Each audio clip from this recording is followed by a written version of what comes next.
Hello, everybody. We are back. We have xerobladedge running Crisis Core Final Fantasy VII Reunion. Take it away, guys. Hey, everybody. I'm Zero. This is Crisis Core Final Fantasy VII Reunion on PC. And we're just going to go ahead and get a little thing out of the way before we start discussing. This is the 80% with Manip category. But before we start this, I'll let my couch go ahead and introduce themselves. All right. Hey, everyone. Oh, Sid, you can go first. No. You actually know what you're talking about. You can go first. How about that freedom? All right.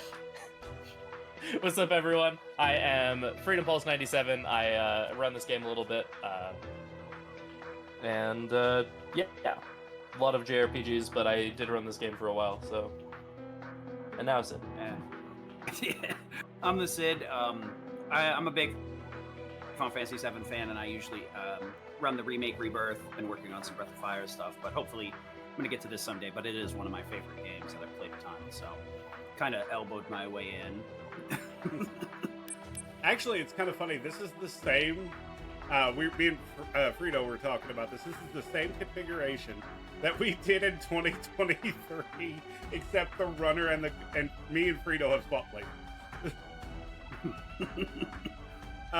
So I'm gonna go ahead. It was and a good one. Get this manip set up, and I'm gonna let Frito explain it because I have to set it up and die at a specific point. Yeah, so what we're doing here at the start of the run is this game has a very interesting level up system where the entire game kind of works around this slot machine you see in the top left corner called the Digital Mind Wave. And the way that the slot machine works is it doesn't tell you, but this game does have a hidden EXP system where once you get enough experience points that the game wants you to level up, it will influence the slots to give you a level up. However, when the game, because of how the slots work, where sometimes you just don't get the conditions to level up very often, sometime if you accumulate a lot of EXP, the game says, hey, we really need to give you a level right now, and it will just give you a level up at the end of battle. However, this give you a level right now flag that the game sets doesn't get reset between if you were to die and quit out. So we're going to start the run here as soon as Zero is ready, and you'll see something unusual happen that's not normally supposed to occur. Okay, we're gonna go in 3, 2, 1, go. Good luck, have fun. Good luck. So this is our tutorial. Here we're activating combat mode.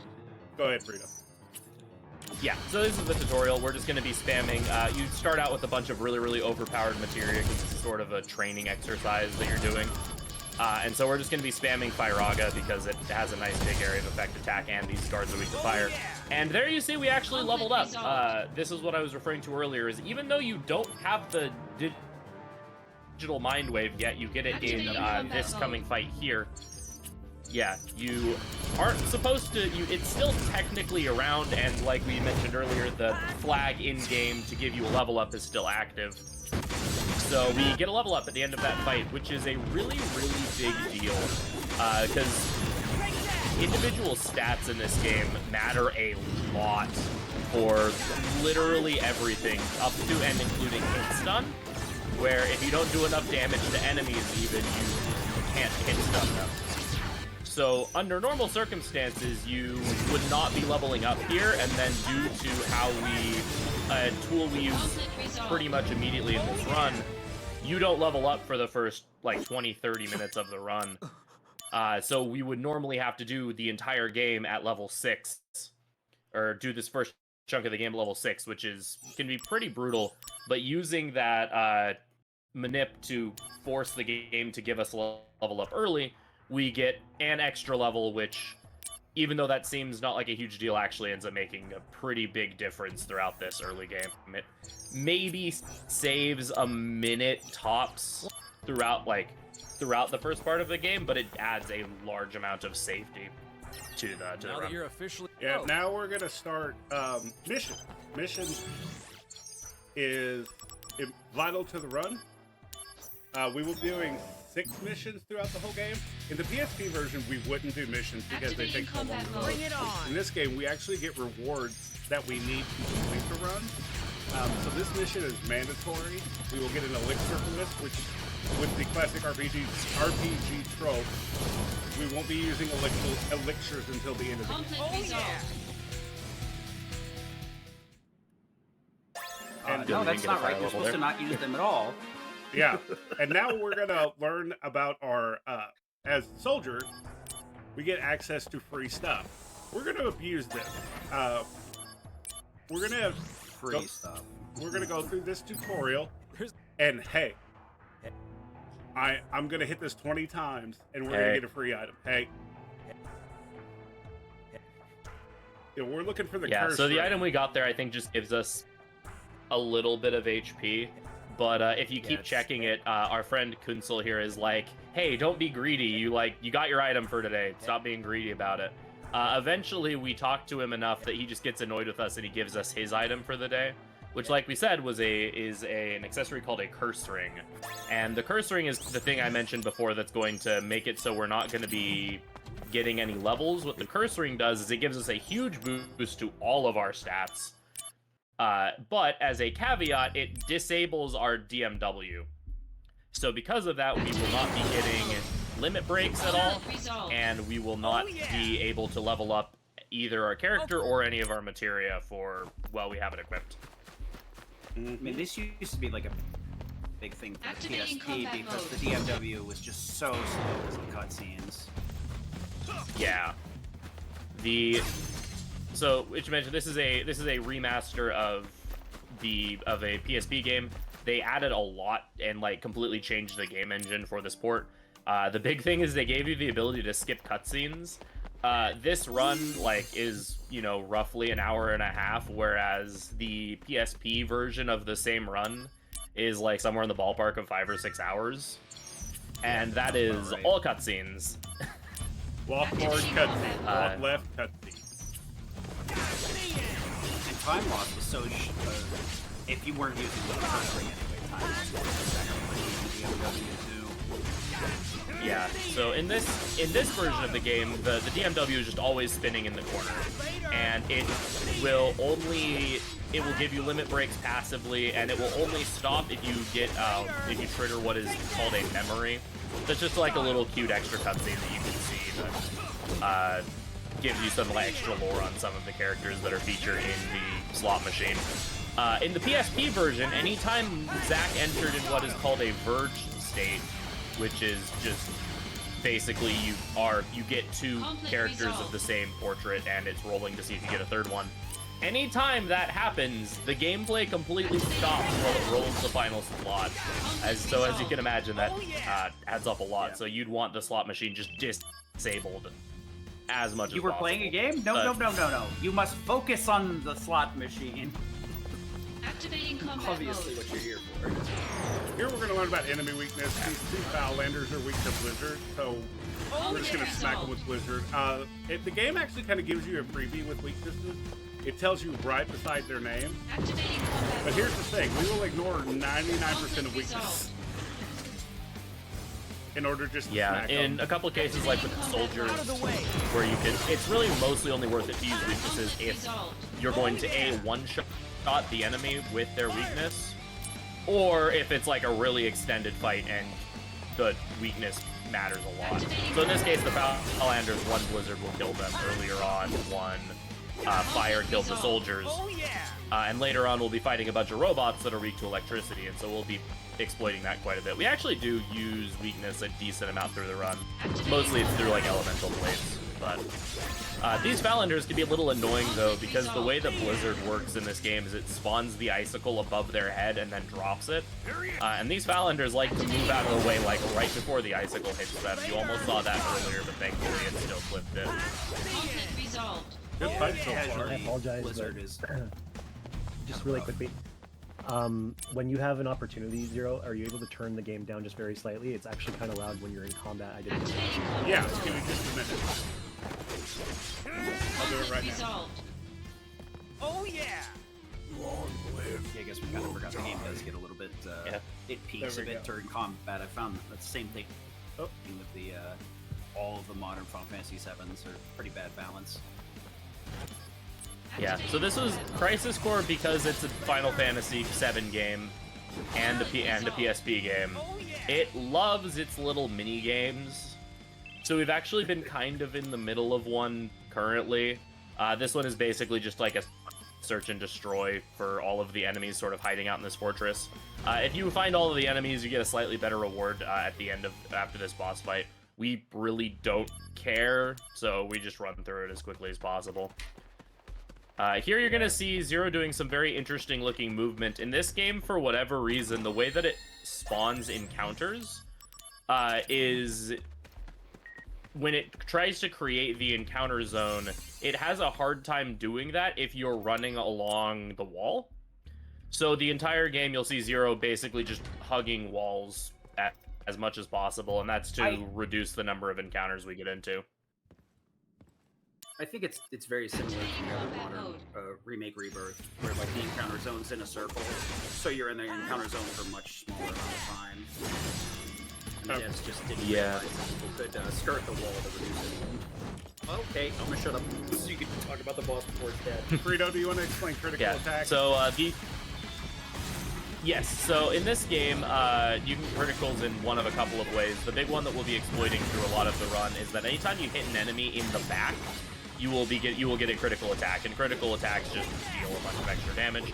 Additionally, anytime a large enemy like these ogre enemies are charged for a limit break, which was that little meter that you saw there, every attack against them will be a limit break. These limit breaks tend to be very devastating and powerful attacks, and the more damage you do to enemies while they are charging their limit breaks, the less powerful those limits become. Until eventually, if you do enough damage, it just breaks the limit entirely, and they can't attack you. So we just made sure that we were trying to get critical strikes as much as possible for larger, and that'll be kind of what we're doing for a lot of this run, is trying to move ourselves so that we're hitting enemies in the back as much as we can. For some enemies, that's a little bit more difficult than others, and some enemies don't exactly have very good rear hitboxes. This one being one of them. But now we're on to the first, yeah. I'm gonna be quiet. So this is the first, major boss of the game. This is Ifrit. There is a little bit of a pattern, like a little dance here that you can do with Ifrit to completely stun lock him. It can be a little bit weird using Manip strats because you actually do extra damage to him. The way that this works is every time you hit him with his weakness for a bunch of damage, it staggers him a little bit. And every time you stagger him, it moves his AI forward one action. And basically you can just get him completely AI locked there. And it mostly worked there. Ifrit got one kick in, but you saw pretty well, Ifrit just did nothing. Yeah, he basically just got to do nothing that whole fight. And the one or two times he did attack, we have a blizzard programmed into our script so that Zack backs away and dodges the kick. Now we're going to meet everybody's favorite character. Blizzard the Lizard? Wait, son. Yeah. So now we have Sang. Yeah, what you're saying, Sid? So when you meet a new character like Sang and Angeal, they get put in your DMW and their limit break becomes accessible. I see. But we won't have to worry about that till Chapter 3. Yeah, so what I was going to say is there's some reasons to go over the save points to save and a few different things. The main thing is if we manage to route into the save point, we can get a free recovery on our MP, HP, and MP, so we can spam abilities more. Luckily, we don't have to save to get it.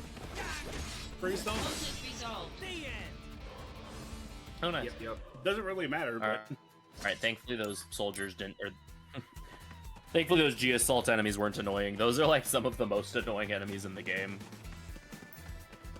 Because they have this weird, the way their basic attack animation works actually gives them hyper armor, and if you're trying to hit them, it can just lose a bunch of time. Yeah. Guard fighter! Depending on... You can get knocked out of your animation sometimes. I would say we need to commentate this boss, but I think it's pretty evident what's happening here. Yeah, weakness damage is incredibly strong, and back attack damage is also really, really good. So we're gonna just spam Thunder until we run out of MP, or we just kill it. Yeah, I had to pay attention there because when he uses Spider Web, he jumps up in the air and that can burn a Thunder, and then I would have to combo to finish the fight. And you don't want to do that. You just want to kill him with Thunder. Yeah, in level 6 routes, you do actually have to get onto his back and attack him a little bit, but here we have just enough MP as long as we don't miss to just Thunder him down. Oh, also, this game has random encounters, which you see me running around the walls and stuff to avoid, and then there's forced encounters. Forced encounters, you could just have to run through and escape. That was the first instance of a forced encounter, and we'll have another one right after this. Now we're going to go to Angel's house and meet his mom and get called a puppy and then run away. Lore. As one does. Yeah, Lord. Meanwhile, chat's like, who's Angel? I haven't seen an Angel yet.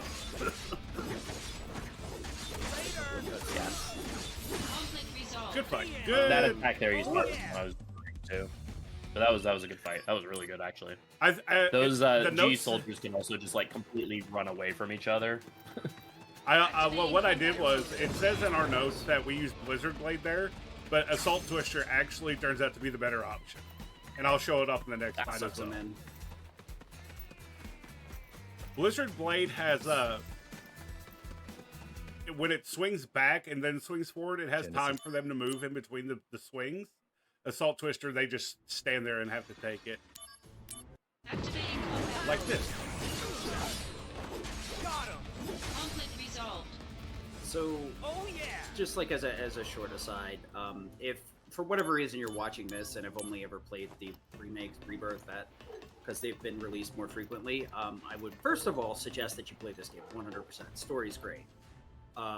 This combat is a little bit different from those because they actually use ATB that you build up by doing normal attacks, then you can do special actions. This game actually has an MP and an AP bar, and the AP basically allows us to spam what are more or less physical attacks, Assault Twister, Blizzard Blade, and MP is mainly for like fire, lightning, ice stuff. There's a lot more subtlety to it, but it's kind of a more simplified system than that, which is really why we wanted to save points so that we can just continue spamming our power attacks without really having to do too much. Frito, that was my least. Go ahead. Go ahead. Oh, that's my least favorite fight in the game. Oh yeah, 100%. You want to explain chain combos? Warehouse fight can be an awful. Even casually, I hate it.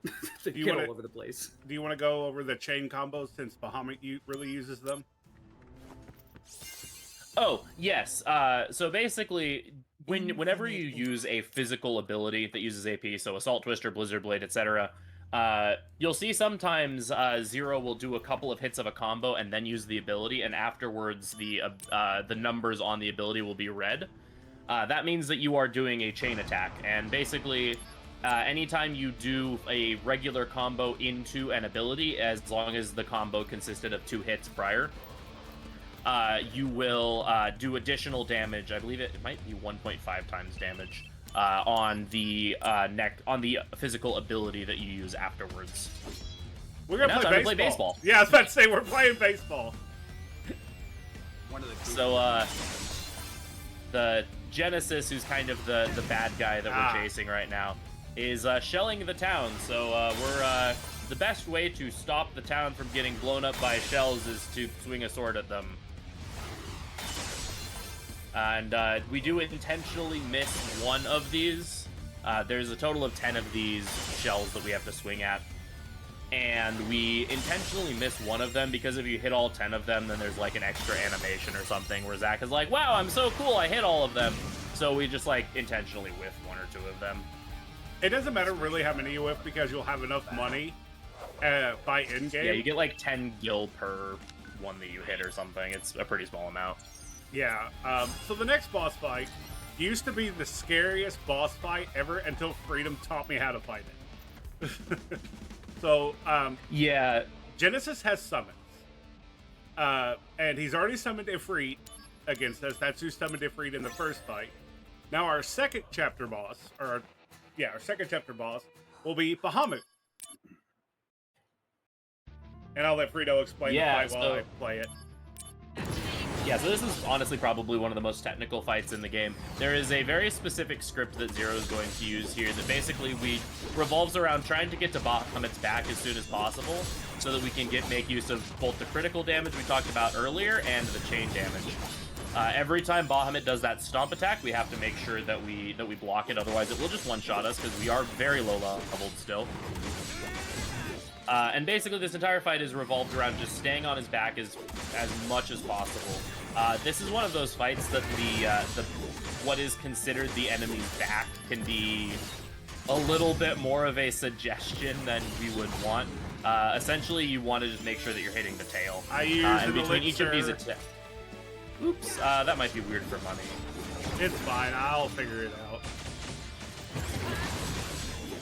out. Overall, though, it's a solid Bahamut fight. Yeah, there we go.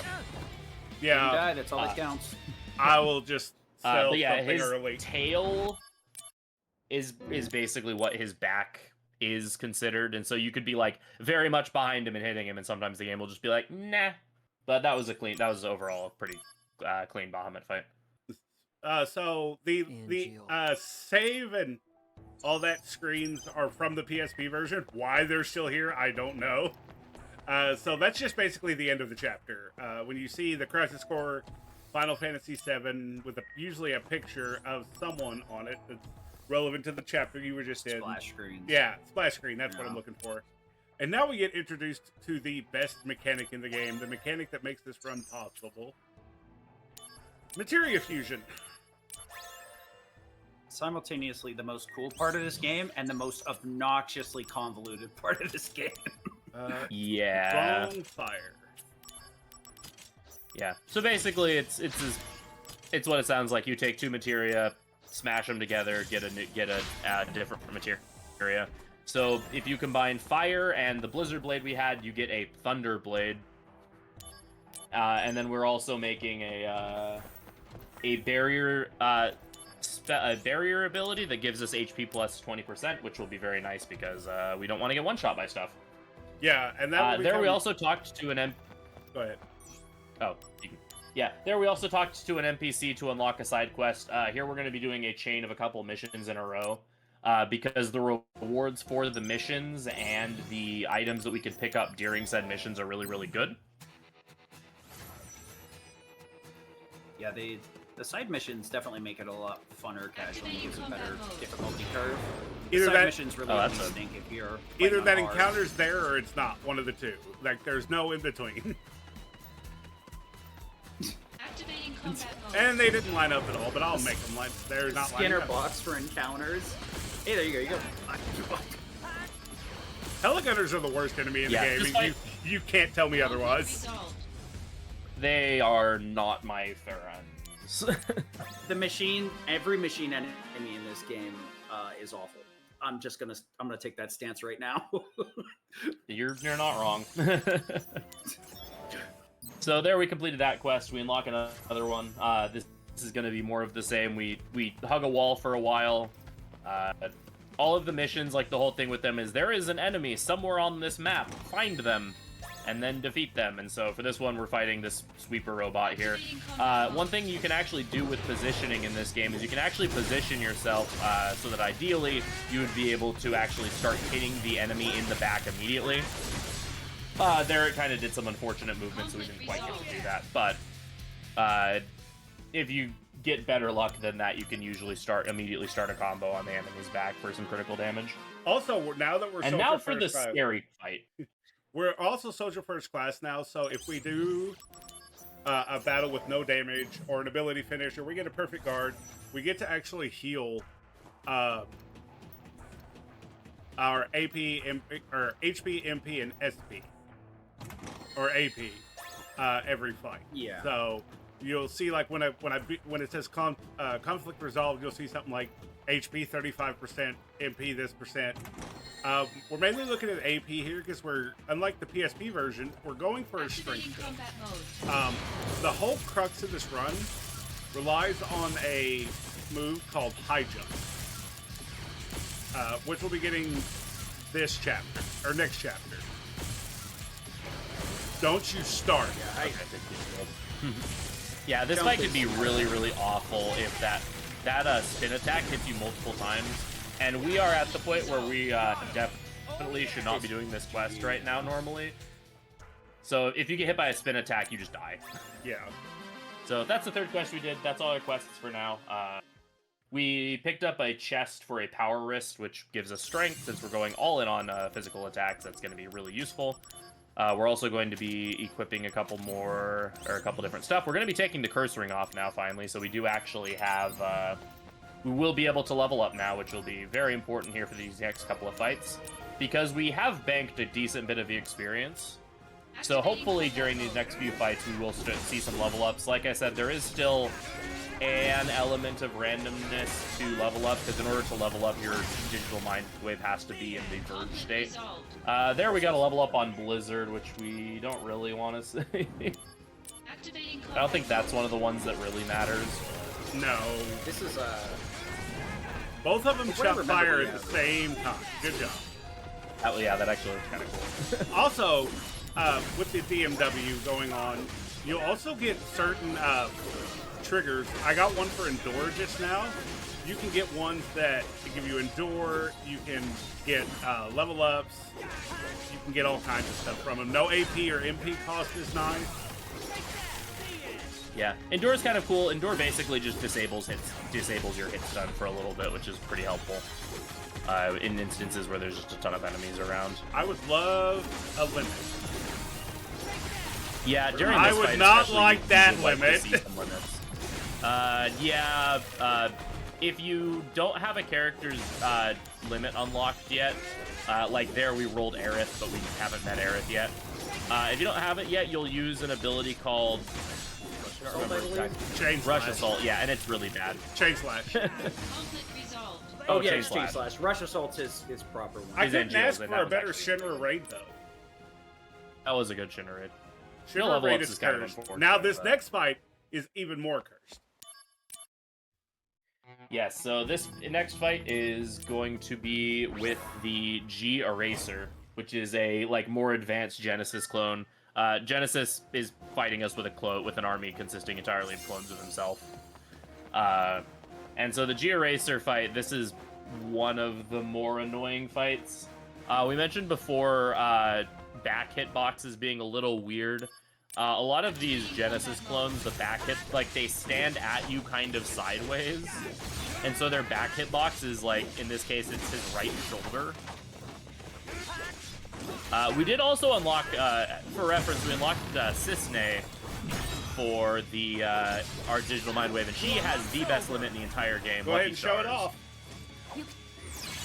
Yeah, Lucky Stars gives you the critical status, so every single hit, no matter what you do, is a critical hit. It also sends your digital mind wave into heavenly status. Basically, the digital mind wave has a couple different statuses that it can be in that increase your chances of getting further limits. Reminder to watch the cutscene. All right, then. Yeah, Because that's coming up soon. that's coming up after this Hagen fight. I skip one cutscene and then it goes to that. Thanks to your generous donations, we get to watch a cutscene. So, I will note that I don't use this. I don't use this. So now we should one have of the money other for things is everything. Yeah. We can actually equip 6 materia because we went through those side missions and leveled up. Or is it stored? The 6 materias come from getting Soldier First Class. Read my notes. Barrier was nothing. Yeah. So- something interesting about the Libra materia, which we don't really care about as an ability, but the Libra materia, if you fuse it with anything, it gives that thing attack +2. So we're basically just adding attack +2 to all of our abilities so that we get a much higher attack stat, because individual points of stats make a really big difference.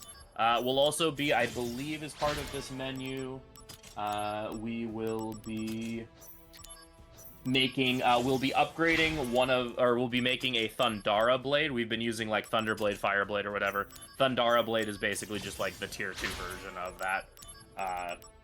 Just overall, we're just making ourselves much, much stronger and getting a bunch of material that will be boosting our attack. We'll also be equipping Libra just for the extra, again, the extra attack. Alright, so here's the Sahajin fight. We finally leveled up, thankfully. And here's the cutscene. Put the controller down. So this is lore. This is what happened before Zach became soldier. So everybody drink your water, relax for a minute, and then we'll get right back into the run. And take to the sky. And you hear all three themes in this game, in this on the cutscene. water's surface. The wandering soul knows no rest. Loveless, Act 1. You remember?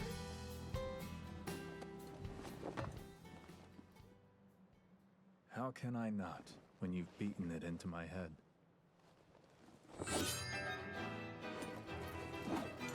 Don't take Sephiroth lightly. Noted.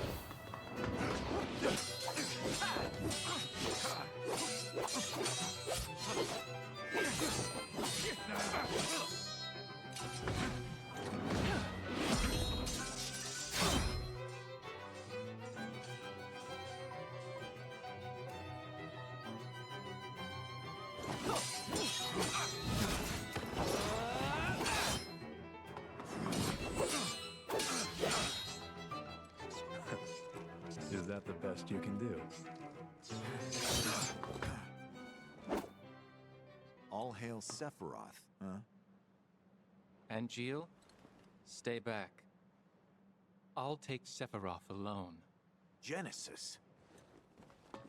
The world needs a new hero. Come and try. So smug. But for how long?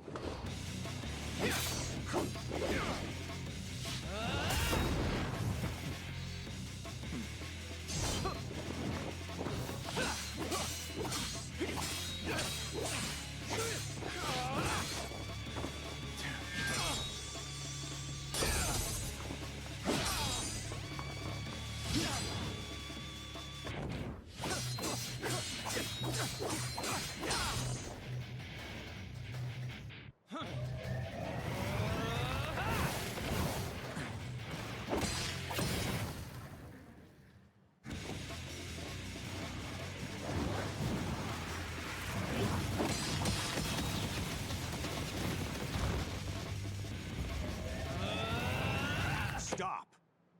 You'll destroy this place. That's no way to talk to a hero!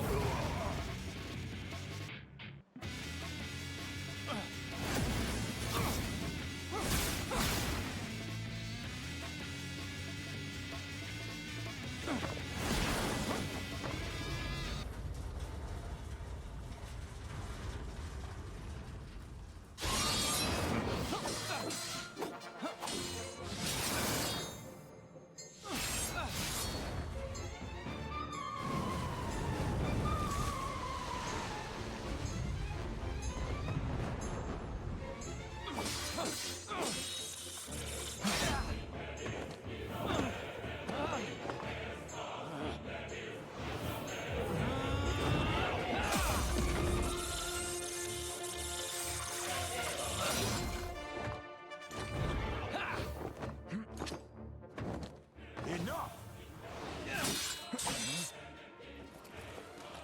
And Jill. Out of my way!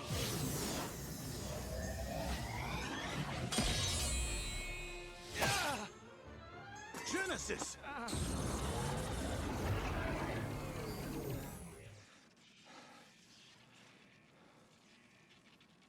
Just a scrape. I'll be fine. Don't worry.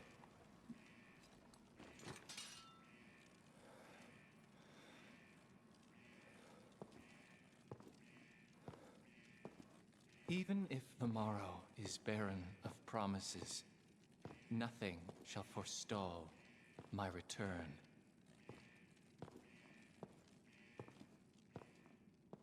Yay! Thank you, guys. So, such a dope cutscene. It really is.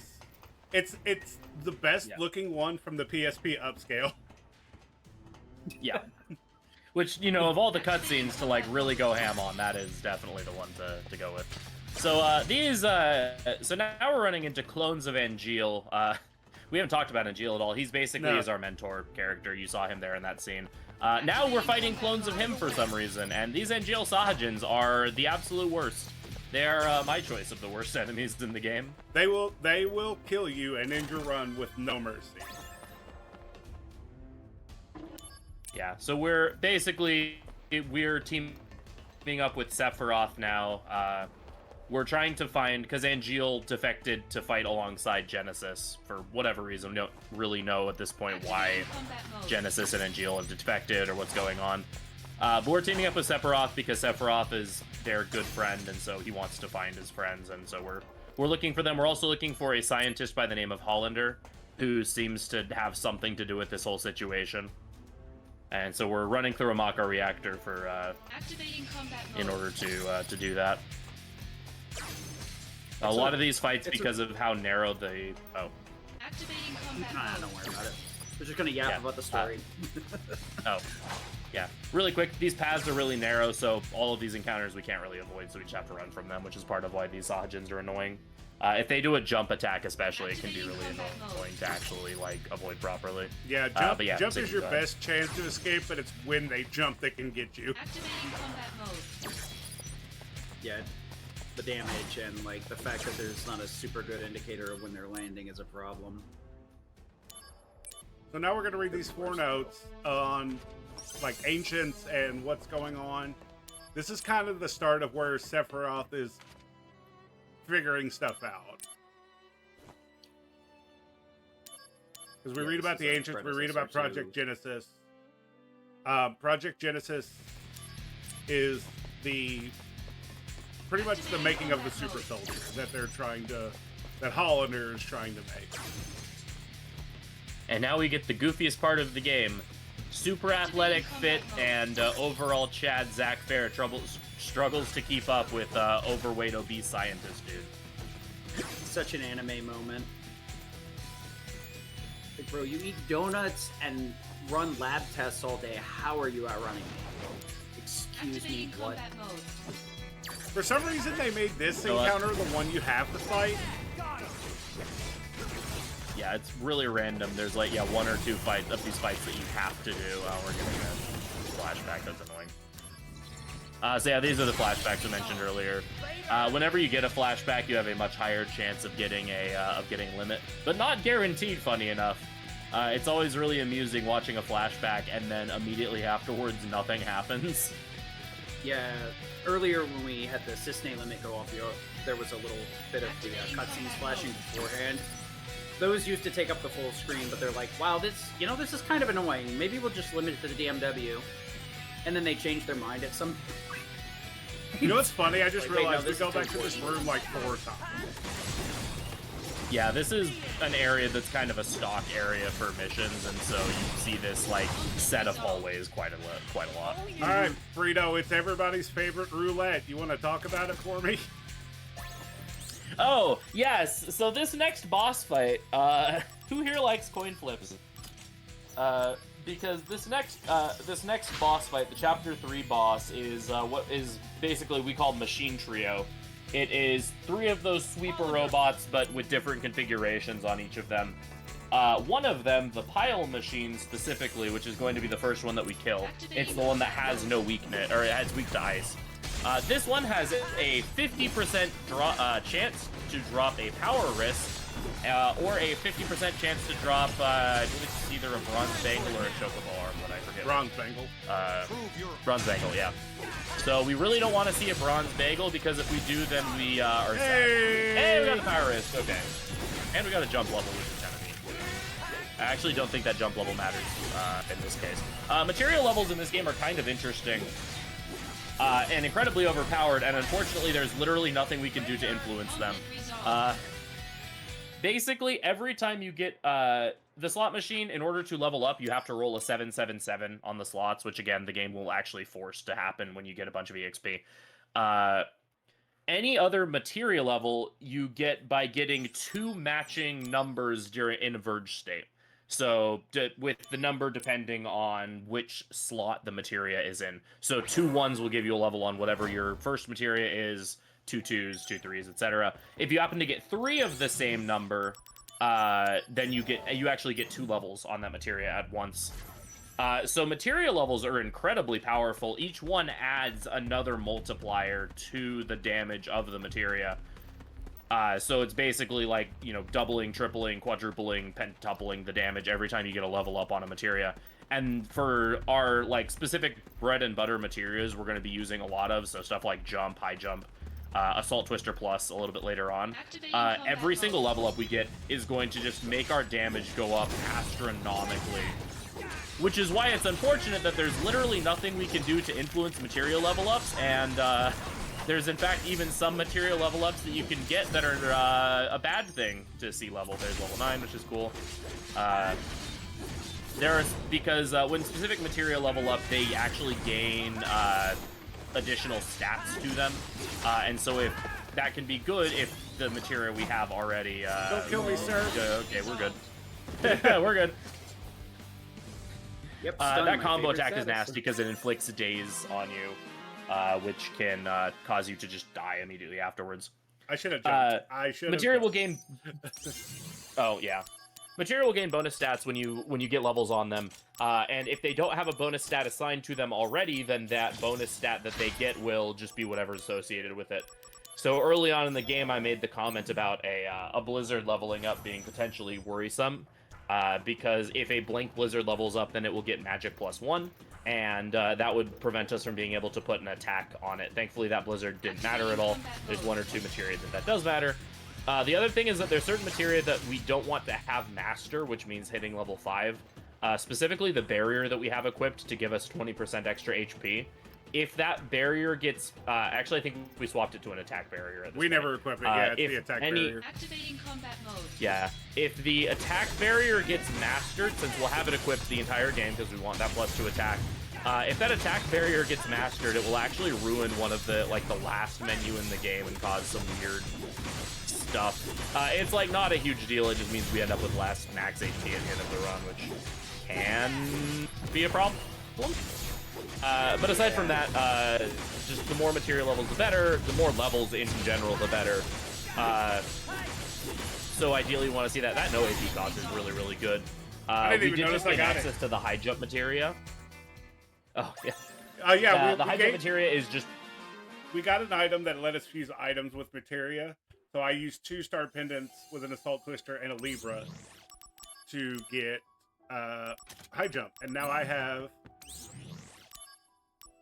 I almost just had no materia equipped. Oh, whoops. I accidentally hit R1. So, one of the mission we just did there, we did 2 missions there. One of them was for that accessory, or for the key item that lets us fuse items with materia. The second one was actually because it gives us an additional accessory slot. So we're able to equip that, as a result, we're able to equip that extra power wrist drop that we got from the pile machine earlier. Something obnoxious is if you miss the 50-50 for the power wrist from that pile machine, we still really need the strength, because the power wrist, I believe, is +10 strength. Mm-hmm. And we've been going out of our way for, like, +2 from each of these materia. So if we don't get the power wrist, we still need the strength, so we have to actually re-equip the curse ring for the next, like, 2 chapters, which... overall means more stats, but it means we basically miss out on the opportunity to level up for the next little bit, which will overall make us weaker. And we also would have to do a backup in, I believe, chapter 5 that would that takes like over a minute just to get another power wrist to be able to swap off the curse ring. Hey, we lost all our money. Yeah, Oh yeah, we got mugged by a child. Super competent super soldier extraordinaire Zach Fair, everyone. You don't So, see Cloud we're- getting mugged by children. What am I gonna say about that, huh? I just play the game. So here we also meet Aerith. She finally agrees. She like realizes that we're not a terrible person and that we're not going to beat up this small child. So she agrees to actually help us get our money back. Here we find that the kid actually had his wallet eaten by a monster, and he needed the money in order to buy medicine for his mom. However, apparently he was very disappointed with the amount of money that we have in our wallet. So we find out apparently this kid that's living in the slums is actually like freaking loaded for some reason. Hey, level 11, nice. We are at the point though we really want to start seeing high jump levels more than anything else. But like regular levels are always nice. Because like we said, every single level up you get on a materia is just another damage multiplier, so that's going to make a much larger difference. Here, there's a bunch of random stuff that you can do. You're supposed to be like going on this cute date with Aerith, getting to know each other, and we're just like, nah. We know what happens we buy to her you later. So we buy her ribbon or whatever, and then we peace out. We've played Final Fantasy VII to know what happens to you. That was rude. Weird. That was really rude. Zach Fair, world's greatest boyfriend. I approve. Not really. Don't be like Zach. Here we find out about Chocobo mode, which is just an alternate DMW state that we aren't going to do the quest to actually unlock, so we are not going to worry about it. Now we get to steal material. Oh yeah, we learned how to steal from children. Not to be confused with stealing from children. The child taught us how to steal. Stealing with children, my favorite pastime. Yes. Good grief. I like this game, but it's not letting me. Things aren't dying like they're supposed to. Something's not. Something's weird. But we'll go. Yeah, some of these damage values are a little low. It's fine.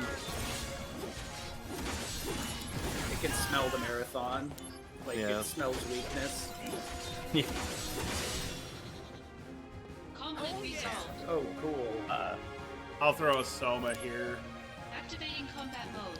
Yeah, this fight, you have to do a bunch of these fights like all in a row, and then right after this one, you have to do a bit of a mini boss fight. So you want as much AP as possible. Oh, and then of course we got no AP cost right after we threw the Soma. That I love this game. Irony, hello. So this is the G Warrior. He opens by trying to run away from you, so if you just power attack immediately, which is that attack that has a bit of a weird delay to it, then he'll almost always just show his back to you and you get the critical hit, which is nice.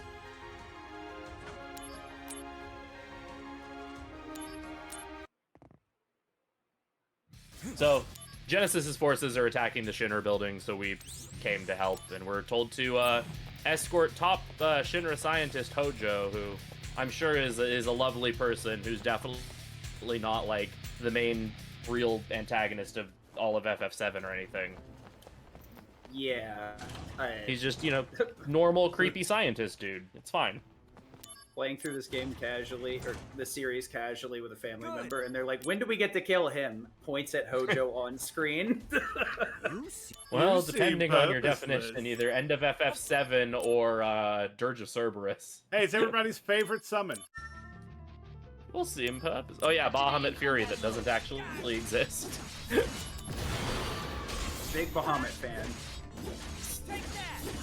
But, Oh, nice invincible. Give me your limit, It doesn't really matter, but it's cool. So here we're just going to be doing full combos followed by either a high jump or a power attack, depending on what attack he uses on us. I believe power attack can do more damage, but high jump... Well, power attack is less AP, but has a longer delay. High jump does more damage, but costs more AP, so you can run out of AP if you're just spamming high jumps. We got another level up, though, so that's cool. We're looking amazing in the level ups department. yeah, we're double what we started. Woo! That's why my damage values are low. I'm not getting any freaking materia level ups. Yeah, it also took a while to start getting levels, but thankfully those are... Like I said before, this game does have a very aggressive curve if it detects that you're a lower level than you should be based on your accumulated experience. The detection is working today. Yeah. Unfortunately, there's zero way of actually seeing what your experience is. It's an entirely hidden value. So you just have to kind of trust that the game is doing what it's supposed to, which, sometimes it does, and sometimes it doesn't. Like I'm doing everything right. The game's just saying, no thank you. Yeah, and as for material levels, there's literally nothing we can do to impact that. Like, you'd think like, oh, if you use the materia a bunch, or if you have it equipped for a bunch of fights, that might influence it to level. No, it's like literally completely random. Now everybody's favorite chapter, Metal Gear Zack is about to happen. Ah, yes, chapter 5. So just to be clear, the EXP value that we're talking about is not the SP value. It is actually displayed nowhere in the front end. Just kind of exists. SP is for fusing materia together. Yeah, SP is used for fusing materia for like certain special materia that I forget what the specific one is, but there's a materia that like negates damage or whatever. There's one that boosts your damage at the cost of SP, and it costs a little bit of SP every time it wants to spin the DMW. So if you run out of SP, you actually can't spin the slots. Yep. Here we have everyone's favorite line of dialogue in a Final Fantasy game. Me, Gungaga. Yeah, you're gonna have to say it. Unfortunately, It's a long way into that scene. Yeah. And we meet Cloud. Also, Frito, real quick, the heightened emotion thing. Oh no, it's the emus. Could you go over heightened emotion real quick? Yeah, so basically, during certain events in the plot, you'll see that heightened emotion has affected the DMW. Basically, all that means is that Leave you me just have an alone, increased birds! oh, the emus are coming to get you. They They're literally trying to chased they're trying me to while cause I the was second trying to run emu away. war. Nice movement though to make sure you didn't get your escape run down. Yeah, but anyway, heightened emotions. Yeah, basically just during certain plot events, Zack will be thinking of people. So now he's thinking of his new man crush Cloud, and so you have an increased chance of rolling Cloud on the DMW. Activating combat mode. Oh my Basically gosh, all. all the encounters in this chapter. No! That literally all of the encounters. I've hit almost every Alright. encounter.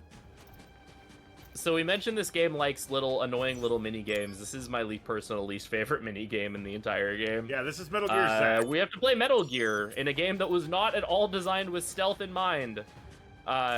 Thankfully, the patrols work out so that you can kind of just run through it. We do this special little movement here to line up some cycles, and then we just grab these. There's a couple items we want to grab. Most of them, because they sell for a lot, I believe one of them we actually do fuse onto a materia. Maybe we just sell all of them, I'm forgetting. Yeah. Pick up. Oh, we grab a Dispel, and that's very useful.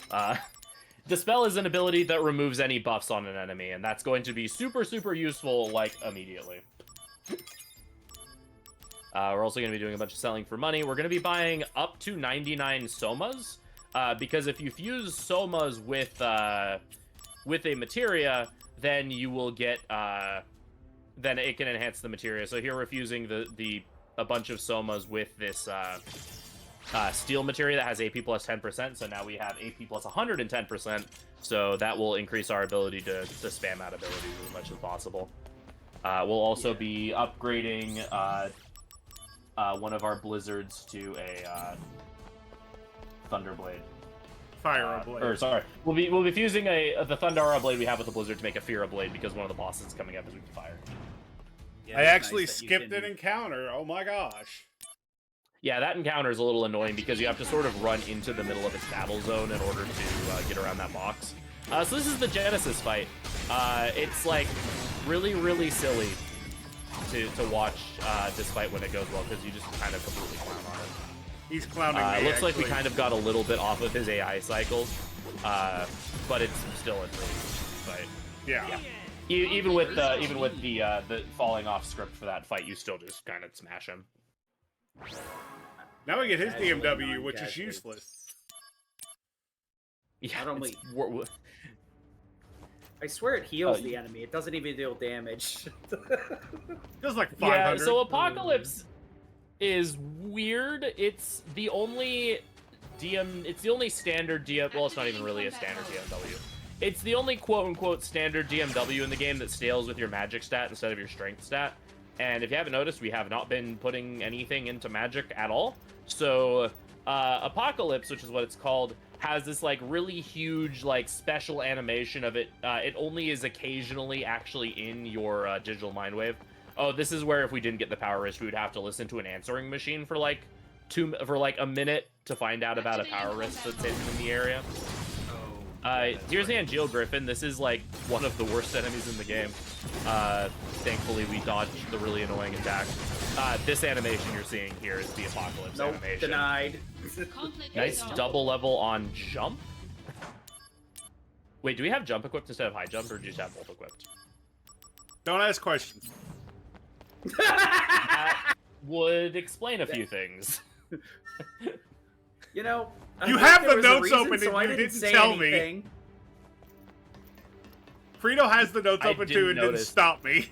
Time to blame I the only commentators just for the barely runner's noticed. mistake. It's okay. We don't So really now we use have high high jump. jump equipped, and now we'll be doing a lot of damage. I noticed it back when you mentioned it, but I was like, I don't have the roads open. I don't know what's going on. I'm gonna just assume there's a reason for this. And you know what I'm learning? You never assume as a commentator. All right, so Just now it's time to backseat. kill. Now it's time to kill Angeal. He has turned into a giant, weird griffin monster thing that looks kind of like, vaguely like Omega Weapon from FF8. He's gonna open the fight by putting up a barrier, so this is like one of the few times we actually use Dispel so we can remove the barrier. We're gonna try to get to his back as soon as possible to maximize our damage. Unfortunately, we kind of slipped off it a little bit. Nice Apocalypse level 5. That's a really cool game. Like we said, Apocalypse will not do very much damage because it scales off of magic instead of strength. But that's Angeal down. At least So his tail now was we're cool. going to... Yeah. So now we're actually going to get a nice upgrade that's exclusive to the remaster of this game. At this point, not at this fight, but the fight afterwards. Because this fight we're going to be beating enemies to death with an umbrella. Don't ask questions. But after that fight, where we beat enemies to death with an umbrella, we will actually get access to the Buster Sword. And the Buster Sword, because it's all like super special and cool and stuff, Activating combat mode. in the remaster, they gave it an extra ability, and that is Buster Stance. And what Buster Stance does is that by pressing, I believe it's I think it's the X and the square button together. Yeah. Zach will enter into a like fancy like defensive stance that reduces the damage he takes while he's standing, and also makes it so any ability materia you use Activating combat will mode. automatically gain its chain bonus effect plus an additional bonus on top of that. We also, with the Buster Sword, get an access to an Osmos ability that just gives us a little bit of a heal whenever we kill an enemy. Yeah, the Buster Stance itself levels up as you use it, but for the most part, it's just kind of a reference to the Operator Punisher stance Cloud has in the newer games, because this wasn't in the PSP version. Activating combat mode. But it's really good. Yeah, you'll start to see damage numbers just get to absurd levels. Also, you're going to see a lot of level ups in this point. We have been pretty good about getting levels so far. If we hadn't been, and even with that, these fights actually give a ton of EXP. And so as a result, you're going to start, we're going to be getting like 4 or 5 levels just in this relatively short chapter alone. This is, besides Chapter 7, this is kind of the... First half of the chapter is kind of the lull point. These G-Bladers, I want them to do that every They time. always turn around, so... Yeah. Sometimes they just sit there and stare at you, and you deal about 5k. But if they run away from you, you do quad 9. Yeah, you hit damage cap. There is the ability to break damage cap in this game. However, the only ways you can actually access breaking damage cap, are way out of the way for the speedrun. Because you either have to get your Buster proficiency to an absurdly high number, or you have to get one of several accessories that are all buried really far into side missions. See, he kind of ran left instead of back, so I didn't get the crit. He had to own him. Yeah, that one usually doesn't behave, unfortunately. So here is what is the only bathroom break in the run for people that run this game. After this. Activating Oh, sorry, after this one. Yeah. Well, yeah, we got General Tank, and then we got the bathroom break. Oh, duh, we have General Tank first. I just completely omitted this fight from my brain. I do too. Because it's bad. It is. This is a fight that, you don't really care about limits through most of this run. Admittedly, a lot of the time they're just slower than just killing things normal.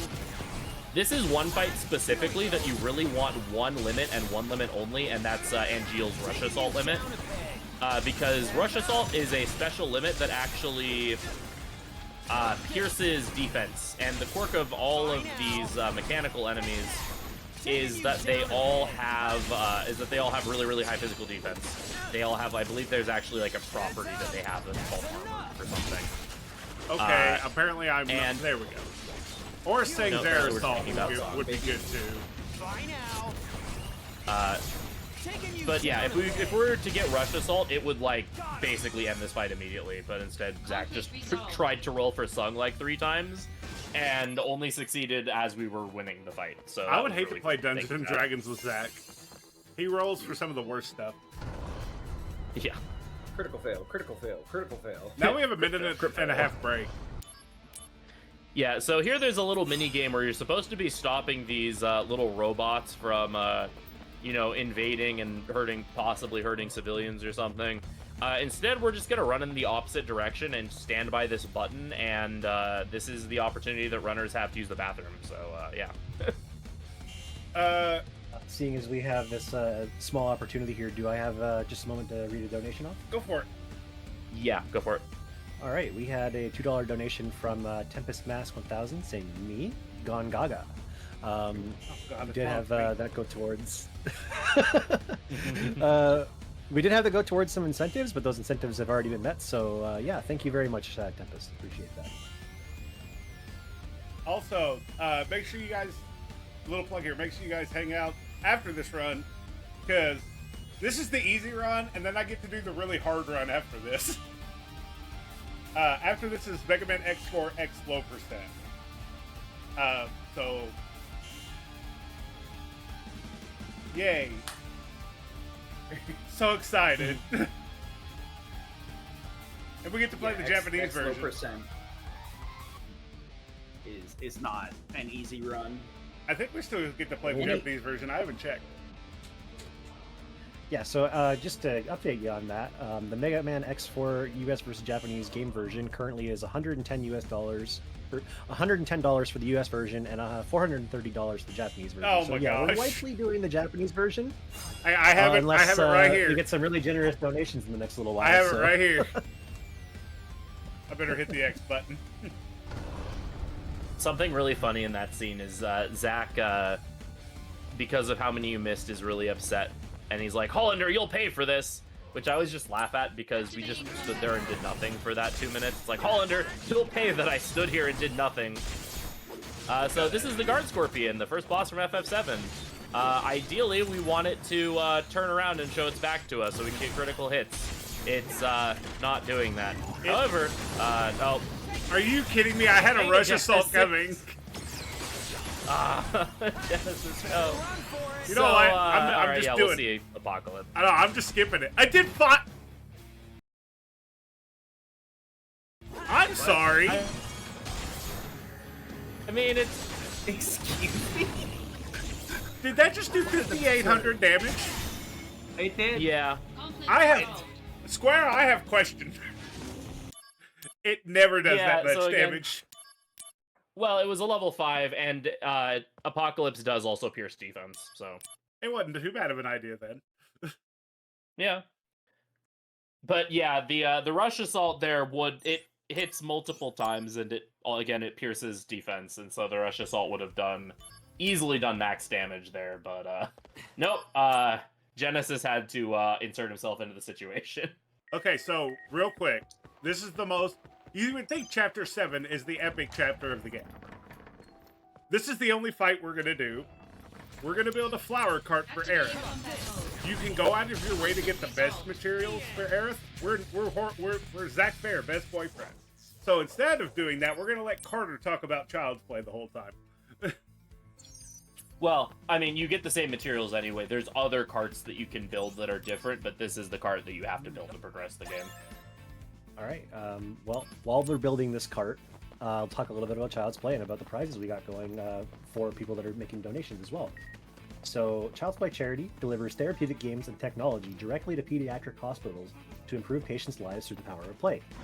Our donations help fund games, books, toys, movies, and technology such as VR headsets with MRI simulation programs and MRI goggles, allowing kids to watch movies or shows while they undergo a scan, reducing the need for sedation when they're undergoing their MRI scans. With community support, Child's Play will continue to improve the lives of pediatric patrons and help children play games and feel better. So we also have some prizes that are going on here. For anyone that is making donations, we have, if you make $5 in total donations, you get access to a raffle for the Absolutely Ace bundle, which includes Phoenix Wright Ace Attorney Trilogy, the Great Ace Attorney Chronicles, and Ghost Trick. If you make $10 in donations, you get access to the raffle for the Mega bundle, which includes Mega Man Legacy Collection 1 and 2, Mega Man X Legacy Collection 1 and 2, and the Mega Man Battle Network Legacy Collections Volume 1 and 2. If you make $20 in total donations, you get access to the raffle for the $100 USD Steam gift card. As for how your money is going to be helping Child's Play in terms of impact, every $12 that is donated makes it so that the game guide is available to 4,167 patients, which is a therapeutic game guide that breaks down what makes certain games great for distracting patients from things like pain, anxiety, or sadness. Every $19 provides a no-fear MRI experience to one patient, which includes tools to reduce the need for sedation with kids, or when kids get an MRI, including VR headsets with MRI simulation and MRI goggles, allowing kids to watch movies or shows while they undergo their scan.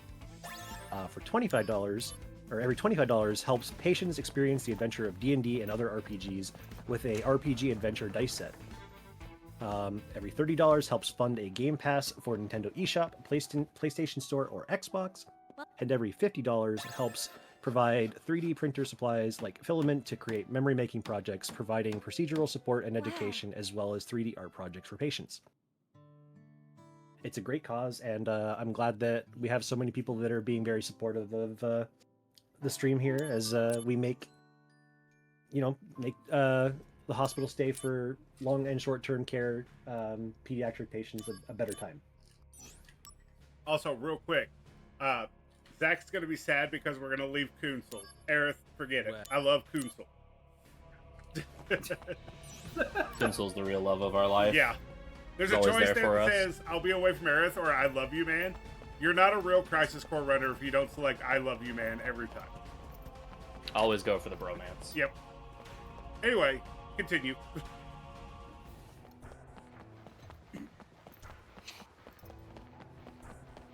We're just running back to the church. But yeah, all that stuff is really, really cool sounding. Like, I wish that when I had MRIs as a kid on my knee and stuff, that stuff would have been really helpful to not make me, like, freak out about it. Because it's really loud in those machines. It really is, and I can say for myself, when I had to have an MRI as a kid, like, it's not even just that it's really loud, it's also very claustrophobic. So if you're not used to being in small spaces, that can be very scary. And that's part of what the MRI, like the VR MRI experience lets you experience what it's going to be like to be in one of those machines, and like you get to kind of feel the enclosed space and just how loud it's going to be before they actually put them into the machine, so that they can, they have the knowledge of what they're getting themselves into. And then for anyone that needs like further support, they have the MRI goggles that are safe to use in MRI machines that allow them to watch, like, I don't know, any kind of show or movie. So it's a great thing. Yeah. Yeah. All right, chapter 7 is done. Super claustrophobic, for sure. Can I just say I'm really impressed, Carter, that you had that much to do and you stretched it the whole chapter? We're stretched. Wait a minute. Well, not stretched, but That like was perfectly timed. yeah, that was like you were like from start of chapter to end of chapter was just awesome. I will So After now we get- after my freeze up yesterday, I had to be more prepared today. Hey. So, So, the big significance of 7 is just that's your last chance to really like do any side quests and stuff before you get kind of put on rails at this point, if I remember correctly. Yeah, we're on the from we're this point going on, straight we to are end very game much after past. this. Yeah, we are past the line of no return because there's like several things you can do in Midgar There's a lot of side quests and stuff you can accept there. There's a lot of people you can talk to, a lot of random stuff to do. From this point on, we are past the point of no return, and we were just going to continue through the plot. We're journeying to a, very unimportant place called Nibelheim. I'm surely nothing important happens in Nibelheim in the Final Fantasy VII world. That sounds like a generic village to me. I don't know what a Nibelheim would even have in Yeah, sort of right. story significance. They have a cave. I don't know Norse mythology. So we're sent to inspect this Maka reactor, That's one. and as we're here, Genesis attacks, of course, but also we find out that the Maka reactor was housing a bunch of monsters, and then we learn all this stuff about Sephiroth, and he starts to have a bit of a bad couple of days. But at the moment, we're helping Tifa escort Cloud, who seems to be very reluctant to show his face around here. We learned that he's from Nibelheim, but for some reason, he doesn't seem to want to talk to anyone from Nibelheim. I do appreciate game design-wise, like you're supposed to be escorting her, but we just bolt for the exit, and then she just warps to us instead of having Yeah. to wait. Like, Zach ooh. Fair, best bodyguard ever. It is really nice. Yeah. Zach just keeps catching strays this entire run. Yeah. It's his gonna- fault. Poor Zach. So here we're trying to find Sephiroth, and we find that he's locked himself inside the Shinra Manor. So we're gonna try to find him, see what's up, see if we can cheer him up or anything. And we get to do an optional mini game, which might seem weird. However, the reason is because the reward for finishing this mini game is actually really, really good. Yeah. So there's a safe in the mansion, and we're going to solve the puzzle of the safe, because inside the safe is a Vital Slash plus a mastered Vital Slash with a bunch of strength on it. All right, let's see. Chairs. 1, 2, 3, Four chairs? chairs. 4 chairs. 4 chairs. All right, how many friendos do we got here? Is there one was hiding? one, I I don't think. think there's one hiding. 2. 2. There's 2. 2 friendos. That one is the hardest one because some can hide behind the keyhole. So 1 chair, or sorry, 3 chairs? 4. 4 chairs. Four, Sorry, two. 4 chairs, 2 friendos, And 1, and 2, 1, 2, four, 3, 4, 5. 5 apples. 1, 3, 4. Okay. Give me that code, Frito. Okay, so Four, books is either 4, 5, or 6. friendos. Pumpkins is 2. Fruit is, I think we said 5, and then 4 chairs. Okay. So books is always either 4, 5, or 6, so we don't bother looking.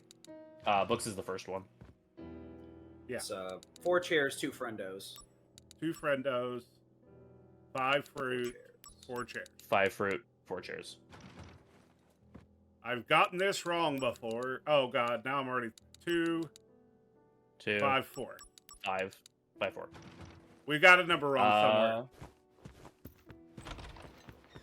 Maybe it's 1, friendos 2, 1, 2, 3, 4, 4, 5. 5. So there's definitely 5 apples. It might have been chairs. I might have said a number, and that threw everyone off. Let's double check 5 chairs. apples. 1 friend, and then there's another friend hiding off to the side, unless there's 2 of them there. yeah. Some of these rooms are a little bit cursed. Some of the enemies are kind of in the blind spot where you can barely see it. Okay, Okay, there's so definitely not one on that left. There's there. definitely 2 So friends. definitely 2 friends. 1, 1, 3, 2, 3, 4. 4. Huh. So 4 learn how to chairs, count. 2 friends, 5 apples. Should be, yeah. 4, 2. 2, 5. 5, 4. What the heck? Oh. We put in the same code. I think we Huh. might have flipped. I think we might have flipped fruit and chairs the first time, maybe. I think, yeah, like the first time you did 5 on the last slot. Because you were, like, inputting it as you were thinking. It's fine. We got But yeah, Vital so we Slash. combined. Yeah, so we combined that Vital Slash with the power attack we had equipped. A, because it just auto equips the power attack, and also because it adds another strength point to the Vital Slash. So that Vital Slash is plus 15 strength, so now it's plus 16, and it's mastered.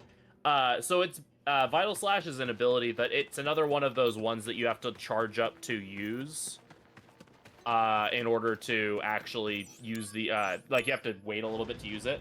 However, Vital Slash is always guaranteed to be a critical hit regardless of where it hits on the enemy. And in addition to being max level and just very strong, Vital Slash will always do quad 9s to any enemy that we use it on, which is going to be very useful for a number of boss fights coming up. So what? I have 3 encounters now. Oh, on the mountain? Yeah, I think so. Oh, yeah, Sephiroth went a little Cool. We watched the cutscene. pyromaniac. Yeah, he So- decided to burn Nibelheim to the ground because he discovered that... That's the victim. That's the worst upscaled cutscene in the whole game because of the fire. Activating Honestly, that was like the best burning down cutscene that we had for the longest time. yeah.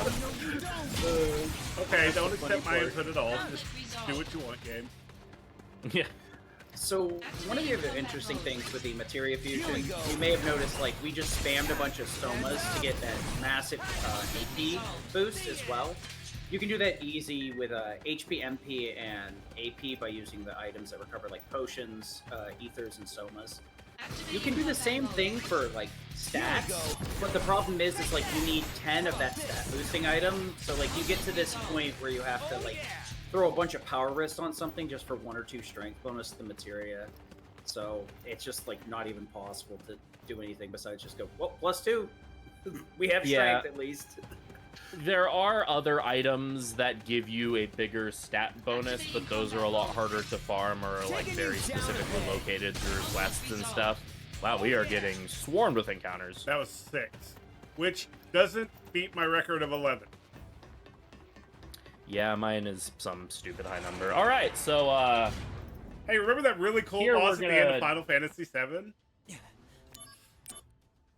He's so cool, Now right? for the true version. yeah. No So yeah, we're gonna skip a bunch of cutscenes, have another kind of awkwardly upskilled cutscene, and then we're gonna fight Sephiroth. Activating combat mode. Bye now. Heads up. Taking you. Yeah, like we said, Vital Slash, when combined with Buster Stance, will always do quad 9. The big thing we're doing here is we're doing enough damage to him to push his HP beyond a threshold that he will use. Darn, he got Heartless Angel off. Yeah, it's 'cause I That he rolled will try to twice. Octa Slash us multiple times in a row, and so we just do that in order to do a bunch of damage to him. Unfortunately, he got Heartless Angel off, which sets us to 1 HP, so we have to spend a second at the beginning of the second phase throwing a high potion to get our HP back up. And so this fight, he's just going to try to push us off the ledge, and so we're just going to continue to hit him with high jumps, and yeah, okay, we're good. I got his limit, too. I could have killed him with his limit. This fight is so obnoxious on hard mode. Oh gosh. Yeah, He's hard just mode gives obscene HP boosts, no stat boosts in general, but especially HP boosts to some of the enemies. For reference, the game's super boss, Minerva, has 1 million HP on normal mode. On hard mode, because funny number, she has 777,777 HP. Lucky It's not 7. funny. It's not funny. It's Yeah, hilarious. And the damage cap with the accessory that lets you break the damage cap is Penta-9s. So even with the strongest abilities in the game, on normal mode, you have to hit her 100 times. Note that hitting her is not the easiest thing in the world. You already have to hit her 100 times. And in Hitting her 100 hard mode, times, you have to air hit her quotes. 777 times. Roughly. That's why I didn't offer Minerva. I'd be here a while. The most sane thing to do. Minerva? Nope, don't care. Not you couldn't give me enough money. Let's watch a cool cutscene, not fight Minerva. Yeah. Oh, side room? Okay, Or looks like it's all clear. the uniform? It's not. It's just gonna take him down to the door, isn't it? I can go back and Uniform's get it. I optional? think. Wait, is uniform It's optional? just faster to get. No, it's not optional, Oh. but it's faster to get it early. Okay. I was just in my own brain. Ignore me. Yeah, it's not. It's Yeah. not optional, but it's like significantly Left door. faster Yeah, to get I'm it all before you go down confuzzled to the now. staircase. Hey, if No, you do it it's- this way, the enemy doesn't spawn. I just always got it casually, so I was like, I thought it was required. Then you like actually got out of the mansion without it. So You my know what's brain was funny? like, If I what? read my notes, it says leave after uniform. Oh. You Yeah, can see the, it. What are they? what will happen is what will happen is you'll do the next series of fights. It's another mini game that's a really funny mini game. The soldiers are trying to steal Cloud, and you have to kill them before they steal Cloud. Once you finish this mini game, then Zach will be like, "Oh, we need a disguise," and that's when you have to go find the uniform if you don't have it already. How about this? We're never gonna see high jump level, are we? Nope. Now that we've got like 4 levels on regular jump, high jump. Should have just committed to the bit. Here we go. The sad part is it wasn't a bit. What's even better? Oh, nice grenade. Nice bit. So there's grenade. Go ahead. Yeah, the stronger soldiers can prep to throw a grenade at you, but if they've already started prepping the grenade, then the grenade is live. Even if you kill the enemy, they'll just drop the grenade on the ground and it will blow up. Taking you down a peg. Taking you down a peg. Boy, the most realistic. Hey, speaking of which, Yeah. What's really funny is that at this point, if we It's get a done high it jump twice level, it's now. not going to matter as much anymore because we're going to because we're about to swap to. Oh, did we just get another level on fire? Thunder. I love this. Because we're about to swap the main materia that we use for damage anyway pretty soon. Yeah, this is where the game would have you look for the outfit if you didn't have it already. Now we skip a bunch of scenes, do one more fight, and then we go to another minigame. Taking you down a peg. Hopefully it's only one more fight. Oh yeah. Well, yeah, true. second verse, same as the Activating first. combat mode. We should have never said Here we anything. go. Conflict resolved. Yeah, I usually like to run along the left side. I feel like that works a little bit better if you just like hug the left side. I or always the get an side encounter of on the left side. Water We're tower. leaving town. Oh, It's one of those hold your tongue just right moments.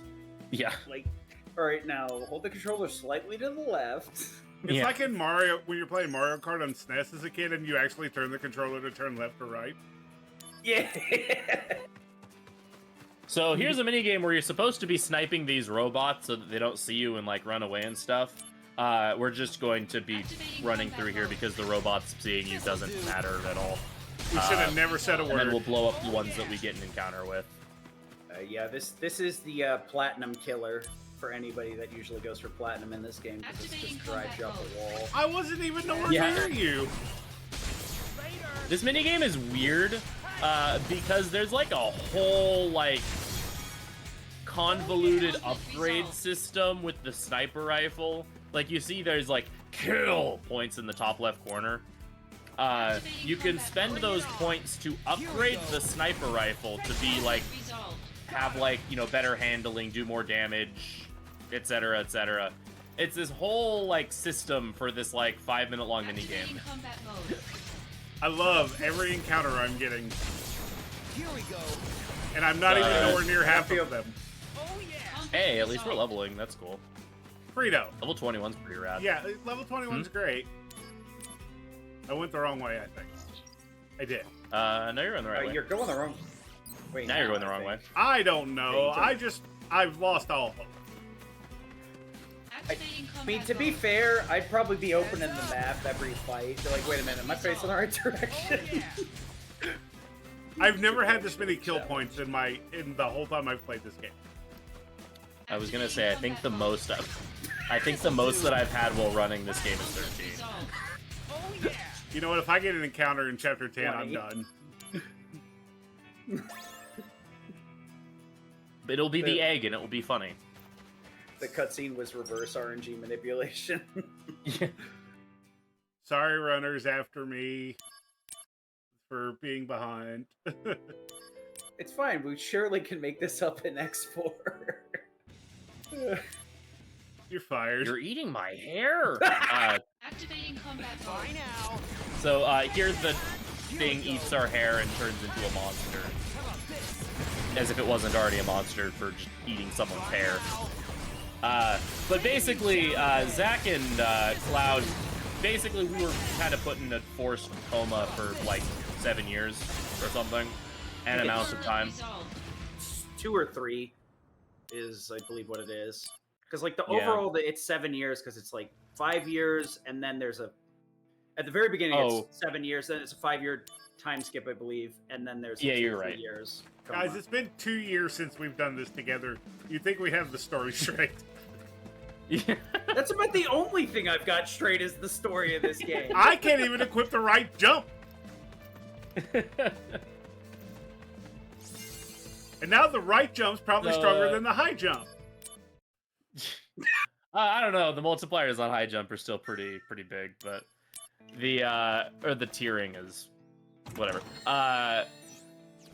Words. Oh yeah. So Zach and Cloud had Genova cells implanted in them. So Genesis is basically was an attempt at creating a copy of Genova or a super soldier based on Genova, and his cells are degrading because of it because he was basically an imperfect experiment.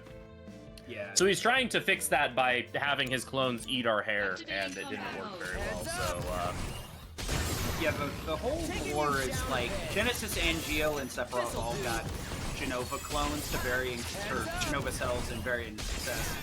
Like, and it's just when these cells were introduced, you know, whether at birth, inception, or while the fetus was being carried, is kind of like how it actually plays out. And some of them just didn't work, as with experiments do. But we're like the second wave of experience, Zach and Cloud. Cloud doesn't take too well because he didn't ever make the cut for being a soldier, so he's never gotten a Mako bath in the first place, while Zach has. So Jump Zach has eventually attack wakes plus up. 4, by the way. that's really funny. Well, I mean, AT plus will be good. AT plus will Jump be really harder. strong. So yeah, here we gained access to a shop that lets us buy the August spells. So we are using those to upgrade a bunch of our equipment. We're gonna get a Blizzaga that'll be useful for the final boss. We're also taking our attack barrier and we're combining it with a regular barrier to get with the HP barrier so that we have a huge boost to our HP. Now we have like 3,000 HP. We're going to be swapping out our abilities. Here, we're going to be equipping that attack Salt Twister Plus. That's going to be our main damage for the rest of the game.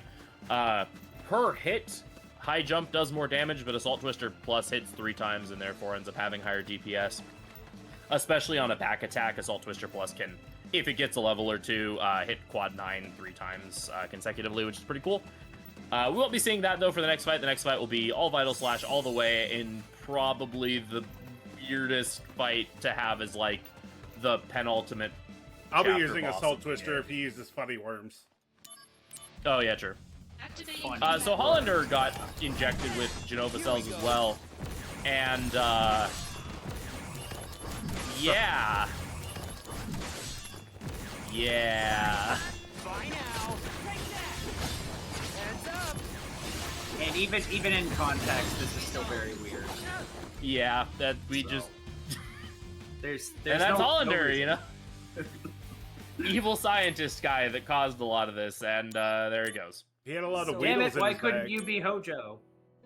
sorry, I didn't mean to cut you off there. Oh, he's fine. He just had a lot of Weedles in his bag.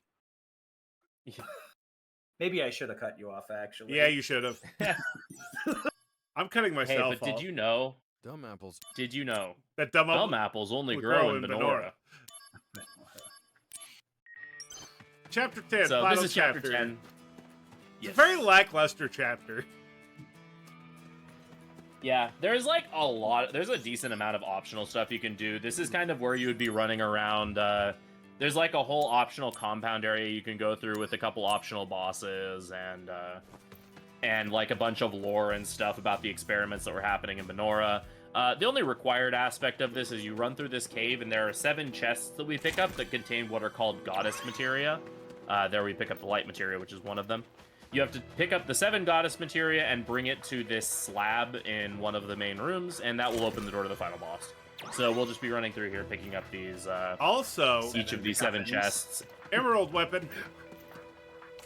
Oh yeah, hi Emerald Weapon. Oh yeah, you don't even really get to see that on the PSP because it's really hard to make out on the small screen unless you use like a PSTV or one of the plug-in cables. This is so much fun. Let me tell you, this chapter is so much fun. You don't like getting the 7 MacGuffins to fight the final boss? It's okay. Yeah, like there's a whole nother part of the story to this chapter that we just completely skipped. Yeah, there's like each of these monoliths that each have like a chapter of Loveless on it, and for each one you examine, it spawns an enemy in this room, and if you kill all of them, you get access to another area. It's a whole thing. The good news about this chapter, though, is that the song is really good. Yeah, it's very vibey.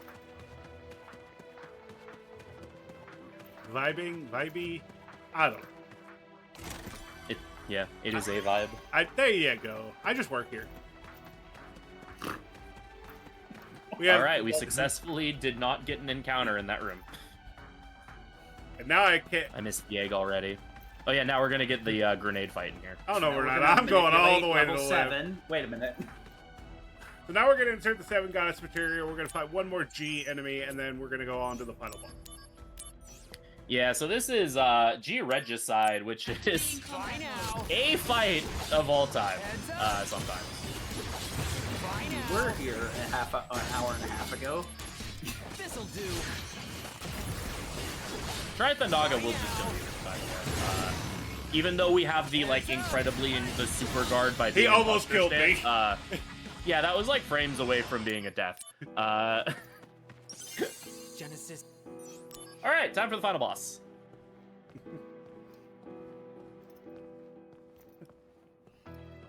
Unskippable So- cutscene. Go ahead and explain the fight. I need to My focus. soul. Yes, okay, so we're gonna open up the fight by immediately using barrier to make it so we don't just die to some of the ads this boss spawns. So basically the way this fight works is his main body is weak to all magic, but his he doesn't take all that much damage. Meanwhile, his sword... Oh, nice, we found the critical spot immediately. And then we got a cutscene. Oh, okay. But it's Lucky Stars, so it's fine. It is Lucky Stars, and it's Lucky Stars 5. So normally you would not want to use Digital Mind Wave on this fight, ever. Or limits on this fight. Because basically, this sword is really weird. This sword has a back, and we found the back. But for some reason, the back of the sword actually will move if you use a limit for some reason. However, we have Lucky Stars, so it doesn't matter because Lucky Stars just gives us the critical status. So every hit we do is a critical hit anyway. So basically, our goal is to just wail on the core as much as possible, try to time our attack so that we don't take full damage from these Genesis Shadows. Here, he is going to charge up for a limit. We are incapable of breaking the limit because we just don't do enough damage. So we're just going to be spamming as much as we can. Really? Oh, no, never mind. We did break the limit. I guess no MP cost was enough. Oh, yeah, the no MP cost is what did it. Because normally you would have to stop the heal there. So here we're just going to refresh, and we still have the critical up from Sisney, which is really, really nice. So we're just going to try to break the core as quickly as possible. We are just getting all of the limits right now. I'm gonna kill it. Yeah, Rush Assault Rifle. Yeah. It did not It kill didn't it. because of the because it hit the abs. Which is fine. Either way, though, good fight. Yeah. Hey, dispel above. All right. I can still die the here. Avatar down.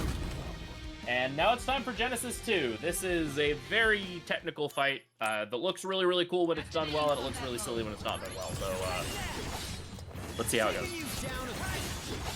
How about this? Here we go. Take that. How about this? Okay, we're just going for the safer strat, which is fine. Prove your. Bye now. Heads up. Bye now. Fortunately, Rush Assault has a lot of hits behind it. Oh, you would use Dancing Sword right when I use Vital Hey, Flash. but the level. How about this? And time. You know Conflict what would have resolved. been really funny is if High Jump leveled right before he killed him. I'd have broke my I was controller. really I would have just went out. I would have ended the game. Hey, we did it. GG's, though. Hey, we're only 45 seconds over us. Hey. All those jump levels. Yeah. What? 10 seconds for every jump level. You know what? That's not wrong. There must have been a half jump level in there. Those tricky half material levels hit you every time. But yeah, If thank we you. left it on, it would have been. We would have gotten it. Thank you so much for watching. I've always wanted to run this game in a marathon. This is actually the first time I've ran it in a marathon. Also, heck Minerva, as we always say. But thank you everybody so much for watching and hanging out. We're gonna be, after we shout out, we're gonna be moving on to X4, which is another cool run. Shout outs to Frito and Sid for sitting with me for an hour and a half of total good memes and forgetting to equip high jump. You guys got any shout out? Shout outs to Zero. Thanks for inviting me. Yeah, same. Reminding me how washed up I am at this game as I forget the lore. Also, it's really cool. If you haven't played this game and just watch this, play the game, but make sure you watch the ending. This game actually turns into a horror game at the end. And it'll make you cry. It will make you cry. I'm glad we got to do this again. As a team, we did this 2 years ago, and now we get to do it again 2 years later. It was a blast. Thanks for having me. Yep.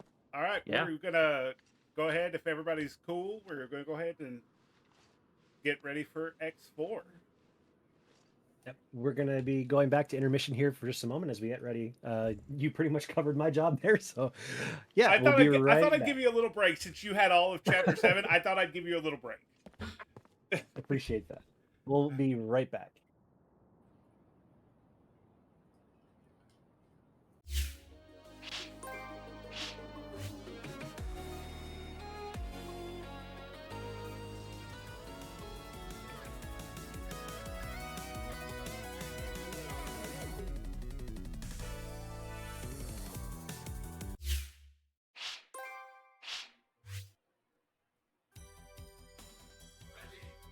Hello, everybody. We are back with xerobladedge running Mega Man X4. We did meet the incentive for the Japanese version, so that's the version we're going to be running for today. Take it away, Zero. Yep. My name's Zero. I'm back again. We're playing this version that has the better box art. It's true. I'll go ahead. I mean, it's true, but the audience doesn't get to see it. I showed them. I just held it up on stream. Blind, deaf, and dumb. I'm sorry. I'm It's okay. just see my way out. Go ahead and introduce yourself. Since we have a new commentator, the Sid is back, but we have a new commentator. I'm Johnny Go. I play this game sometimes. And it's his fault I run this category. I did nothing to encourage this. I did everything I could to discourage this. He really wanted me to run 100%. And then I was like, but low percent. This is self-abuse behavior on low percent. You hate yourself if you do low percent. No. There's really only what, like 3 bosses that are bad in low percent? You hate yourself if you do low percent 0. You can still saber dash cancel. It's free. True. Johnny, you want to go ahead and count me down so we can get started? Am I doing the thing? Do the thing. All right. 3, 2, 1, Johnny Go. All right. So the reason that the incentive was made is because this version's actually a little bit slower because a lot of stuff was cut out of the English version. And we get to see that in this version. I'll go ahead and let Johnny go over the basics. All right, so what you're seeing here is frame loss. Every time here we go. He dashes on the ground, he's losing 6 frames. What you want to be doing here is jumping through the air like this because you don't have a dash startup animation, so it's actually much faster than it is in like X1 through 3. Yeah, like that's really the basics for the speedrun of this game. Yeah. That's like our only tech for the rest of the game. All right, now we just yap. Hey, at least they get to see the cool Maverick names. That's true. You get way better Maverick names in the Japanese version. I actually do have a question for you guys really fast. Is there going to be any sections of this game where there's going to be a lot of flashing? When bosses explode. No, Okay, I'm going to probably put up a warning for that then. The biggest one will be this first boss here, actually, I think. Yeah, go ahead and put one up, just even though it's just for this boss. Yeah, if you don't like what's going on with this boss, then that's going to be every boss, pretty much. I want to point out that Zero just skipped doing the manip for this boss to make this boss faster. I don't know how to do it. I've never learned it. You just dash. You dash off one platform, and it works every time. Well, maybe you should have told me that. Live coaching. So, the manip basically prevents him from flinching, which he does every 4 hits right here, on the first hit, which lets you one-cycle him if you are fast. But if he flinches the first hit, you can't possibly one-cycle him, so that's the only thing manip does. And we don't know why it works, but it does. Back in the day, if you told somebody to dash off a platform to myth, they'd be like, nah, that's a myth. You're wrong. It still sounds like a myth. You tell people that and they're like, that's not why it works. And it's like, maybe not, but it seems to work reliably. It's right up there with X5 with the freaking shuttle/laser manip. If you watch the opening cutscene, hey, right RNG value, start game. Now we're getting introduced to all of the bosses. This is weird. And double. Hope you can read katakana. I got the only Romanji I need. Snow base, baby! Best level in the game. Whoa. Snow base, best level in the game? Really? Snow base 1 has the best song in the game. It also has Izard, so... True, Izard. You can go other places. Anywhere but here. Magma Dragoon first. This is kind of a normal in all the routes. But in this route, with X, we can actually shoot the fireballs. I guess with low percent, it's just like picking your favorite least worst boss. That is true. Yeah, so low percent, you want to have ice by Kernel 1. Yeah, and that's really the only requirement for low percent as far, and then like regular boss weakness for a handful of bosses. Yeah, boss weakness is a funny thing. Sometimes it's like really good, and then in certain games it just gives them a bunch of iframes, so it's way slower. So it's inconsistent as to whether you want to go weakness order or not in the Mega Man X series. Johnny, are you gonna roast me for getting the armor? Wait, what? You haven't gotten the armor yet, so there you go. Yeah, why would you get in this? You're losing time.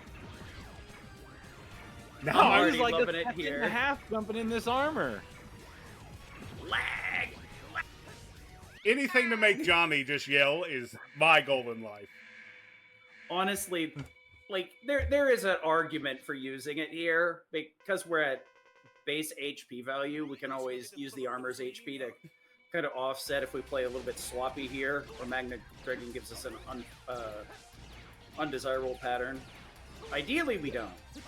Speaking of boss weaknesses too, this is like the main boss in this game. You absolutely do not want to use the weakness on. Yeah. Because the weakness gives him like 2 minutes of iframes, whereas this green shot here gives him like 30 frames of iframes. So you just melt him with green shots. Honestly, I love how much damage the like mid charge does. In some of the other games, like the mid charge does the same as like a lemon, but this game it's really good. Yeah, 2 damage on most things in this game. I am gonna miss the stock shot though. Sure you can. Not again. Where we go? Where are we going second? Spider. Web Spidus. Oh, that's cool. We can break the tree, except for that one spot. Yeah. Art container. To be fair, the breaking that log would actually be slower in this category. Really? Yeah, it does take a while to burn. Jumping over the heart containers way faster. It saves like 3 or 4 seconds. Seeing as you guys are making the Sure You Can joke, can you guys donate to Child's Play charity? Sure you can. Oh, Carter, don't do this to yourself. But do donate. So there's an insanely hard trick you can do right at the start of this level that's really only viable in both low percent and UA any percent, where you jump from the very top of the waterfall all the way to the bottom without touching any corners. It's extremely difficult to do, though. It's cool when you get it, but it is definitely not that easy. That's the one nice thing about Mega Man X series. Like, there's always a very high, and there's a lot of room for improvement in almost every one of the games. Yeah. But the floor is not that hard to get in on. Yeah, especially I would say X4. Outside of like Sigma, X4 is a fairly easy game if you're just following like standard boss weakness order or something. Yeah. So it's a fun one to learn as like a first speedrun, like just because of that. It I honestly missed has that one of the platform best. completely. Good job, me. It honestly has one of the best armor sets in the game because of stock shot. And The then there's stock the shot cheat is code. so busted. And then there's the cheat code for the Nova armor, so you can just spam and ultra kill That log everywhere. you should have fired. Yeah, you just told me it was slower to do that. No, No, it's the one heart before this. log is slower. Oh, okay. That's just a shortcut. Yeah, You know that what? one's just straight up a shortcut. I just do what I'm told. I had a feeling he was thinking of a different one, but I had no way to like. Sid, correct that's the second time you've without- done that. This is the second run you've ruined. You're off the couch. Third run if you count Demake. No, I'm kidding. Sid's a great commentator. This guy is putting notches on the wall, man. I don't know how am I gonna get out of debt. Chicken tenders. Chicken. Don't ask questions. All right, Just next accept limit it. break. I'll get you chicken tenders next limit break. One time. Oh man, I didn't get him down to yellow before. This is the most annoying boss in the game, in my opinion. It is absolutely the most annoying. Well, Owl's up there, but Spider, I feel like, is just so much harder to do well, even if he gives you a good pattern. Whereas Owl just never gives you a good pattern, so it doesn't matter. Yeah, because this right here, he can move well above your like ability to shoot, so it makes this fight really awkward. And those webs he shoot at you do a decent amount of damage, but they also lock you in place unless you mash out. So the movement in that fight is really rough, depending on when he decides to stop and shoot. Another boss where using the weakness doesn't actually really save you any time, even if we don't have the weakness, but if we did, it doesn't really save you any time. And if you hit him to knock him to the ground, it actually loses you time. So like, By the way, I am you use 0.2 the, seconds ahead on the Japanese version. Wow. oh yeah, so one thing about the Japanese version is before every single boss, they have their little like taunt that they do that they don't do in the US version. And that's why you lose all of the time in this version. Because every single one is like 4 seconds long, and you just lose 4 seconds every time you play this game on every boss.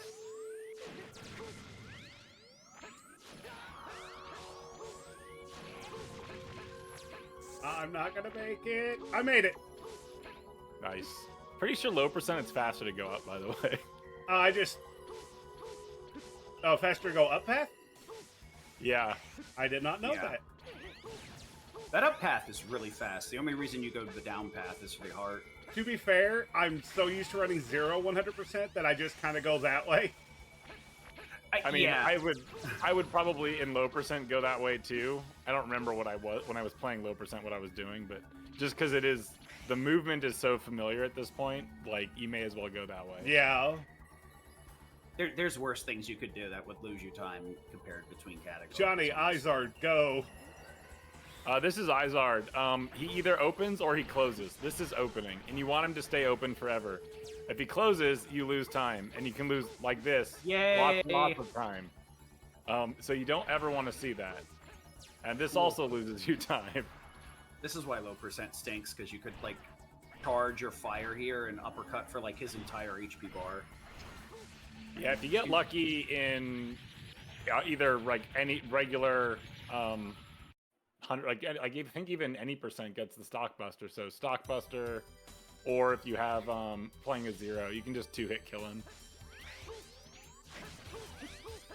One thing that's nice about low percent though is your charge doesn't stop on the ice blocks, so you can just clear them all out.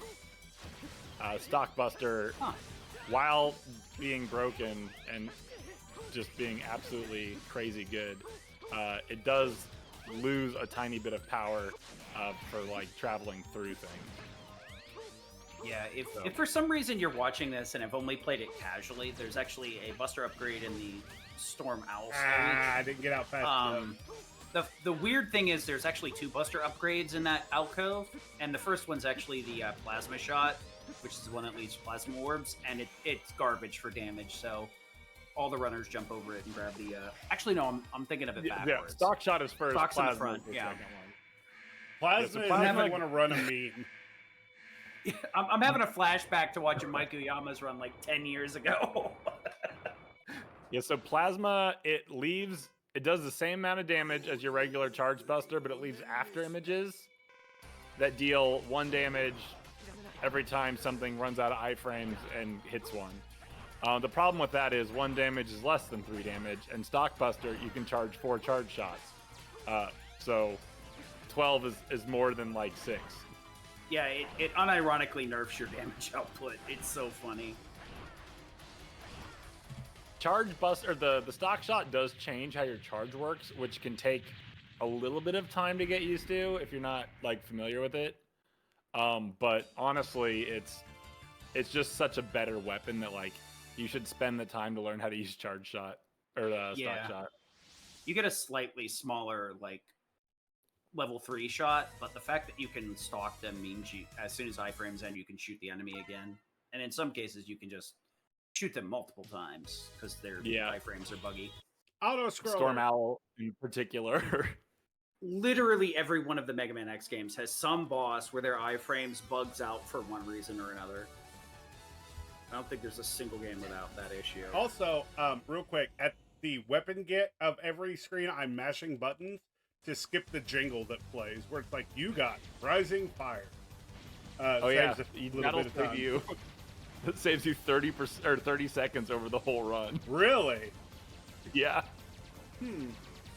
Another Wouldn't be fun able- way to lose time in this game is this auto scroller. What you see him doing right here is you see him doing this dash in the air. Every time you do that, it saves you 21 frames, I think, versus just not dashing. So you can actually lose something like 20 seconds on this auto scroller just by not air dashing. And I'm taking it at the safe right rhythm. because if I die, I have to start over. Yeah, this is a deceptively difficult segment. It looks real easy when you watch somebody do it, but the moment you play it yourself, you understand. It's... Ugh. And also, I'm holding down the Also- whole time because it makes X go a little bit fast. Also, one thing is when you see him hit the ground before he dashes again, there's always a little bit of a delay.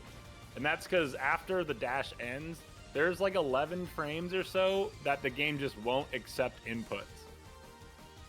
Which also makes timing and chaining your dashes together extremely frustrating. Yeah, this game does a lot of fun things. Yay, I didn't die I during Jet panicked a little bit Stingray. when you didn't get the E-Tank. Do what? I was like, "Wait," yeah, I panicked a little bit when he didn't get Yeah. the E-Tank. I was like, what are you doing? My brain did the same thing when he passed up the heart. I was like, oh wait, never mind. I had to like hit a reset on that. Another boss you absolutely do not want to use his weakness on. Deals 4 damage, which is nice, or 5 if you use a charge, I guess. But it locks him in place for like 3 seconds, and then he leaves the screen, and you can't deal damage to him until he comes back on the screen. So it's extremely slow. Never want to ever see it happen. Yeah. There are some like boss weapons in every single game that like just drop the enemy to the floor and then they get like a bazillion iframes. And there's actually 2 in this. Using the claw on Spider's silk while it's dropping down, and then this guy right here when you hit him with ice, it's super silly. And he didn't dive. Casually, it makes the boss free, but in a speed run, it absolutely loses metric tons of time every time you do it. Yeah, we got a 0 jab Jet Stingray, so we did really good on that one. Yeah, the auto scrollers are what get you in this game. And now we You get to go learn, like, fight the- Colonel. Hey, If this is random off, boss. you absolutely do want to use his weakness on. Non-negotiable. When you run out, you feel bad. It won't The- be quite as free as it is in 100% because he can't charge ice here. But Yeah. every time he drops ice, there's a chance that it can hit multiple times. If Colonel changes his stance.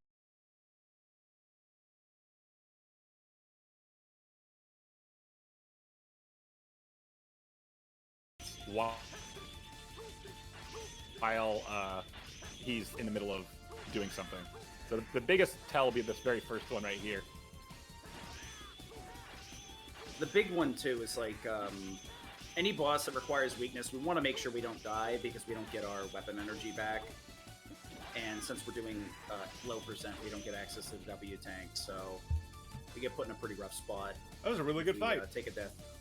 That was a super good fight. And now we get to go to the hardest stage of low percent. And I only say that because you can get knocked back into the heart tank and have to reset. There's a lot that Oh, can go yeah, wrong you- in Flash Beast in low percent. Because you don't have stock shot, so you can't clear enemies out quickly. And yeah, you have to avoid the heart, which is just right in your way. So I will be using the mech for this stage. Sorry. Yeah, there's a couple of spots where it's like the game is like take the power up, and you're just like, nah, I want to make this hard.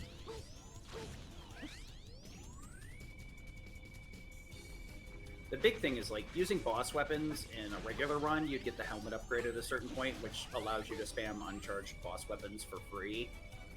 So you kind of get spoiled a lot if you switch from any to low. There's quite a difficulty gap in terms of just learning and using your boss weapons appropriately, rather than just firing them off blindly. Another interesting thing about this stage, though, is it operates on frame rules like Mario Brothers 1, where each half of the stage has a different length frame rule. This first half, it's 3 seconds. Second half, it's 2.5 seconds. But they're pretty long. They're pretty forgiving, but enough mistakes and you lose time in significant chunks on this stage Got a in good one. particular. Huh. I would have thought fire would be faster there. I guess it does less damage. Charge fire for sure is faster. Uncharged Ground Hunter. Ground Hunter does the most damage to it. I think it kills each 1 and 2. Makes sense. I just get a health. And get in the mech, dude. You can't get He's in getting next while you're in sniped. iframes, by the way. Learned. So here I'm going to take it kind of slow. Cool. Smart. Need the mech to jump over it. Hold on, wait a second. It's fine. Just go, mech. It has The enough mech has HP. much less knockback if you get hit while you're in the mech. Unarmored X, you get knocked back like forever. So it's really easy if you're unarmored to get knocked back into the heart tank, like Zero said earlier. Yeah, so if you're just learning or you're wanting to do low percent, take the mech. Just accept it. Except your inevitable time loss.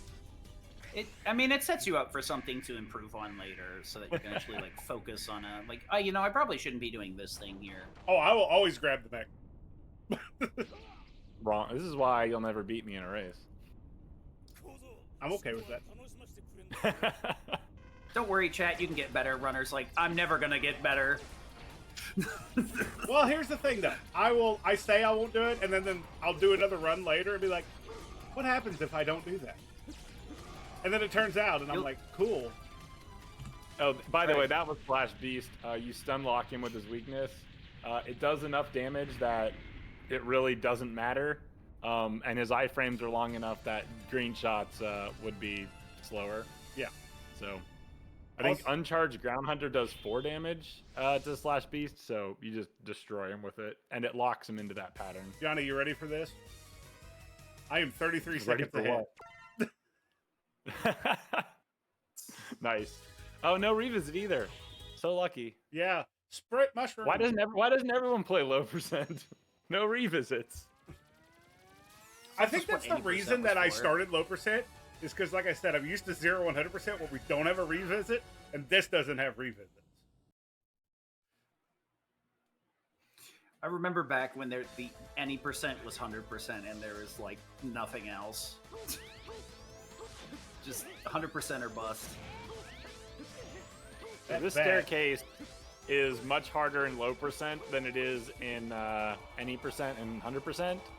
Because, you know, again, you don't have stock shot, so you can't reliably clear the bats out of your way with one buster shot.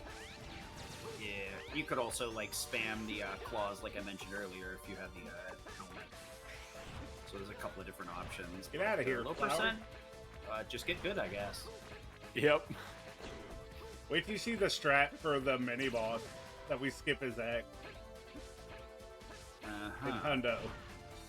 You can't skip it in low percent, I don't think. No, Yeah, I haven't found a way You to do said it. skip, and I'm like, Skip his X and sit down Hundo. on that one. My You bad. can kind Yeah, of like. so Go ahead. I was gonna say this mini boss. You see where he just hit the platform and it kind of moved the screen over here. You can actually jump over the trigger for that in 100% and any percent, which lets you just skip the mini boss after it starts. You know, that's not too bad actually. I almost died. Facing it. Yeah, those spikes are not like damage spikes; they're death spikes. Yeah. By the way. It's okay. Yeah, normally you can like jump up, air dash, and then use your ultimate Nova Strike to jump over the camera lock there and just ignore the boss and walk into the trigger for the next area. That was a good little stair section, except for that one hit.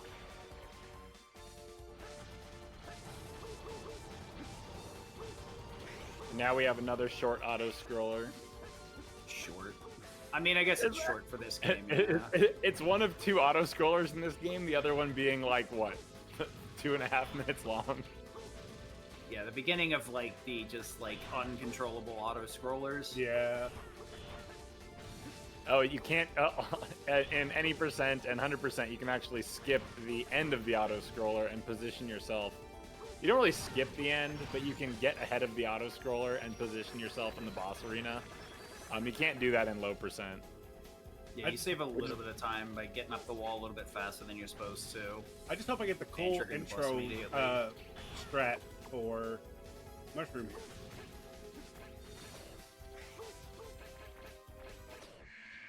So what I'm going to try to do is I'm going to jump in the air and fire a web, and then when he hits the ground, I'm going to try to fire a web again. Because you have exactly, you have exactly enough web to kill him. Yeah. And I missed. Yeah, this web's a really interesting boss tool actually because it creates a in-air platform. When you shoot it off screen like this, it just despawns, but if you tap it and then drop, the game actually despawns the web there as well too, so you can get another shot in quicker. It's just one of those things you gotta keep in mind while you're using it.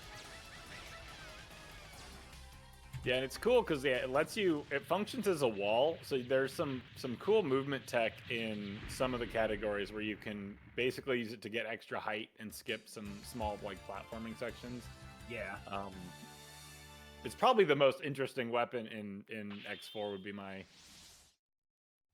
my assertion, but yeah, like each X game kind of has like its own, you know, cool weapon like S-Chain from X2, and I think this is the big one in X4.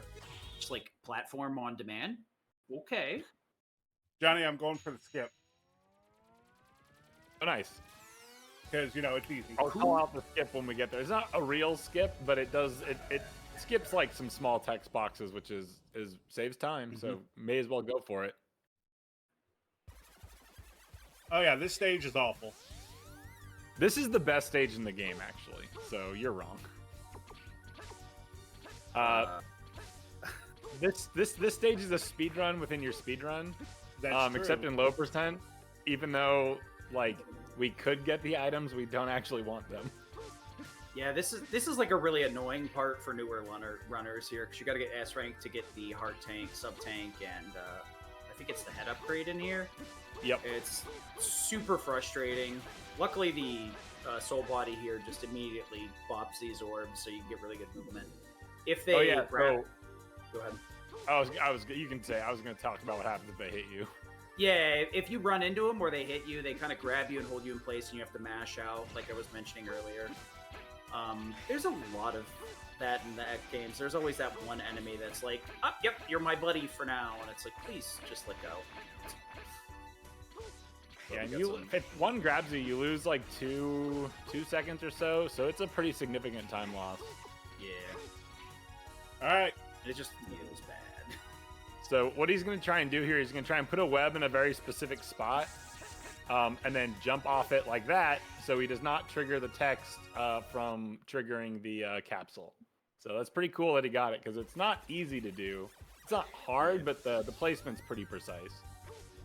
Normally you can just like trigger the dialogue and then jump on the top of the capsule to get over it, but that's definitely more swag for sure, and a little bit faster if you do it right. Also, another thing where you see in this game, you don't actually have to hit that button. Yeah, I but meant to jump over it, but I was not. It's super easy to tap some of these bait buttons. You don't have to like toggle it twice. And we saw, I think it was the first button, you can't actually hit the buttons if you're in iframes, similar to like jumping in the mech and stuff.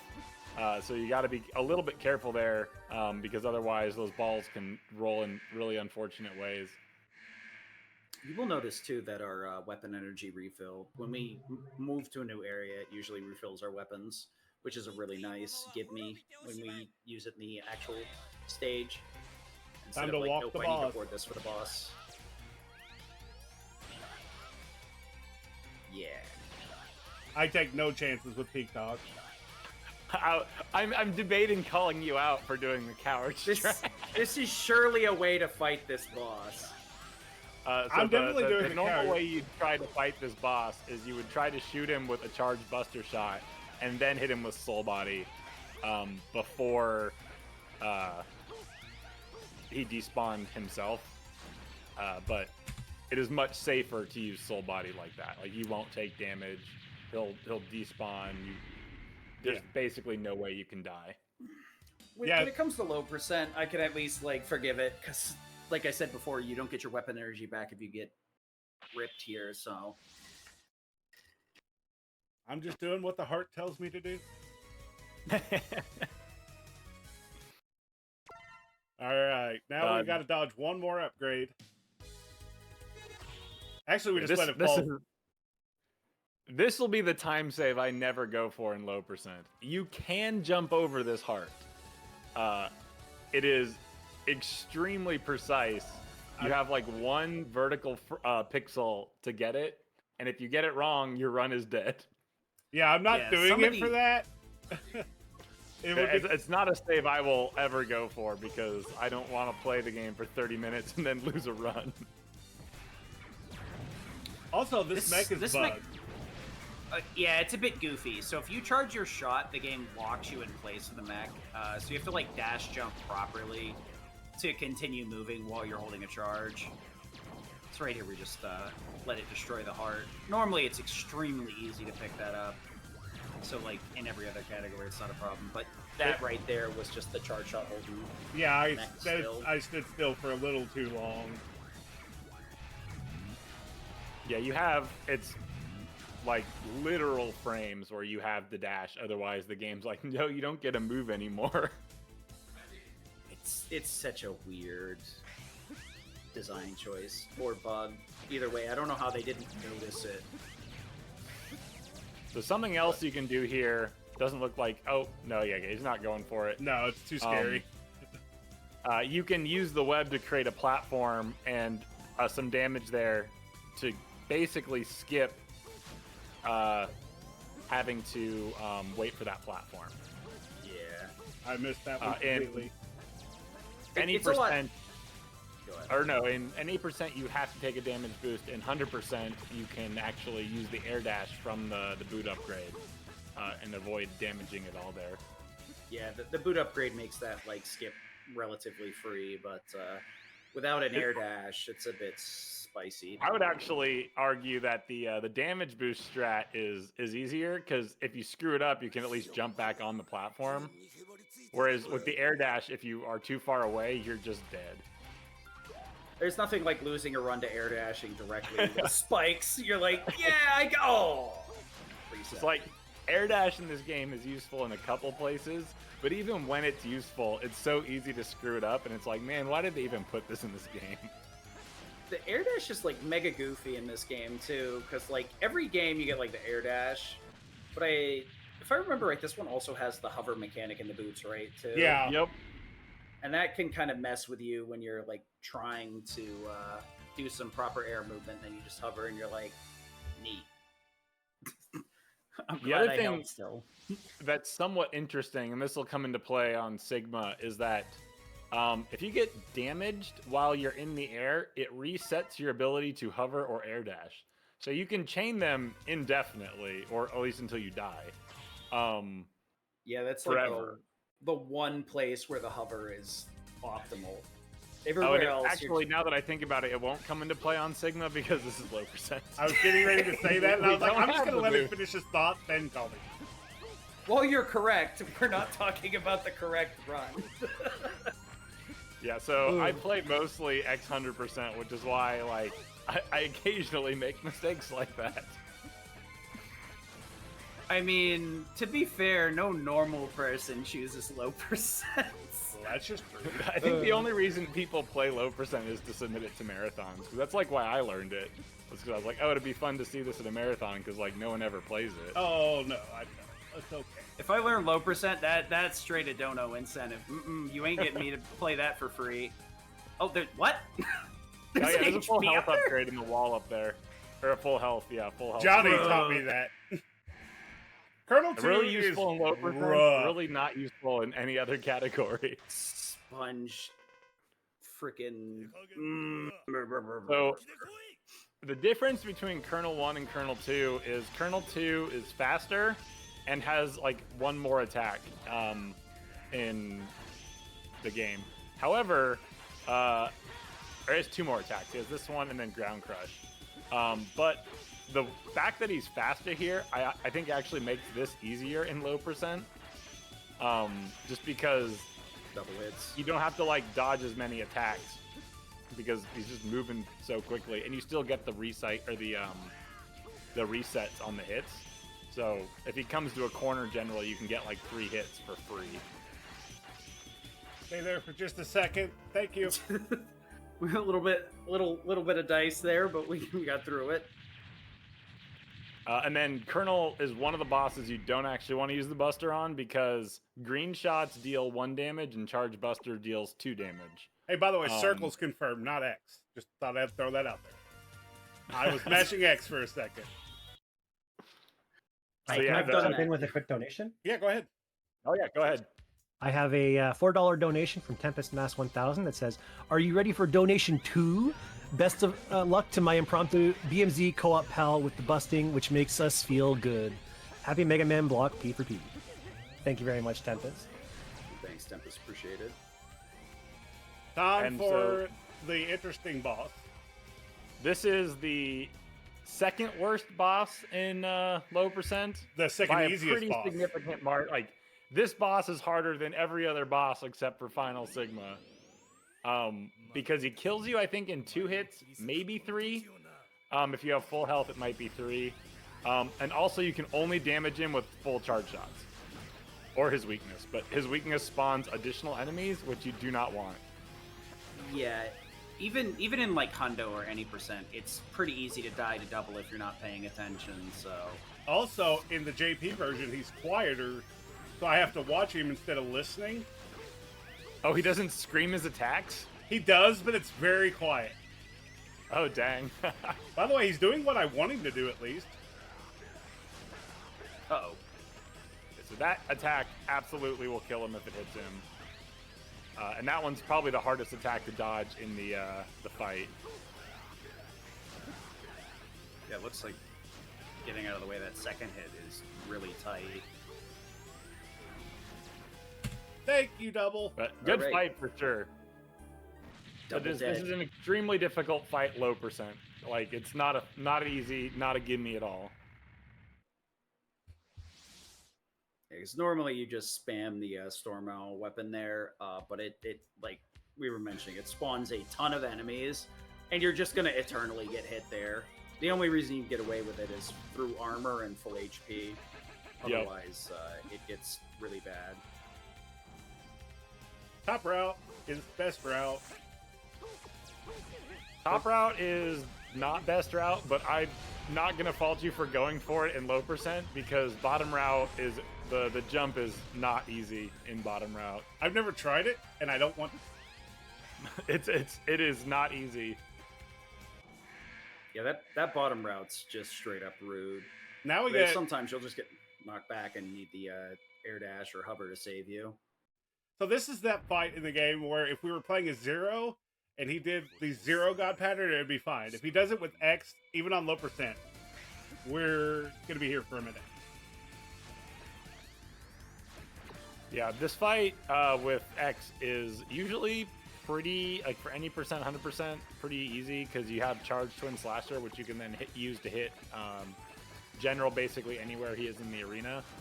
But He's doing it. low percent, you do not have the charge. So if he does attacks like this, you can't actually use his weakness on him. Yeah. Like And you were saying, Buster, I think, again, only does 2 damage to Colonel here. So very slow if you're not using Twin Slasher. it's a little bit better with the stock shot, but you still should just be using the weakness here. Gold. Gold! Oh, I guess one of the things we did neglect to mention is the reason we're able to shoot the Buster while we have the weapon up is there's actually 2 shot buttons. When you have a weapon equipped in this game, you can either use both for your Buster when you don't have a boss weapon equipped, or when you have a boss weapon equipped, one will be the Buster and one will be the boss weapon. So you can actually hold and charge and shoot regular shots while having a weapon equipped and kind of flip-flop between the two until you're out of boss weapon energy. It is an extremely nice quality of life improvement. And now we're on to the boss rush. Yep. Where you get to see all 8 bosses again. And I think in low percent, there's no differences between any of them. No, I I think they all literally play do. exactly the I do the same. Zero route just because I'm used to it. I mean, the route, I think, at this point is just go around whatever order is easier for you. Yeah. There's like no cost benefit here. Just whatever you can survive at low health if you come in here at low health for some reason, etc., etc. Could you not? This is not my fault. I didn't say anything about No, getting this it. I is said low Dragoon's health. fault. Well, if you're doing Zero route, you're going to what? Spider neck, so Yeah. you get the health recovery anyway, Yeah. right? And then Peacock, Yeah. Stingray, Beast, Mushroom, Walrus, Owl. Yeah, at least they were merciful enough to give you like a medium health recovery here. Yeah, that recovers between every fight too, which is nice. And it's not like super out of the way like it is in some of the other games, or not like a bunch of small drops. It is still a downside to pick up an HP refill though, because it does stop the game for a short period of time while it refills your HP. But it's a lot faster than dying usually. The other nice thing about it is like the 3 bosses you're most likely to take a lot of damage on are Dragoon, Spider, and Peacock. So like they're all up top, they're all easy to get the health from, and then after you're done with those ones, most of the rest of the bosses are pretty free. So the boss is invincible while he's over the top of the stage, or invisible, but can actually still take damage as long as the iframes are gone. You can abuse it to insta-kill there, but unfortunately we don't have that with the tools we have for low. And there is one thing to mention is once he drops below half HP, when he leaves the screen, he does gain permanent iframes until he drops back onto the screen to do his Makes his little desperation web. attack, Yeah. which is why he stopped shooting at about half HP there, because he wouldn't be able to damage him anyway. So I just Yeah, get 'cause in the the other corner and thing- charge. When he is off screen, though, you can actually bonk on Spider too. That's something you got to be careful about because you really can't tell where the Spider is. Yup. So there's a lot of little micro optimizations that you should probably keep in mind, especially for low percent. You need to play things pretty safe. Yes, I'm doing the safe strat. Learning the dangerous strat in the middle of a speed run would be a choice of all time. I mean, to be fair, once again, it's faster than dying for sure, and like especially since you're in a boss rush, maintaining the higher HP total so you can get through it without having to like go out of the way to grab the pity HP is a good call. Honestly, Yeah. Not something you'd want to do in like PB attempts if you're super serious about it, but there's no reason to, risk Marathon everything. strats. Yeah.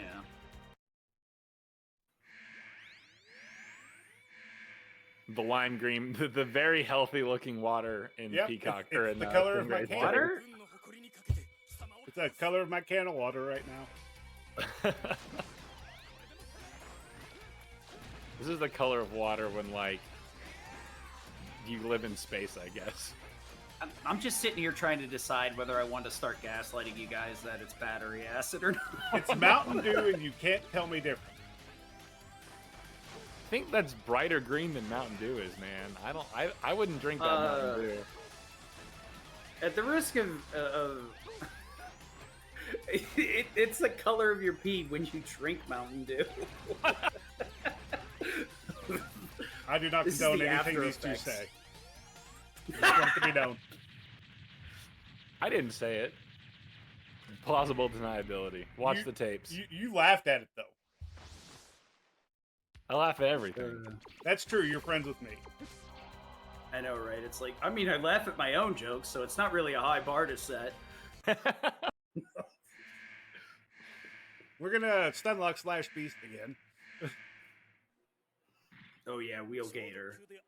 There's a lot of like crossover where some of the bosses start to remind you of one another. They do get to a point where unfortunately there's only so much. It is nice that you break the claws here so he doesn't do the somersault move, because it just takes forever and it like hits like a truck too. There's a fly flying around during boss rush. You need to go away. Don't know how you got here. You know, It'll be more annoying during Sigma, so hopefully it's I gone thought by you were then. talking Oh, about no, it's Slash the- Beast. No, it's a literal fly is in here, and he's being a-hole. I'm gonna try to be nice. All right, let's see if I can do the cool thing again, or this time. I was gonna say again. So one thing that's interesting about Mushroom is you can actually, when he's in his stun Right, phase like save. that, Yeah. he doesn't have a hitbox for you to interact with, so you can jump through it. Which is nice because it lets you do that like extra hit at the start pretty free. Yeah, I do appreciate you can double hit here too, instead without re-triggering iframes. I got the cool strat. Congratulations, I'm so proud of you. Thanks, Dad.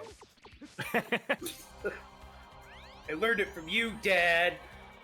Actually, I don't know where I came up with that or where I learned it. I just started doing it. I was like, it makes sense. That was the old Mushroom strat before Dante ruined that whole fight. Dante ruins everything. See, we have this really easy strat that's pretty free. You could do that, or you can kill your run and with the risk of saving 3 seconds. What are you gonna do? Optimal Mega Man X bosses, like, over time get worse and worse. And then it just gets to the point where it's like, do you like having sanity? Then you don't do it. Mom, get the camera. No, Mom will get the Silly camera things if I to can do this survive sometimes. Final Sigma. Yeah, we could be here for a while on Final Sigma. I was or gonna we say, could- like, it could you're be at really half fast. HP, so Mom will get the camera if you survive this boss fight. And then I thought about it, and I was like, nah. If we die here, it's gonna be more of a freak of nature than anything else. Yeah, especially with aiming laser. Like the chance of you dying on Owl with aiming laser is so low. Because, like, in any percent, or I guess, like, any or 100, you'd be looking for a specific attack from this boss that would allow you to just hit him without iframes, but there's no reason to do that since we don't have stock shot. We can't take full advantage of it, so just cycling So- with his weakness. Something I learned recently, which I feel like it doesn't get talked about enough with Storm Owl, is basically every one of his attacks you can shield break him like that. Interesting. The reason we do it only on the orb attack though is it's the only one you can like reliably predict. Yeah, 'cause he holds still. The timing for. Yeah. Okay. It'd Makes have been sense. hilarious if I yelled, "Mom, get the camera," and my mom ran in with a cell phone. Okay, so Johnny, tell him the coal strat where you jump through the scythe, and then I'm not gonna do that. All right, so even I don't do that because it's extremely dangerous, and this guy hits like a truck. But after the second hit here, every hit's gonna despawn him. Or for the first 2 hits, it's gonna despawn him. Third and fourth hit, he's gonna go to the side and kind of swing at you with the scythe. You can actually jump between Sigma's body, spoilers, and the scythe blade, and get 2 hits on him. One on the right side, one on the left side. But that's dangerous. Does save some cycles. The other thing you could do right here is you can go for a 3rd shot every phase. If you just hang out under him against the wall, he can't actually hit you. But again, you have to be very quick and get in position. It's just safer to take it the way he did. I have seen more of Reaper Sigma than I have in all the combined any percent runs I've watched.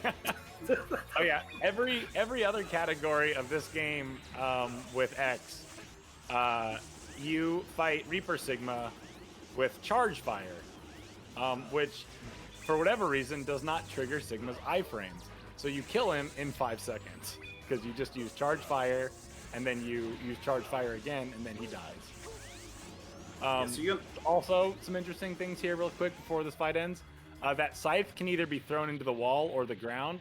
If it gets thrown into the ground in low percent, you're going to die.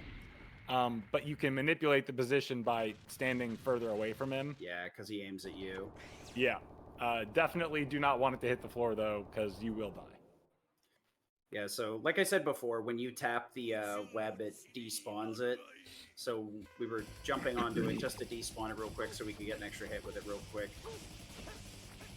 I'm not These gonna are- talk. You guys can talk all you want. I'm not gonna All right. talk. Those are this way scarier without any of the armor. This is Sigma 3. This is the hardest part of this game in every category, especially in low percent. There are 2 different Sigma bodies here that you have to kill. Gunner Sigma and Earth Sigma. Gunner Sigma does this, or will shoot lasers at you. In low percent, it doesn't really matter which one he gives you. You can damage either one in either cycle. Earth Sigma has 2 attacks. This wind attack, which we've now seen twice, this is the one we want to see. Because that one, you have very little risk of taking damage. The other one, he sucks rocks in towards him and then spits them back out at you. And it is bad. It's hard to avoid damage. Give me wind one more time.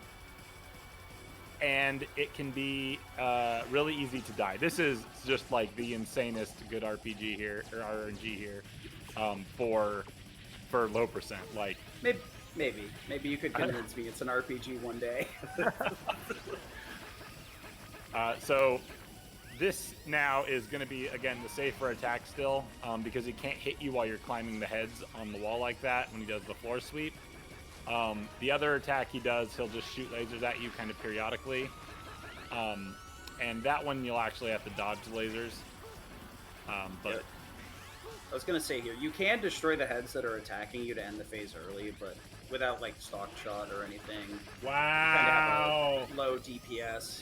so this is actually getting pretty unfortunate at this point, because every single time you're doing this, you are getting in less damage. Like, while Earth Sigma's still alive, this attack doesn't matter, because Earth Sigma is the harder part to deal with, but getting lasers like 6 times in a row, especially after Earth Sigma is dead, is real unfortunate. So he's going to do the other attack now. You can kind of tell just based on the placement of... Nice. Hey, guess Oh, what? Oh, nice recovery. I thought we were going to see Go round faster. 2. Go faster. GG. This is PB if I go Almost sub faster. 51. Possibly Cutscene, sub please get 51. skipped. No, no Yeah, so sub time doesn't 51. end until we stop here final on this upper platform. platform. Yeah, the upper platform this time. There you go. PB. Nice. Yo. GG. Is it just Almost straight sub up 50. PB or just JP? Or sub 51. That's straight up PB. That was a really good run Nice. though. No deaths. You got most of the strats. Clean. Like that was a really solid low percent run. I was so scared of this run coming in, and it was fine. Crisis That's- Core went worse than this. And that was Well, the run I that's was 'cause okay you- with. That's because you were just hard committed to jumping instead of high jumping. That's true. But now I was High going to jump? move What on is to this? UE after this. And then this happens. Go ahead and save those. Awesome, dude. GG, man. Thank you so much for all of the GGs and all that. That he ended like 7 times. Yeah, that was interesting for sure. I've That's never very seen that happen. I've seen the reverse of that happen, where he does the rock attack on Earth Sigma like 7 times in a row. See, he didn't even rock. Like what? What yeah, happened? Yeah. The RNG on that fight was kind of crazy. You got terrible gunner RNG, but like perfect Earth RNG. The floor sigma can suck X in, and it will do a extremely massive amount of damage. Okay, so what In was low fact- percent, it probably it kills you? it won't hands down. instantly kill you, but it probably puts you in a position where you're going to die. yeah, Like, it would Okay. have you killed probably us. can't get out of that area fast enough. So real quick, the whole thing with the rocks we're talking about, like Sid said, he sucks us in.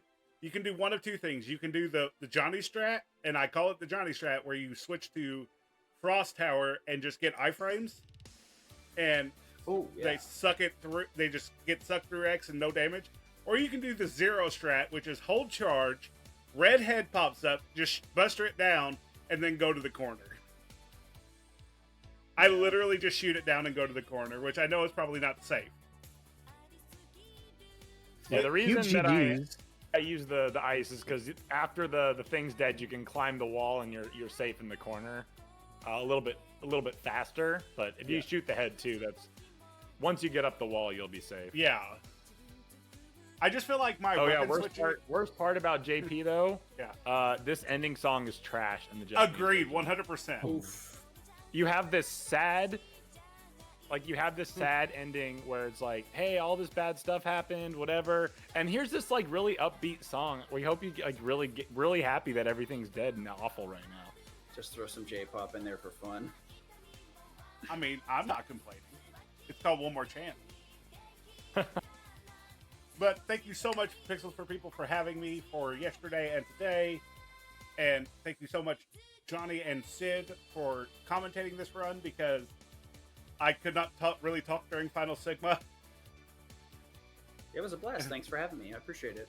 Yeah, dude. And Yeah, thanks. huge GGs. Is there anyone you'd like to shout out beyond commentators?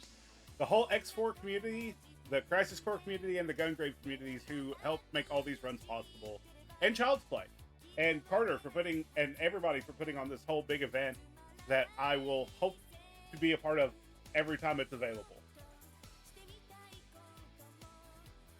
Well, thank you very much, Zero, because you provided quite a few runs for the marathon this year, and really appreciated having you on. It's no problem at all. It's my pleasure to do runs for stuff like this.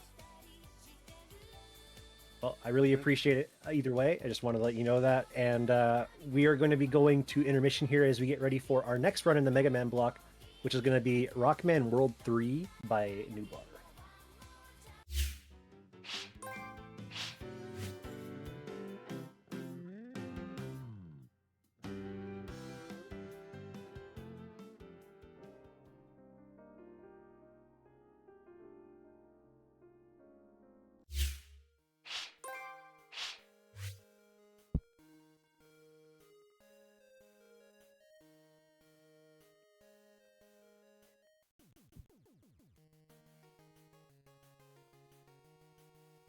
All right, everyone, we are back for the ending of our, or the nighttime, should I say? Maybe not nighttime for everybody. It's nighttime for me. So we are back for Pixel for People 2025.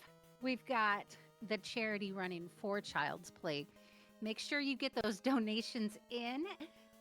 Let's see here. I think I have a new donation to read out from Rayo, $25. Bustin' makes me feel good. Good luck to Nooblar, bustin' gaming on the hardest Game Boy Mega Man. Remember to all, Pirate Man is a happy song. Right. That's the only time you're ever going to get me to say that, Rayo. I'm not sure that Makes me that cry is a already. correct. Right? I'm already in tears. Haven't even started yet. Oh my God. All right. I am going to hand it over to the amazing, the talented Nooblar. And take it away, buddy. I don't know about talented, but we'll try our best. So, good morning, afternoon, evening, guys. I'm Nooblar, and I'm gonna be speedrunning one of the most boogeyman games in Mega Man Game Boy speedrunning community, Mega Man 3. Unfortunately, I wasn't able to stream practicing this thing, so I was only able to practice a lot of individual runs offline, like sometimes even during work. So let's just hope we have a good run right here. We're gonna start the count in 3, 2, 1, and go. So start off, we have 4 Robot Masters, which probably a lot of Mega Man fans are familiar with. So we have Shadow, we're going here right now. We have Sparkman, Snake, and Gemini. So this game starts off with recycled bosses, as you can see from Mega Man 3 from the NES. So nothing special going on with Shadow Man stage, to be honest here. There's not much difference compared to the NES. We have the same disco ball here. We have the same grenade dudes. We have the hoppers. And later on, we'll also have the parachute gun. Have a lot of stuff going on here. We're gonna be having a few damage boosts because one of the additional enemies in this stage, which is usually in Hardman stage, are the Hard Hat Bulldozer. Focus a bit here. This is a really dangerous part of the stage. I need to take it safer. Dodge it. Normally, we just go forward there and try to destroy the disco ball, reduce the lag. And yeah. And if we have, usually if we have a lot of HP here, we can damage boost to this guy instead of killing him. Could save like a couple of seconds. But on Marathon Run, we try to take it a bit safe.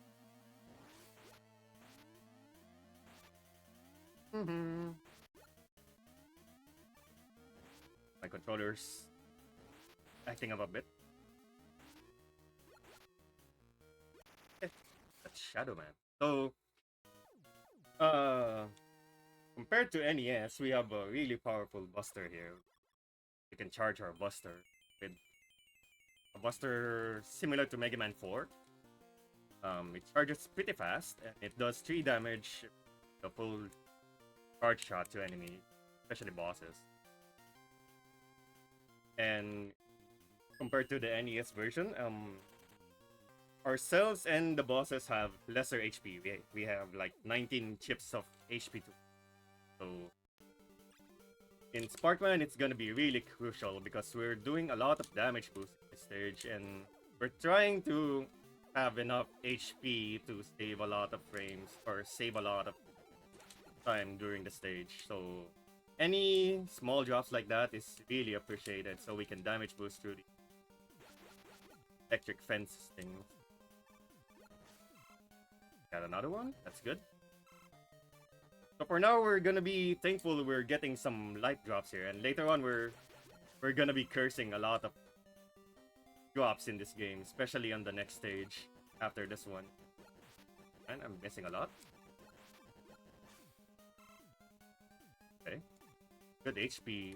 We have a good HP value here. Can damage boost a lot more. Save more time. And we have some super laggy area here.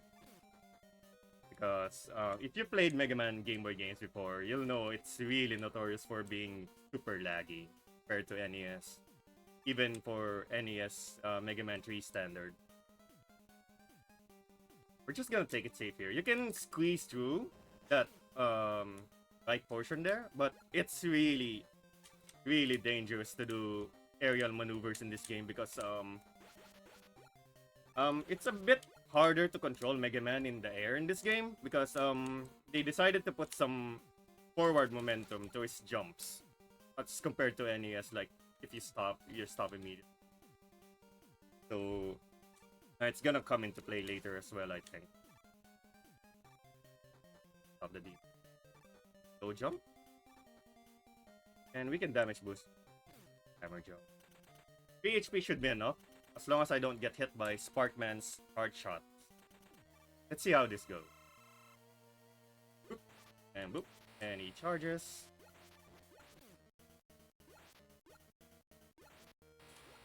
Whoa. Oh, that was a bit scary. I had to jump back there. If I got hit by that one, I'm good. Yeah, now we get the Spark Shot. Spark Shot is as useless as is it the Mega Man 3. Because it doesn't kill enemies pretty much, except the boss that's weak to it, which is the next stage. But overall, Spark Shot doesn't do shit. So next we go to Snake Man.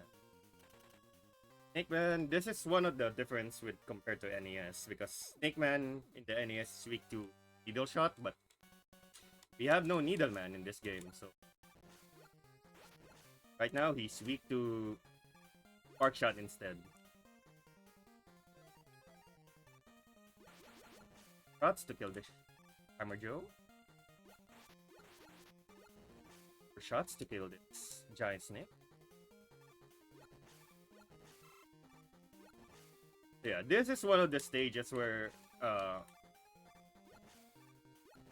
weapon and light drops can be a really bad detriment to your runs.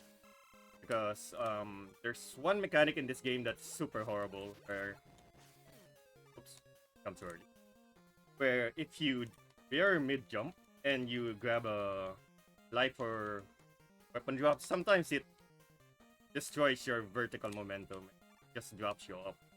Super weird mechanic overall. And I probably should have grabbed that Ether, but it's okay. He can make do without. Nice damage boost. And we just slide through here. It is possible to reduce lag there, but it's a bit too technical for me to do consistently, because you have to do diagonal upward shot, and then you also have to slide right after, so it's a up right and then down right input, which is super awkward to do consistently. Got a curse. Okay, that's a good drop, since we don't have to worry about health drops, so we didn't die. Good. Now we have Snake Man. Snake Man is weak to Spark, but will do one shot of Shadow first. Because as I said earlier, we only have 19 HP here, so and each weakness shot is around 3 damage. So you'll have 1 extra HP. Now we have Search Snake. Search Snake's not that good in this speedrun, sadly. I think we only use it on the next stage for Gemini. So you only get to use it once. I tried to make it work on several stages, but I couldn't find any good use, sadly. And so we're down to our last Robot Masters for the first half at least. Gemini Man. Now, this is one of the harder stages of the game to optimize because there's so much damage boosting as well. Similar to Sparkman stage. So right now, we're trying our best to move right as fast as possible to despawn a lot of those dragonflies. Because not only do they cause lag, but they can also hit you. They pretty much hurt. Okay, so far so good. Kill the froggy. Then we have the usual fish eggs here. And boo boo boo boo boo boo boo. Yeah. To use the charge shot, they die before they even spawn. So that also means they don't drop anything. So if you're trying to farm anything here in the fish section, you have to not use your charge shot because they'll die before they even register spawning in the game, which is super weird, but it is what it is. Got more dragonflies and the giant penguino. There's a faster strat there with the penguins where you can shoot your shadow blade, and you can fly through the giant penguin. Because like a few frames. You only have a few frames to make it work, and I couldn't get it consistently even on practice, so I don't bother doing it. Whoa! Okay. That happened. I was so close to the boss area too. That's unfortunate, but whatever. Just marathon things, I suppose. Got a bit disoriented there because my shadow. Okay. Yeah. Now I'm just throwing. I guess this is the curse of Buddha 1-up as usual. But yeah, that's totally my fault. I bunked the thing there. Okay, hopefully we don't get any more deaths here. Because as much as possible, I want to preserve some 1-ups because the latter half of this game is the more brutal part of this game. So we're gonna lose a lot of time here, but it's kind of accounted for in the estimate at least. So much lag here. Oh. So much lag. Okay, let's try to do this again, even better.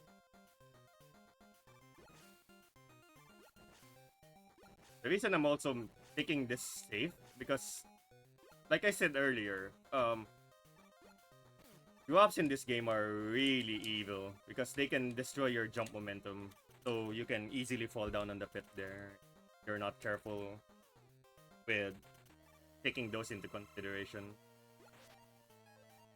Huh?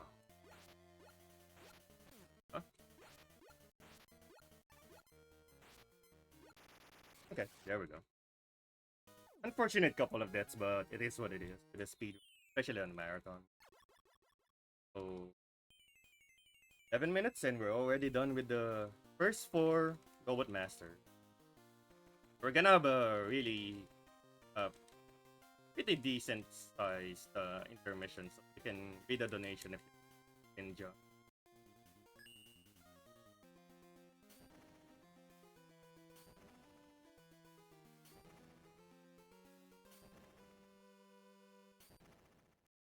I think you're muted. You can proceed.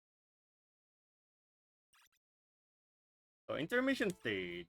First time we'll actually use Spark Shot, or rather second time. A bit easy fast cycle, like we have the giant Susie. Giant Susie is weak to Spark Shot. The only other boss that's weak to Spark Shot. And this thing hits like a truck, and super RNG on what his behavior will be. You got a pretty good pattern there. Got to finish him. Now we get to the second half of the game, the most cursed. Man, if you ask any Game Boy runner, this second half is probably the worst you'll ever have experienced in a casual playthrough, maybe even on a speedrun sometimes. Because Dasman stage is just evil. I have no other words to say with this stage.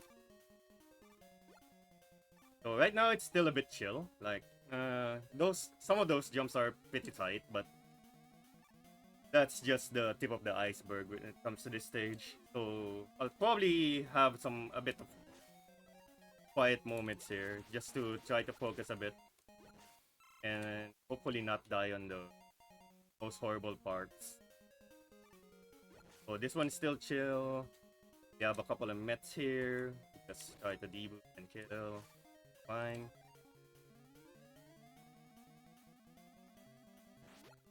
Here. And we have the crusher area. Not the best first area there, but it's okay.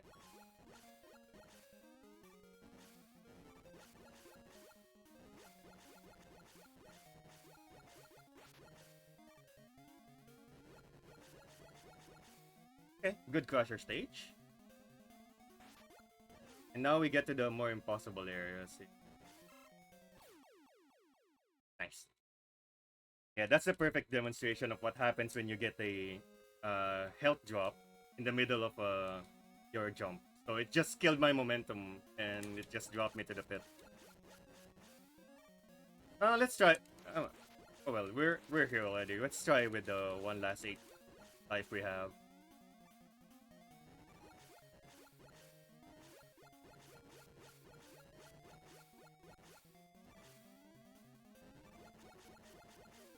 Crusher stage good. Yes, it is totally one of the worst stages ever. There's so many things that can go against you. I hate the crusher stages. They make me so anxious. To be honest, the crusher is the easier part of this stage. Let's do Maybe a for you. safer strat here.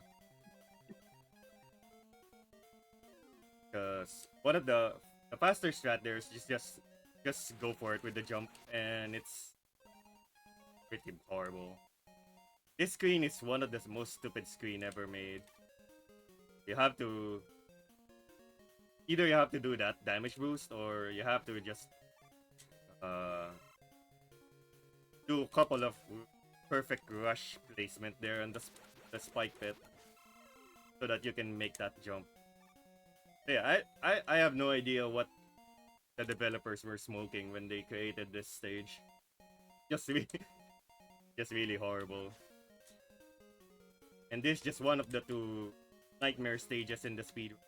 We'll see the other one later on, and I'll likely explain it as we go along. So Dustman is pretty easy. Just RNG that he'll do this suck move, and you can't do anything about it because he's invulnerable for like 3 seconds, and you have to take the time loss. I think it's 5. See?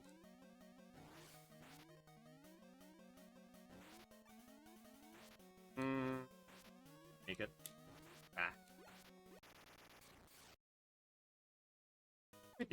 Pretty meh boss fight there. But... next stage. Alright, Skullman. Skullman, we can probably do safer strats. So we don't need to... hopefully, we don't need to game over in Skullman stage. But the stage after that is probably one stage that I'll intentionally game over. Let's go. Skullman, it's pretty straightforward of a stage. The main danger in this stage is pretty much just first part with the spike pit if you're doing fast strats, but if you're using safety strats like just deboosting through bats, it's okay. Ooh, nice one up there. That's perfectly healthy. So yeah, if you're doing fast strats here, you'll try your best to control your jump height to avoid the bats and not fall into the pit. But the jump system in this game, it's really scuffed. Like, you can swear on your life that you press the jump button on the same duration, but you'll have different jump height for some reason. Super weird. And it's something I don't have any explanation whatsoever as to why that happened. And the best you can do is just adapt to it. Like, do safety strats or whatever. Hope for the best. You have falling worms. You have the Doorman here. Also, despite the flaws of this game, I have to say the Game Boy rendition of the music compared to NES is also holding on, so it's really good. Especially more so that you're comparing Mega Man 3 that sacrificed game performance for its music. This game doesn't do that. It's just standard Game Boy performance, but the music is still good. So I have to give props to Capcom for that. Whoever the sound designer. We're up to Skullman. Skullman is a really easy boss fight. So he has the same mechanics as in NES. Like he reacts to what you do, so you can stare at him for like 5 seconds, maybe. That's nothing. So that's a really funny programming thing with Skullman, and it's really consistent. Oops, missed shot there. Oops.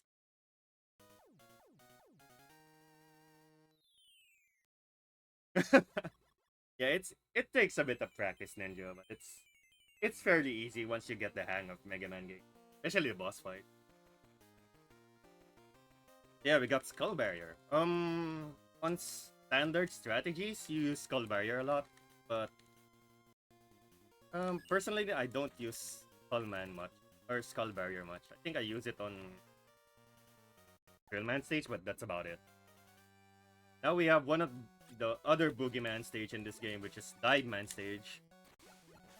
So yeah, if you're watching this game, sometimes you think, what's the big deal with this Dive Man stage? Why people hate this stage so much? So remember what I said earlier about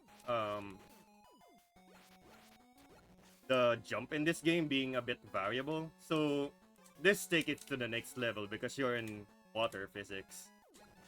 Water physics is a lot worse in this game to jump way too low, but it's okay. So yeah, this one I'll just take the hits because the jumps are so variable here, so hard to gauge properly, even if you practice it a lot. So first part done. I think people would say, that's not so bad, right? It's just a few jumps. Mr. Streamer, Mr. Speedrunner. I don't know what you're crying about. So. Now we get to the second part, which is the really fun part, Kappa. So Whale is still the same, like 6 to 7 Shadow Blades, okay. Rush, switch to Rush Jet here. So far so good, right? And nothing good for Medi. So this jump is really horrible to gauge, and you lose a lot of time here if you don't get it right. And let's try it one more time. Yep. I let go of the jump already at that point, and it still went up. That's Mega Man 3 for you. I wish Eddie gave me a 1-up. You can try it again, because the alternate strat to that is just going along with this. Never mind. Oh my god. But yeah, that's Dive Man in a nutshell. The water physics is one of the worst in Mega Man history in this game. It is what it is. We kind of took that into account, I guess. So we have more chances this time to do the proper strats here. See how it goes.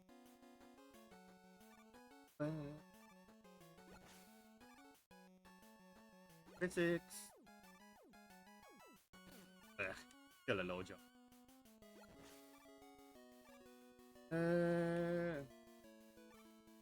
There we go. Third time's the charm as always. So yeah, I'm not sure how the developers coded this water physics and the jump in particular, but it's super weird. Well, I can at least showcase the cool strat in this stage, and we don't have to resort to casual strats later on, because if we run out of rush jet, we can't do the fast strat.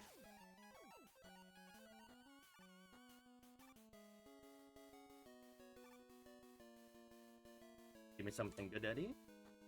Okay, I'll take that. I'll take the 1-up. Ah, still low. Ah, still low. This is one of the impossible jumps in the... Ah, still low. We'll try like 3 more times. If we don't get it, we'll do the casual strat. That doesn't count. There we go. Wish we got it like a few attempts earlier. Oh my god. Oh my lord. Oof. Okay, we are doing the pseudo low strat here. Speed. And whatever. Let's do super slow strat. Yeah, just leave. We'll probably die somewhere here.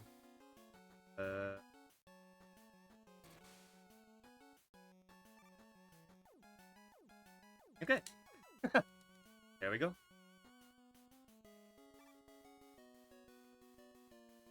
Do. We wait a bit for it to go up. And we have Dive Man. Let's see if we can do the damage-less strat here with Dust Crusher. Yep. Yes. I shot a bit too early, but it is what it is. I had to make do with what my HP is. What? Let's try it again.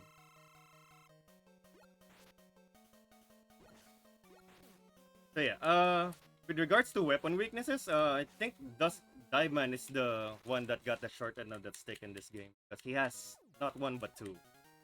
He's weak to Dust Crusher and also Skull Barrier. Technically, you can start with either Skullman or Dustman, but you get Rush Jet in Dust, so prefer Dustman first. But yeah, we're out of the Nightmare stage. So what else can go wrong, Mr. Speedrunner? Not Drillman, that's for sure. Drillman is pretty. But Wily stage, you'll find out is no cakewalk in this game. Drillman... nothing much here, really. There's a new strat that is super consistent that I'll try to get at least. Just for brownie points, I suppose.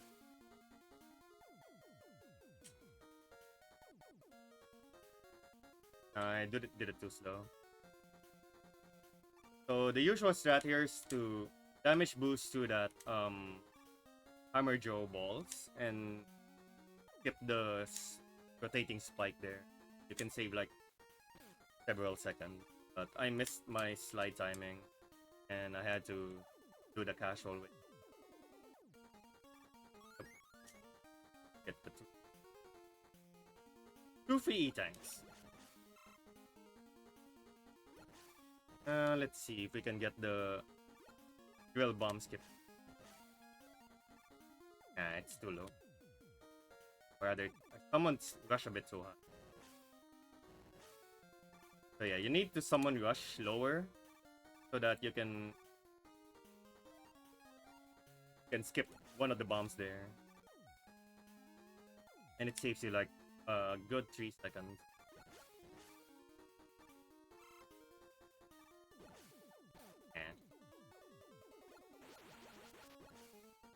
Now we have Drillman. Drillman has the same, pretty much similar pattern as NES, but he's a lot more lenient because if he does dig, you can still hit him during the jump.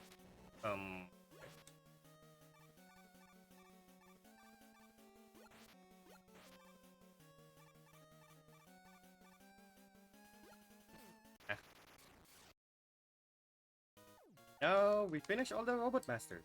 Easy peasy. We're down to our last stage. Yeah, you heard that right. Last stage. Because Wily stage in this game is just one super long stage. If you'd like played or watched any Rockman and Forte speedrun, Oh wait, there's another one.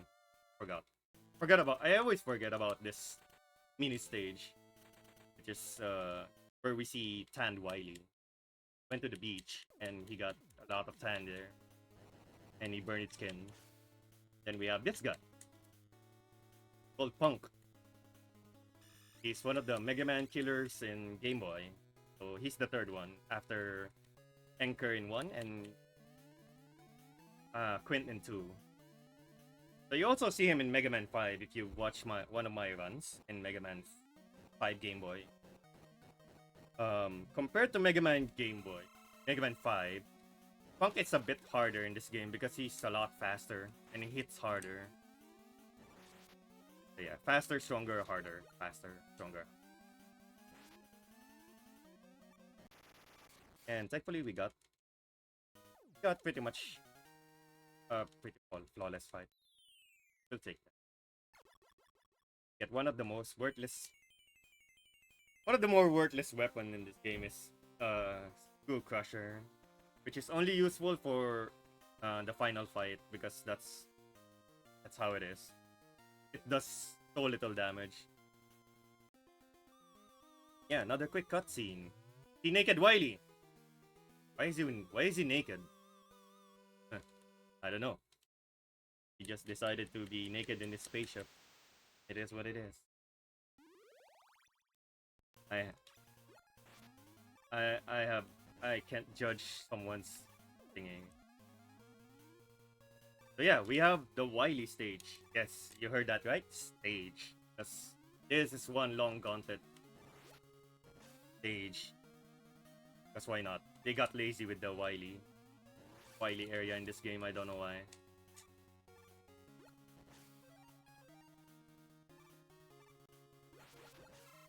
I'd rush jet here. Switch to die. So if you don't destroy those disco ball, you can't see those spikes. So usually on some speedrunner strat, they don't use dive missile here. Instead, they use skull barrier, and they don't destroy those disco balls and memorize where the spikes are. I don't really want to be doing. We're using dive missile, which loses a bit of time here in the climbing section, but it's okay.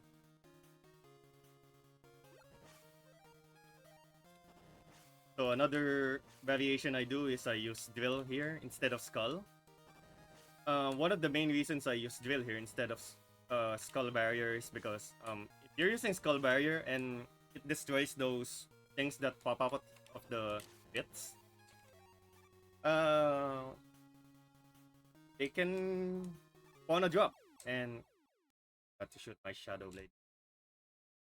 So yeah, this is one of the nastiest Wily stage because of that area, the crusher section. Because it also includes spikes. Why not, right? We already went through the disaster that is Dustman stage and Dieman stage, so why not add spikes on top of crushers to make our life a living hell for Wily stage. Okay, that's better. Here, thankfully it's just one long section, but it's still pretty horrible.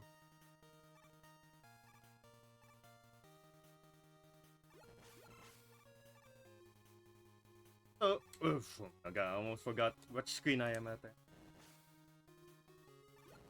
So shout out to Berlin Dude for this music. To Berlin Dude. I don't know, it's Berlin Dude's here, but the Berlin Dude song now. Do do do do do do.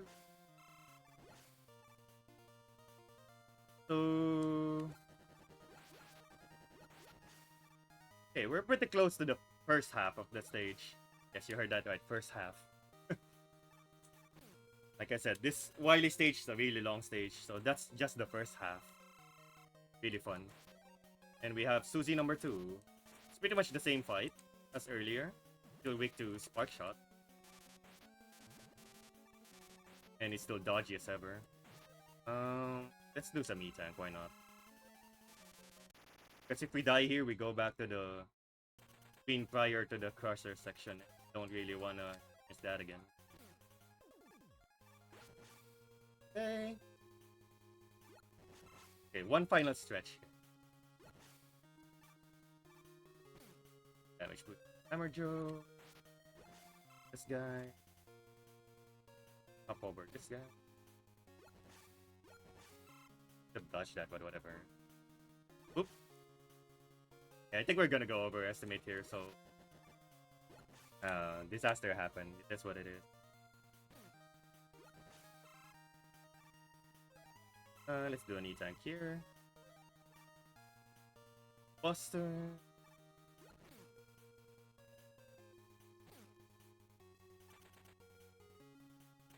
Yeah, exactly, Stall. It is a super brutal stage. Then the Wily is just... Oh, I didn't jump. Okay, this is not starting good. So, I might have an extra cycle here, because I keep messing my charge shot. So, the goal of this is to try to hit him with charge shots, pretty much, because that's the only thing that damages this phase. And our goal is to kill him on the left side, so that we can position ourselves here, and pretty much avoid his attacks. Because if he drops on the right side, there's no safe point. And you have to do this the casual way.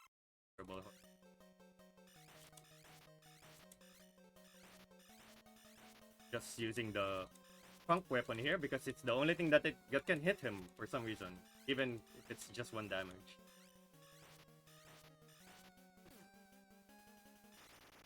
And that's time. So yeah, we'll have Wily kiss our ass, quite literally, for all the nightmare he put us through in this game. And he goes away. Yeah. Yeah, and that's Mega Man 3. Sadly, we went overestimate. That's what it is.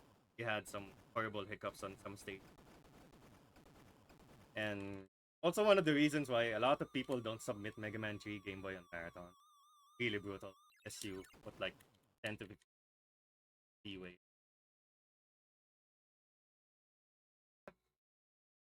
Yeah, you didn't go over very much though. Yeah. Only 31 seconds.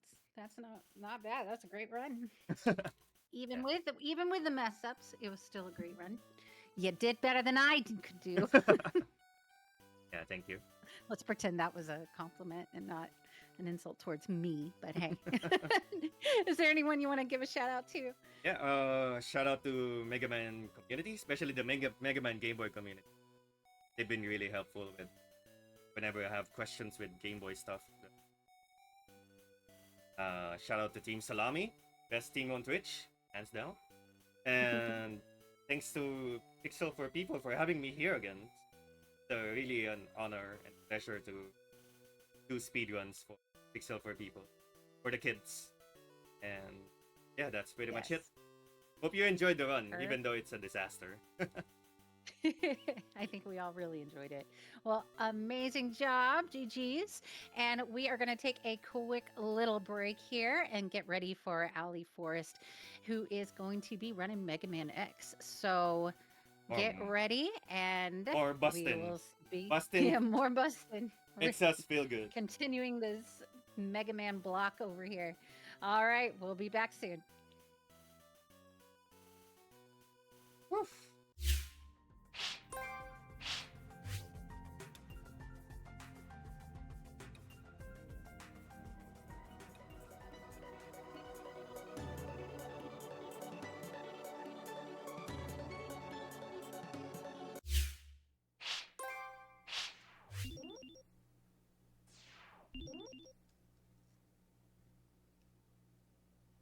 All right, we are back, everyone, here with Pixels for People, raising money for Child's Play Charity, a charity that delivers therapeutic games and technology directly 2 pediatric hospitals to improve patients' lives through the power of play, which is exactly what we're showing right now is the power of play on day 2. And right here we have OwlyForest, who is going to be playing Mega Man X 100%, one of my favorite Mega Mans. And I am so looking forward to seeing your run, and good luck and have fun, and I'm going to hand it right over to you. Thanks for the good luck. I might need it. Right, so this is Mega Man X. Well, it's Rockman X, but it runs the same. It's the Japanese version, and Flame Mammoth has a spicier name. That's kind of the big difference there. There's 15 seconds difference with the text boxes, but no big deal. We target, I think, 42 minutes, but I'm going to try to beat that. Wish me luck. All right, here we go. In 3, 2, 1, and here we are. Back to the Green Highway. There's a lot of mashing here, so I might need to go quiet for that, but hopefully everything goes fine. Well, we're already bonking. Health management is a big deal. If you've run this highway, you know.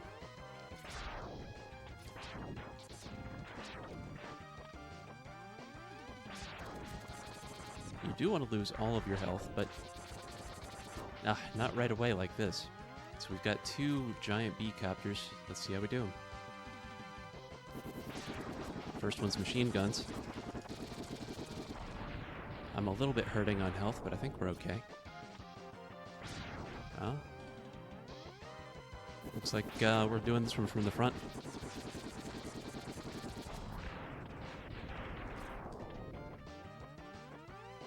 Yikes.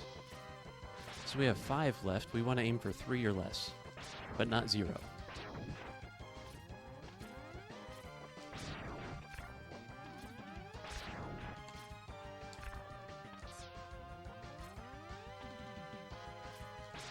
Got these little purple helicopters. I don't give them much on-screen time, but they sometimes want to drop more health than what we want.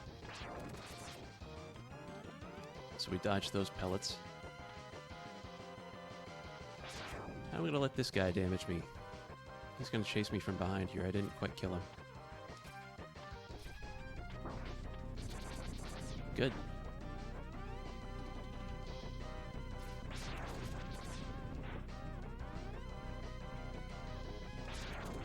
Oh, thank goodness, I survived the intro stage. Here we go. So here's our buddy Vile, or Vava.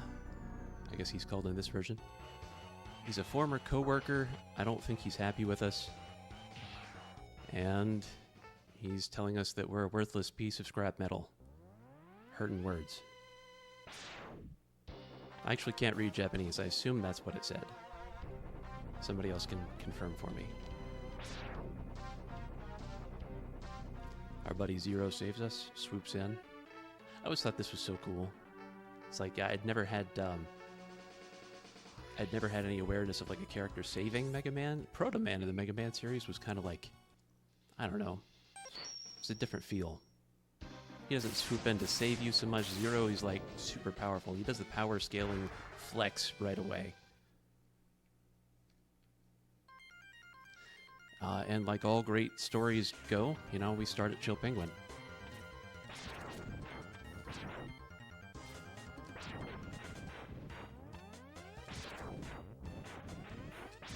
For the most part, I think we're done with mashing. Thank goodness, because it will wear out your arm.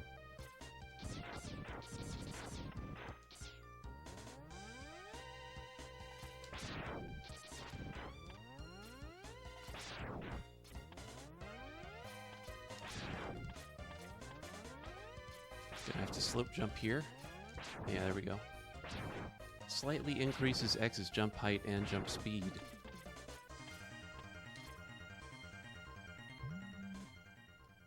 It's one of the only times in the game you get to do it. Dr. Light, I'm assuming, is telling me something encouraging. And we get boots out of it. That will accelerate our movement. Now we can make mistakes twice as fast. Yeah.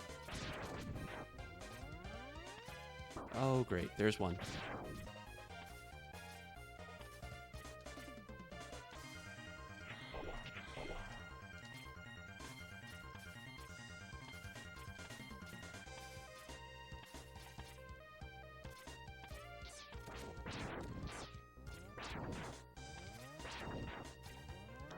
Oh, good.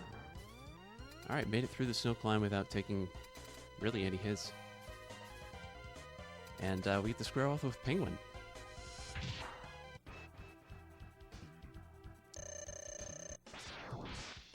Penguin is a pattern recognition game. It's really just a puzzle.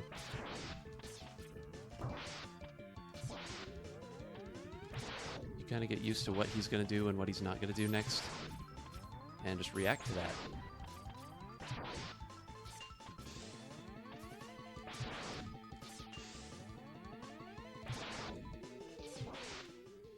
Yay.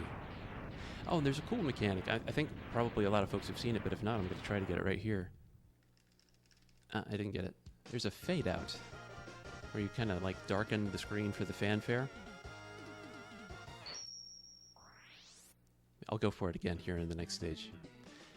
If you're speedrunning this game, you know that there are lots of routes you can take. I go to Kwanger second.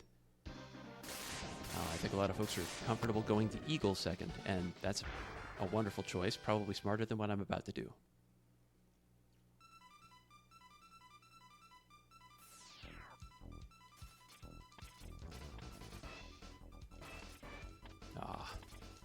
I'm getting humbled by jumps already.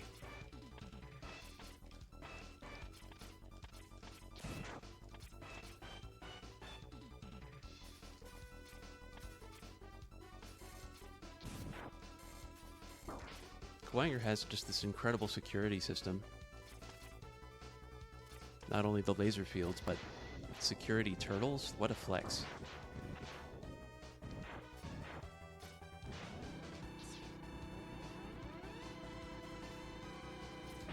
And a spike elevator. Completely unneeded, the spikes.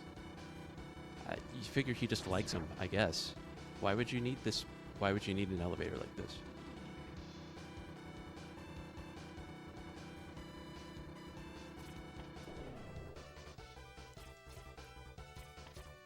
Then he's got turrets and lizards on his ladders. He had a vision, this guy.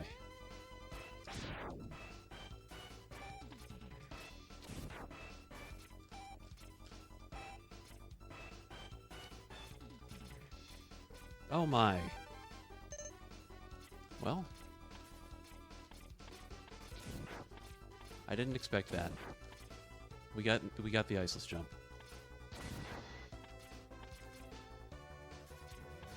It's a pretty difficult jump. I didn't think we were going to get that within 10 tries, to be honest. But here we are. So let's, I guess, tango off with the boss.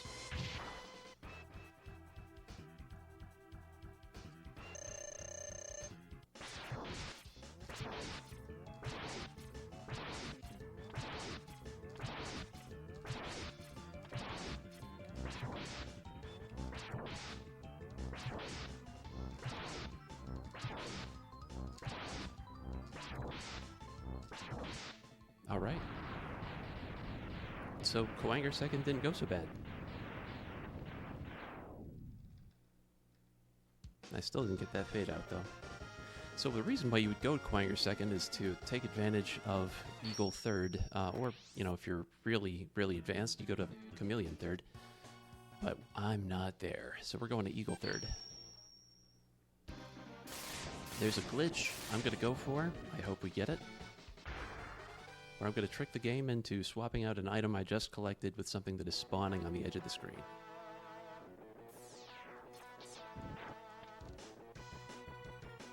And if I miss it, you know, we'll just pretend like, you know, that this is the only way to go.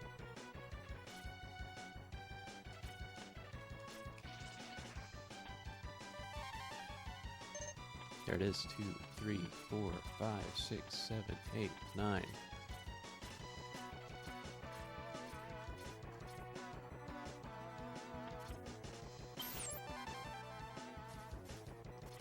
And we can just ride this thing through the whole level. Skip all the nonsense.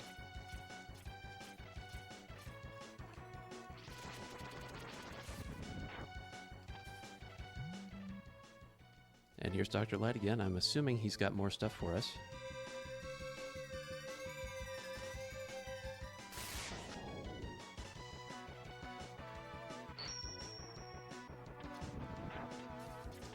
Now, because we rode the carpet, we missed a trigger in the level that makes the sky scroll.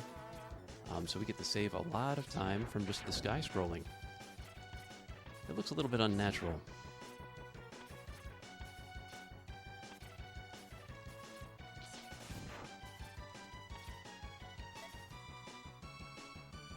So now it's implied that this ship is now flying, right? But you can't see any kind of effect of it flying. The sky's perfectly still. And here we go. Eagle's here.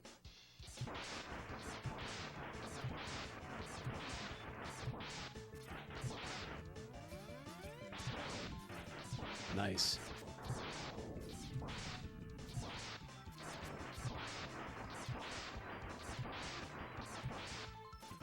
Looks like he gets one dive. And it's implied that the ship is going to crash. Again, this is going to look really weird because the ship's not apparently moving. But we are crashing this ship right now.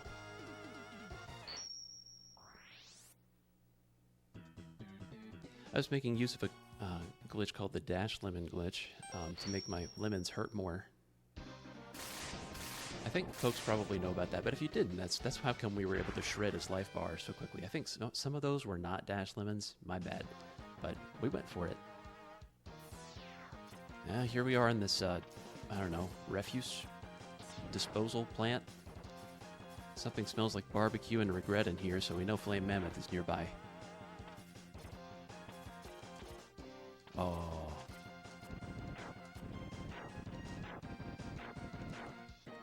Well, I whiffed on the first one, but that's okay. I always think it's funny to talk about this particular capsule, because, alright, so I learned about this game through Nintendo Power. I learned everything I knew about this game initially from Nintendo Power. And Nintendo Power didn't even cover this capsule. Whoever did their game photography didn't even know it was there. So when I found it, and I think a lot of us found it on our own, it was like a big deal. It was like, oh my gosh, nuclear secrets.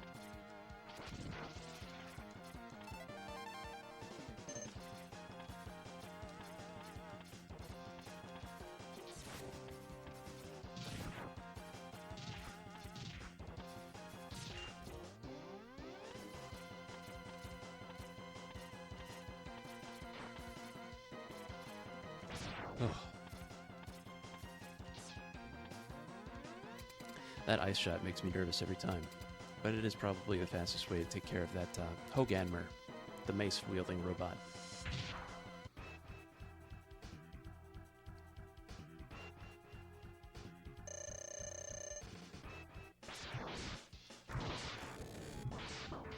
Ah.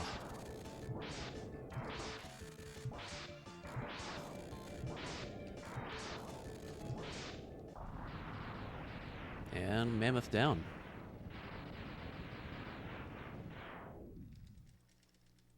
There's the fade out. There's what I was talking about.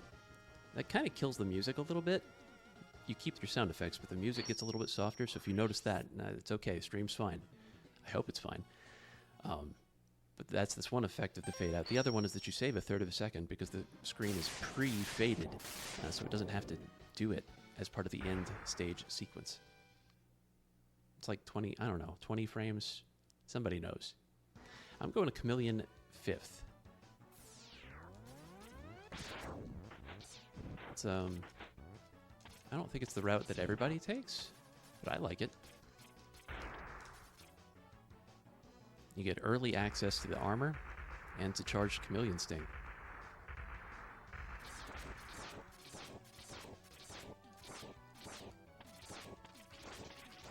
Oh.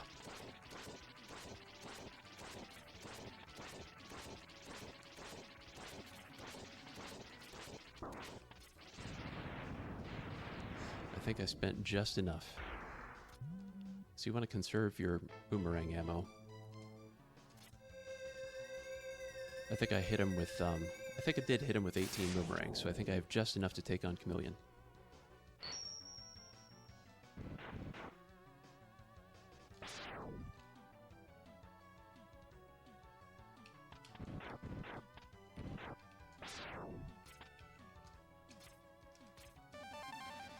Okay, so you grab this Grab that heart tank. Make sure you don't die in the pit.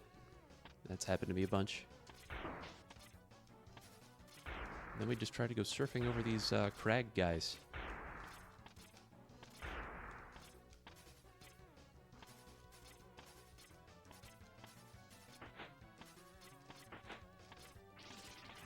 Grab that one up. Hopefully it's the only one we need.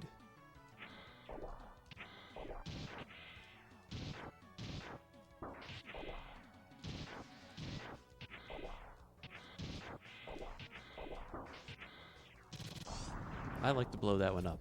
It's probably a time loss to do it, but gosh, do I like doing it.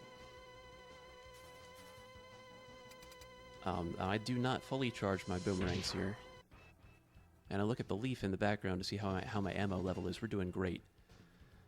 But I charge this up to yellow so that I get a first frame boomerang. Start off right away, just juggling back and forth.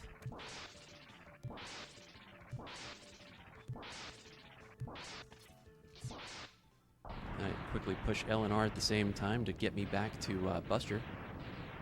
Bounce off the wall and hit him with a dash lemon. We're done with this guy.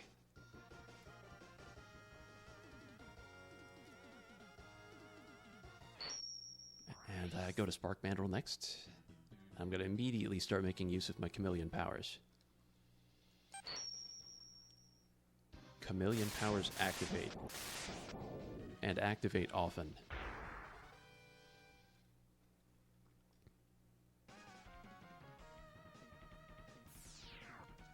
Oh, what am I...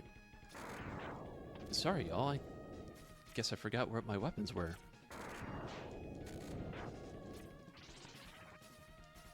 How embarrassing.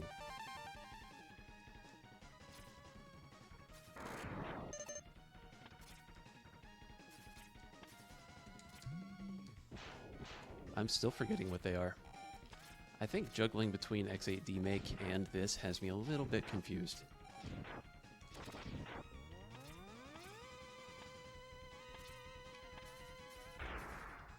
Oh boy.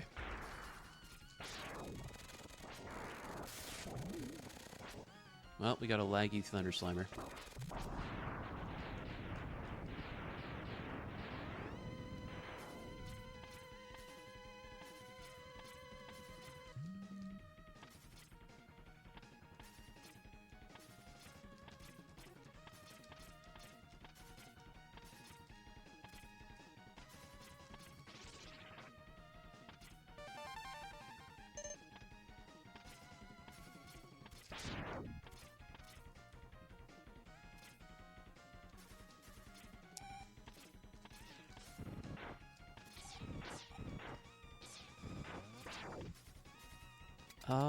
I think I messed it up. Well, we're gonna have to start with ice. There are lots of different ways you can take on Mandrill. You can just time it and dash back and forth in the room. You can bonk strat. I think I'm gonna just time. So I will be honest with you, I'm not the greatest at bonk strat.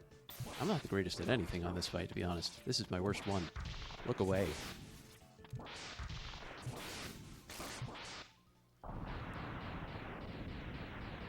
So, the damage is done, but we lived. That's the other thing about the armor, is that almost nothing can kill me now, except spikes and pits. Oops. Undo that. We're not done. I'm in the habit of hitting the button for splits, but we're not done yet, no. 18 minutes? That would be astounding. Can you imagine? How did he do it? We're going to Armadillo next. I'm going to go for a Phantom Grab that it has a lot of names. I'm starting to call it the tax return grab because I can only get it once a year. Yeah, there we go. Did not get it.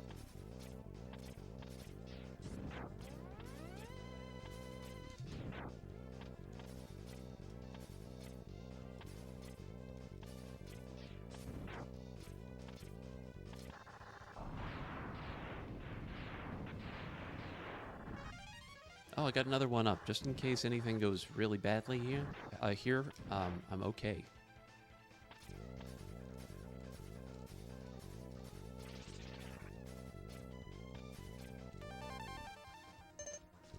Okay.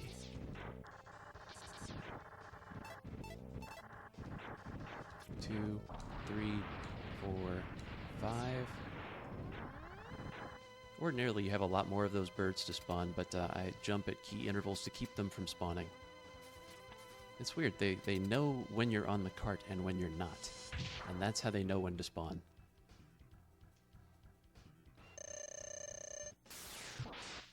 I didn't call it out, but we also got our first of 5 visits to the cliffside just there.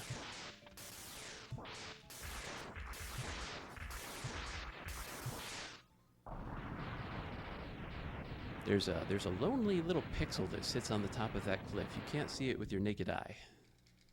But if you get it on the screen, it counts that you have visited it and made it a little bit less lonely. And when you have visited it 5 times, Dr. Light will be there.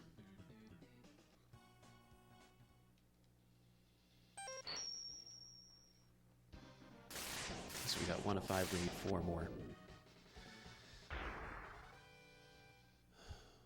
Last Maverick, let's go.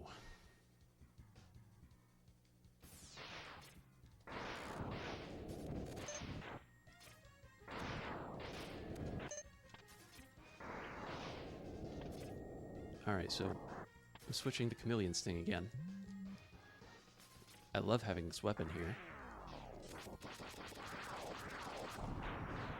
Because the submarines are very weak to it. I think if you have the weakness chart out, their weakness is still Rolling Shield, but somehow Chameleon Sting hits them twice or something like that. Some obscure thing. But you just destroy them.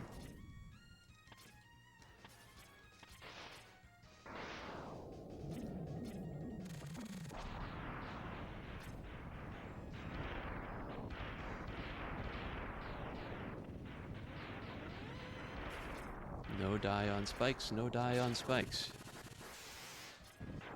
Good man. No spikes.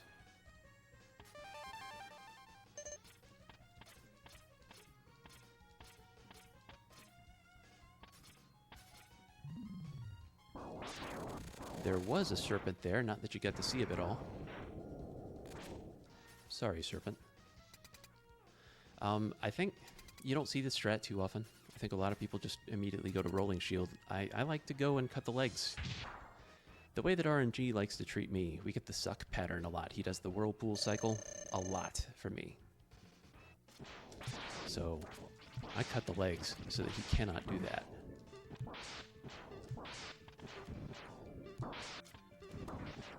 There is a time cost to doing that, of course. But if you sit here in the corner, I don't think it's too bad. You can usually get the fight in about, I don't know, 15, 17, 18 seconds. Which, if he was going to do the whirlpool anyway, that's, you know, how much you're already going to be spending or more. So I like that strat.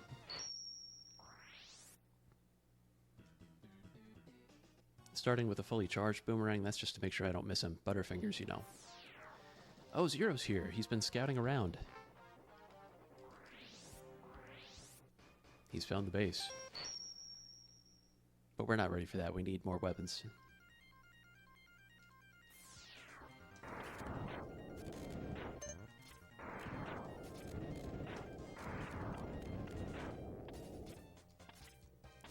Lag.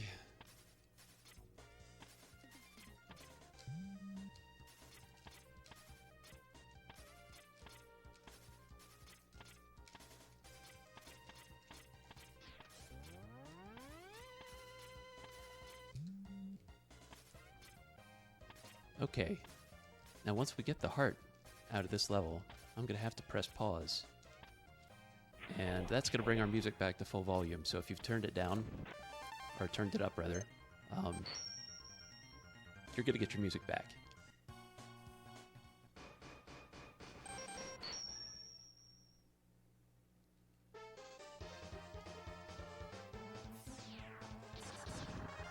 Oh man. We have so many free lives.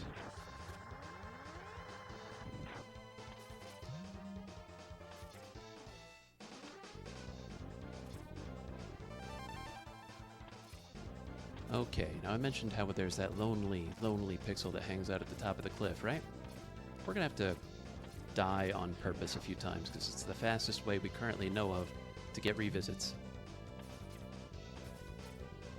And so if there's any kind of note that we want to make for charity, I think that would be a really good time for it, because I'm just going to be dying repeatedly. But it's on purpose. Well, we don't have any donations at this time, but I would like to just remind everyone why we are here and what we are doing. This is Pixels for People, and we are here raising money for Child's Play Charity, a charity that delivers therapeutic games and technology directly to pediatric hospitals to improve patients' lives through the power of play. It's an amazing charity that's connected to over 190 network hospitals, has raised already over $59 million to help children and teens go through the process, any process, from MRIs to hospital stays to just regular checkups, with the power of technology, being able to give them things like games to keep their minds off of things, and interactive experiences so that they can feel like a child and are not just sitting there having to deal with the mundane things that they all are having to deal with. My words are all scrambled up.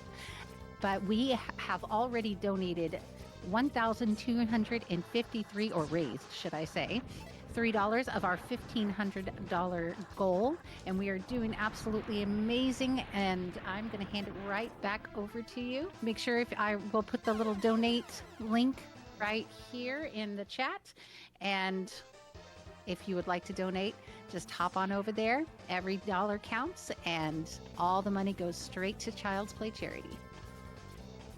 That is so valuable. I think you're absolutely right on all counts. It's a very helpful cause. 2, 3, 4, 5, 6, 7, and that's the last visit. Hope he's there. Oh, he's there! And we're so ungrateful that we just hit him with a torpedo.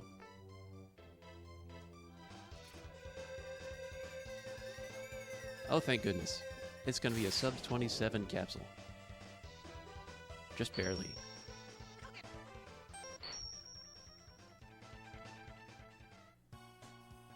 Alright, so we start our Sigma stages. Y'all, this is one of my worst sections, so wish me luck. This could be bad.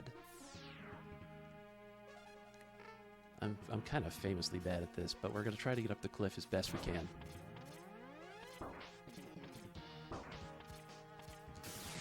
Oh, we don't get any drops. I did not feel like we could get leap.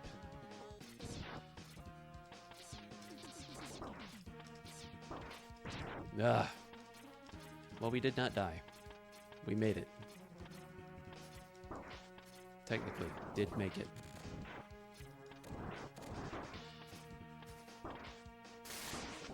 So I force all my health out because we're going to have to see our former co-worker Vile again. I'm sure we're going to have a diplomatic discussion with a mutually beneficial outcome. I have to tell you that he's coming because we skipped the scene that, actually sets up that he appeared. That was why I jumped over the floor right there. So we joined negotiations and Zero's in a cage. That's not good. Oh, Zero's exploding. That's not good.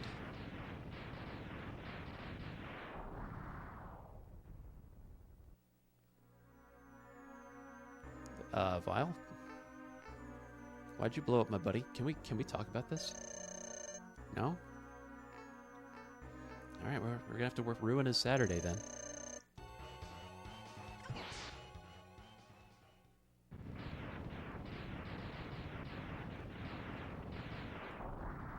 Negotiations have broken down.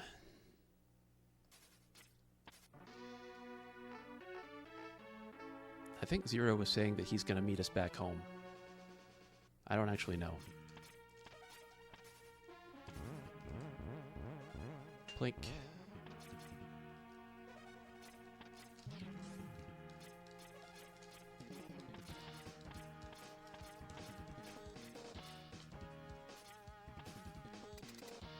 All right. I'm going to just basically be fireballing every boss from this point forward if I can. Oh, thank goodness. Coanger will sometimes teleport on you and you'll miss your first shot, but we didn't get that this time.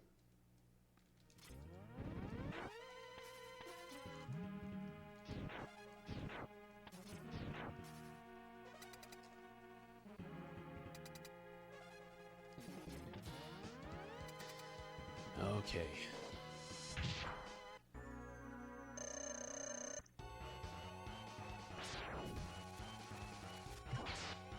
Bow Spider was very nice to us. 2 over and no babies. Pretty pleased with how this is going. All right. Sig 2. A lot of things can still happen in this run, but I think things are looking up.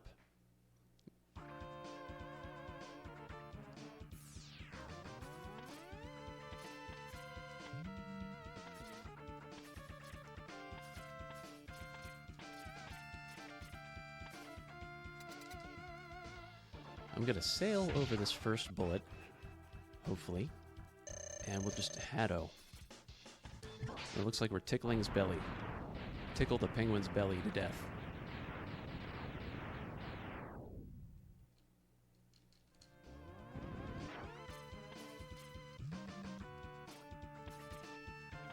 We'll kind of just skate through this section.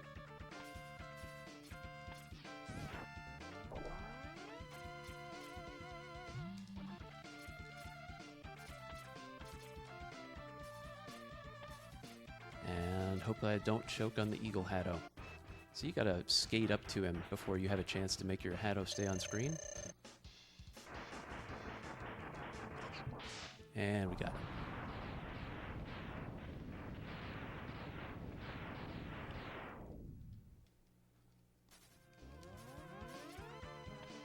Ah.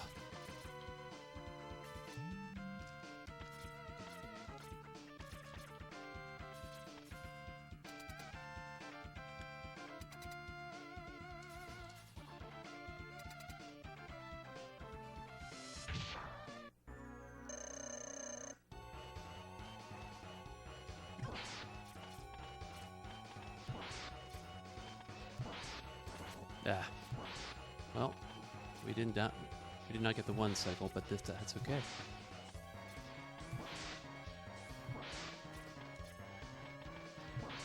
Rangda goes down without too much fuss.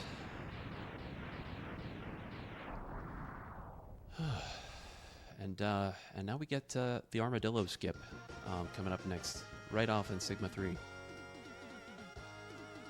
I really don't want to see Armadillo again because, I mean, he's got armor, but he's also got plot armor. Sometimes he just doesn't want to come out of the rolls and he just eats all your time. So we're going to skip him, if we can.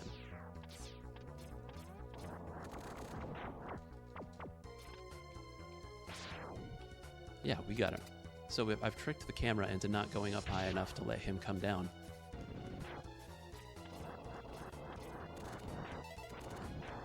And if RNG really likes me, we're going to get an air Haddo off on Sting Chameleon here. There's a chance it doesn't work. I mean, there's human error, of course, but sometimes you get a spike from the ceiling. I think I can. Yes.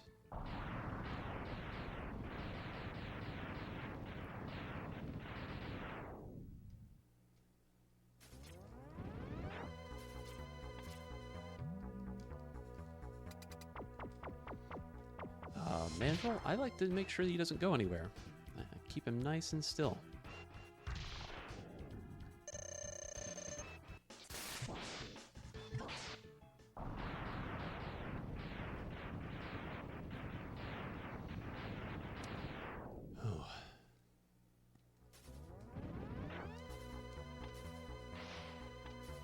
Funny little thing about these fish is that they can accelerate your path through there.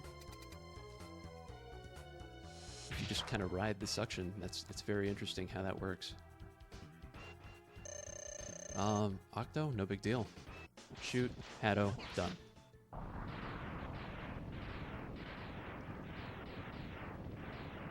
Very laggy section coming up next. I don't think my time is so good that I have to worry about lag, but I'm trying to limit how many dust sprites my dashes create so I can get through there faster.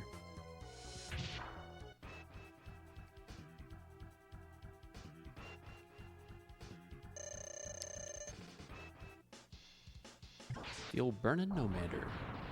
Alright, y'all, so I'm kind of ahead of where I wanted to be, so I'm gonna try something that I probably shouldn't do.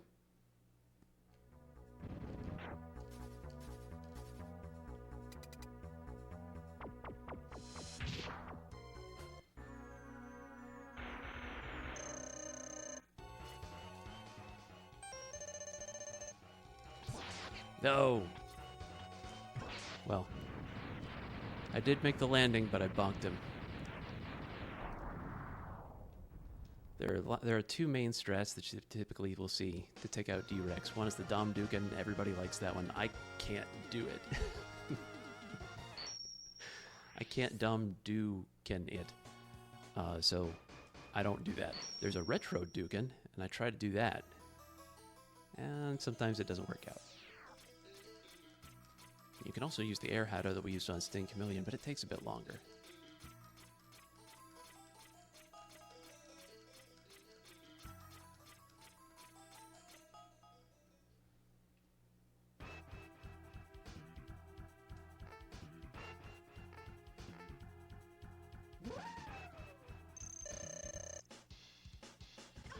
And given that I already used a tank on D-Rex, I didn't want to try to pressure Velgarder with the blue shot dash strat that you sometimes see. This is a really bad place to die, so I want to keep that tank handy.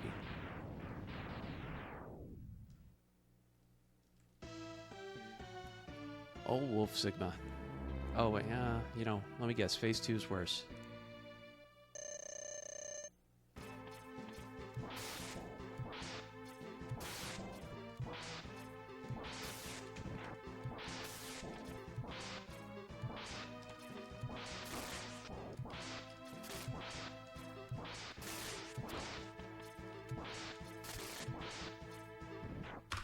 And that's time. Wolf Sigma has some parting remarks. I don't know what this says, but I assume he's saying good game. And we get out of there.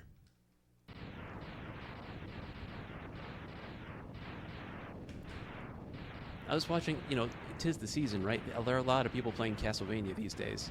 And I was just realizing how many of these games finish with you staring over a cliff at a castle or something exploding. Add this to the list. I mean, all the Mega Man X games seem to have that. I think it's so funny. But that'll wrap up Mega Man X. One of my favorite games since I was a kid. And I love that I get to play it for folks who also love it. I love being a part of this community and all the people who taught me everything I know that I was just able to do. Again, just want to remind folks about the charity links in the chat. If you enjoy games like this and want other people to enjoy them, share that joy with them. The Child's Play charity is a really good choice for that. And I guess I can sort of shift things over to X8 Demake here in just a second. Yeah, we're going to take a quick little break so we can switch over, following up with Mega Man X8 16-bit Demake, 100% again. That was an amazing run. GG's all around. And we will talk to you guys in just a little bit.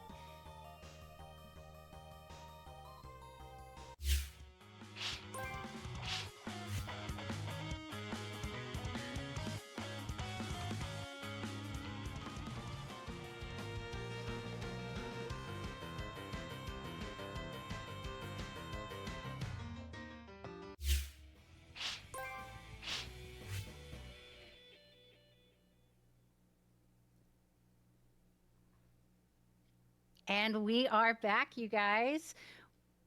We are here raising money for Child's Play charity. We have already reached $1,253 of our 1,500 goals. So make sure you're getting those donations in. And we bring back OwlyForest, who is going to be running one of my favorites, and I think a group favorite from all of us, Mega Man X8 16-bit Demake 100%. So I'm going to hand it right over and take it away. Good luck. Absolutely. And I'm joined today by Zero from earlier, who did an amazing job with X4 and other games, Crisis Core. I think I saw your name on the list a whole bunch, Zero. You're very supportive. Yeah, I did Gungrave, Crisis Core. I did Blaster Master yesterday, and then I did X4 today. So it's been a big one, but I'm glad to be here for this run. This run is my favorite fan game of all time. Excellent. And I've seen you in past events, so if you want to slip in some tips for me as we're going, I would not be opposed to it. I'll try my best. Nice. So I'm ready to kick it off. Shall we go? I'm ready if you're ready. Let's do it. 3, 2, 1, go.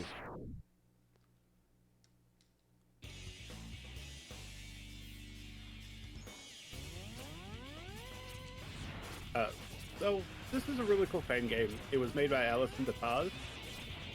It's a faithful recreation to X8. There are some things that Alison chose to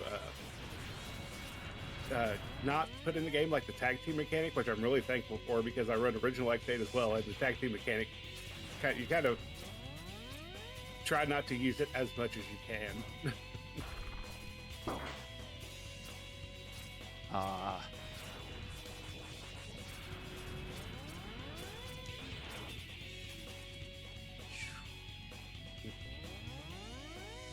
I love that you get to start with all of these different superpowers instead of needing a capsule for, the basic stuff. Yeah, and the fact that you start with an air dash really, really does help with movement. Another cool thing about this one, like X4 had, we also have 2 shoot buttons. So on the crab boss, Owly's going to hang on the wall and fire Buster Shot, regular living, and hold a charge to do more damage. I do what I'm told. Also, in between stages, if you get a chance, can you just scream your game to Discord so I'm not behind? I forgot. Oh, yeah, sure.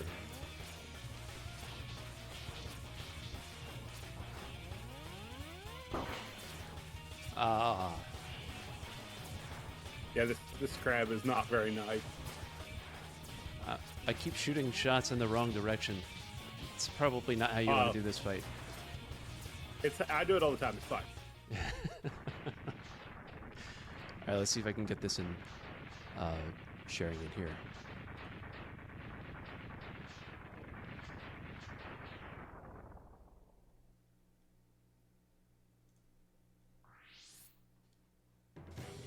I'll have to get it in just a second. Take your time. Oh, it thinks I'm done.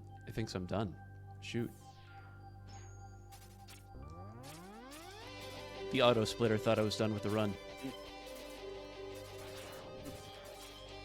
But yeah, Mammoth Pandemonium is a really interesting stage because now, do you do the swap mech strat, or do you keep the mech throughout the whole the first mech throughout the whole? Yeah, I can't make the green mech save me time. I keep blowing up at Panda, so I keep the blue. Yeah, I do too. I keep the blue as well. So the blue one is we get full health with it, so it's a lot easier to do. You can swap to a green one that has half health and slide down and up to get to the boss, but I can't make it worth my time to try to learn it. Right. Also, the mech breaks doors. And then you're fighting Lyle on my end right now, so Lyle, you're just punching. Yep, we just punched him a lot. There was much punch.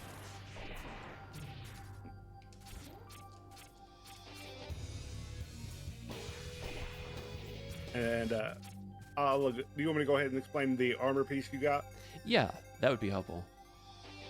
So the armor piece that, the way armors work in this game, you have 8 different armor pieces. One for the blue armor, one for the red armor. We'll be mixing and matching our parts throughout the game to get the build that we want. But the first one in Bamboo Pandemonium stage gives you the double jump. So that we're going to keep that on and really use that for movement, because you can get to a lot of things a lot easier than you would with the other legs, which I don't remember what the other legs do because we don't use them. Right. Feel the invulnerability piece. Yeah. So now, Bamboo Pandemonium is a interesting fight with this mech because all you really have to do is just jump and punch. Pretty easy. I like to do this little glitch in the middle of the fight where his desperation attack starts, right? And the music starts to change. I switch that music right back to the awesome mech music that we've just enjoyed. Oh, I didn't know you could do that. I learned today. I think it is really fun. So he's about to start his desperation. One more hit. And I just pop right back out.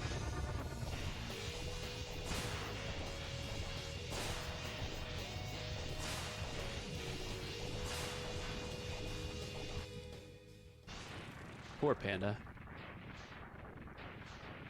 The reason that the mech's faster for Panda than just doing a normal fight is his whole body has armor, and his head is his weak spot. So we would have to do a lot of jumping shots rather to do damage. But instead, we have a mech. We just use the mech.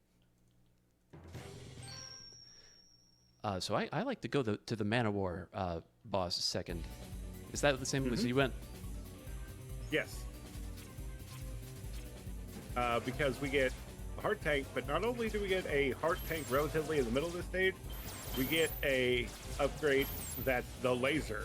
That is one of our main damage dealers, because not because of the laser, but because the way that the busters work in this game, the red buster lets you shoot regular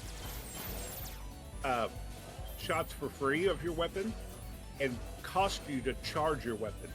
And the buster in this stage, the blue buster, not only gives you a laser, it also charges you to shoot regular weapons, and it's free charged weapons.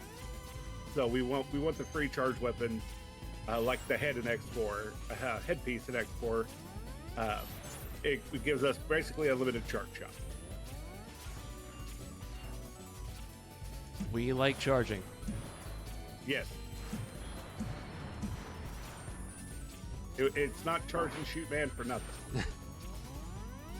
The bamboo missile also, going back to why we do bamboo first, the bamboo missile is good at just destroying obstacles in your way.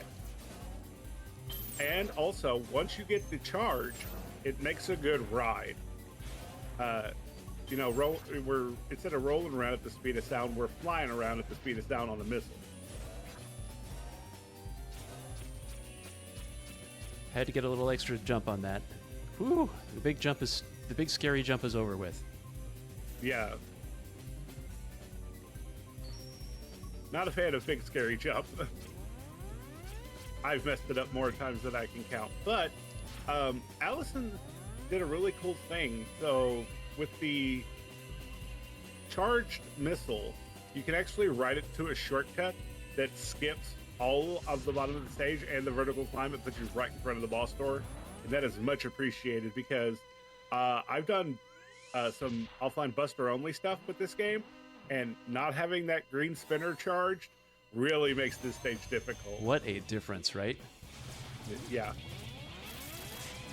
So Man of War is actually, here's how this game RNG works, and this boss is a perfect example of it. So the game sets your RNG seed when you start to run. Here's the thing though, it's determined on whether you have died in this stage and your boss order. So since we're doing Man of War second, it's gonna do this. He's gonna do the same things every time, so we can predict that because we didn't die, and it's second, so we know we're gonna get. He's gonna open with the lightning attack, and you can actually get him down to DM status fast enough to not spawn the baby jellyfish. Mm-hmm. So that's kind of a gauge of how you know if you're doing good is if you don't die, you do the same boss order, and the RNG is always the same. That is kind of a help, yeah. And that's also one of my worst fights. I might need to get some tips from you. I will try to help you with that at some point. But we get the Thunder Dancer from that. The Thunder Dancer we don't really use for attack. The Thunder Dancer is a big movement upgrade because not only do we have one air dash with our normal as normal X, we also get 3 more dashes. So we now have 4 air dashes in total. And now this stage is kind of funny to me. You go forward to get the heart tank, and then you go backwards to skip the rest of the stage to the end to get the armor piece and then the sub tank, and then you run to Yeti. You go Or forward bike and then back to and Yeti. forward and back. Yeah, it's Yep. you get whiplash in this one. This is actually my favorite stage, though. It's kind of funny. Ice stages in the Mega Man X games are my favorite stages. I was just saying earlier that Frost Walrus was my favorite stage. Now this is my favorite stage in the game. It's kind of funny to me. Oh, you do a nice strat. You do the missile back. I ride the bike back. Yeah, I'm learning. I couldn't make the bike save me time. There probably is a faster way because the bike breaks the door, right? And you don't want to waste all your time in this door transition. Yeah. But the way I ride the bike, it definitely costs more.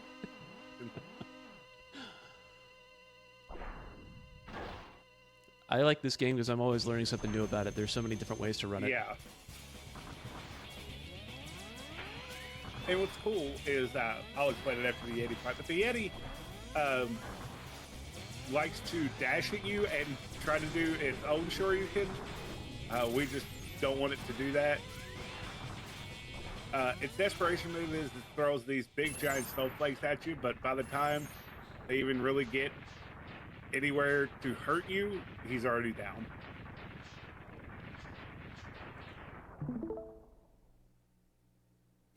I think I got that shared now. Yes, I can watch it now. Nice. Sorry about the delay on that. Oh, you're fine. I will pause this stream and keep the chat open so I can answer questions while you do the fast. Now we're going on to Spicy Chicken. Spicy Chicken.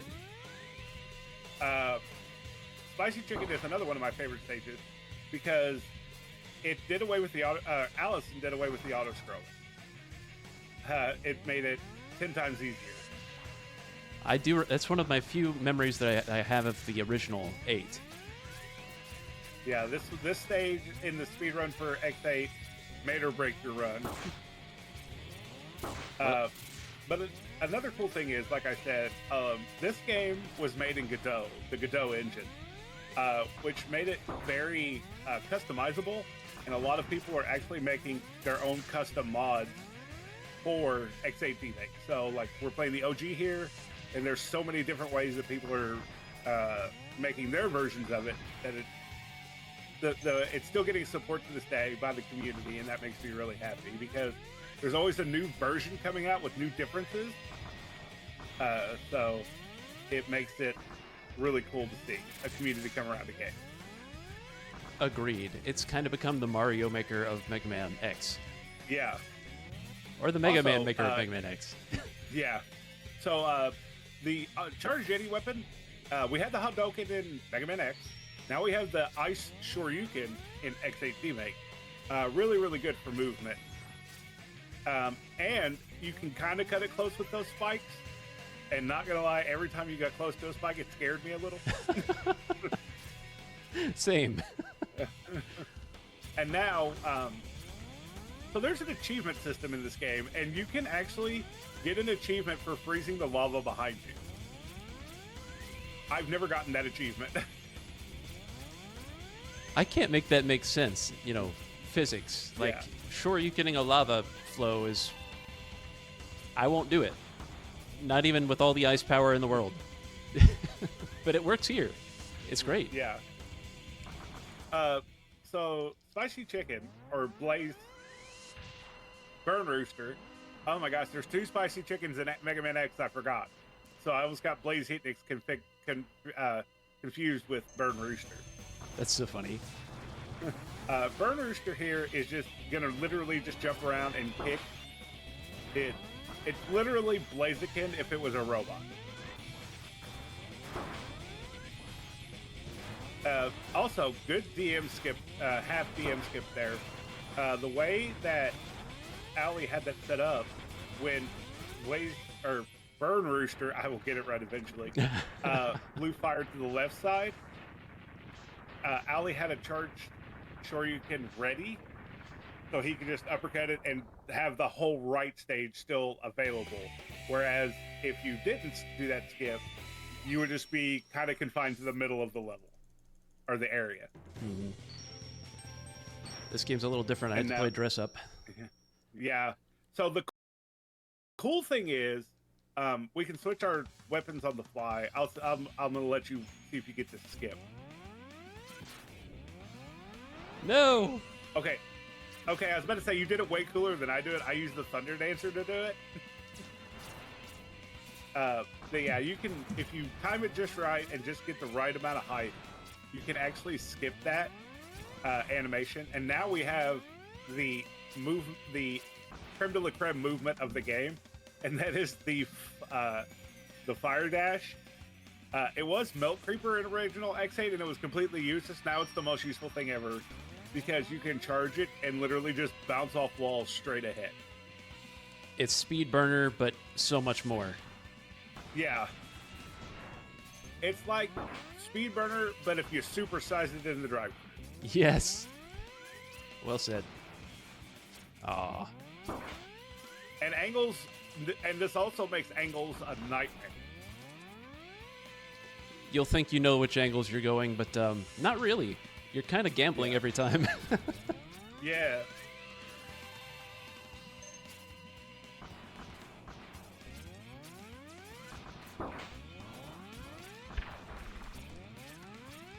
Oh, nice angle up on that vertical room. That vertical room scares me every time. Absolutely. So here's another cool thing about the flame is it breaks spikes. Spikes are no longer an issue as long as you have bamboo or the green spinner or the fire dash. And I am so glad this boss is not in 2.5D. In the original X8, this room is a nightmare to do. In Demake, it's literally jump left and right and shoot a weapon of your choice. But here's what makes Fire Dash cool in small corridors. And you face backwards. Disrespect to the boss. Yeah. How dare you? This is the easiest boss of the run, though. Cheers to that. You literally just stand in one spot and fire charge shots and buster shots the whole time. Right. I will say the inclusion of the double shot method really works out in this game. I just completely took my hand off the D-pad. I'm just gonna use these 2 buttons. That's all I need. Okay. It's gonna get a little bit harder from here on out for me. Now I have a risk of dying in the next few stages. Ooh. Yeah, this run really does go from easy to hard. Oh, you're going to Sunflower? Yep. Sunflower has one of the best songs in the game, but now that I've played X4 right before this, I can see like so many comparisons now. This game also offers a ranking system stage, and but we don't, unlike other games, we can just ignore it because we have a little move called Thunder Dancer, and it just takes care of the doors. when I first started speedrunning this game, I actually made an attempt to get all of the A ranks. And I was like, and somebody was like, "Oh, you don't have to," and I'm like, I wasted my time. No. Well, we cannot PB this run. I don't think we were gonna anyway, but sorry. It's okay. I thought I had the right weapon. I did not. They're both green. How do you know the difference? Well, blue weapon meter, green weapon meter, I guess. right. But who has time to look at the weapon?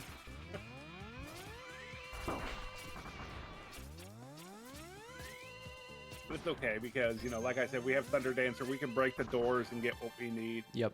Also, speaking of mods, this is the speedrun mod that has an auto splitter built in. It has in-game time split in, and it also has cutscene skips. So normally, like in Mega Man X, where you would have to mash and or hold start to advance the text, we don't have to do that because the game they're turned off. So it makes our lives a little bit easier. Shoo.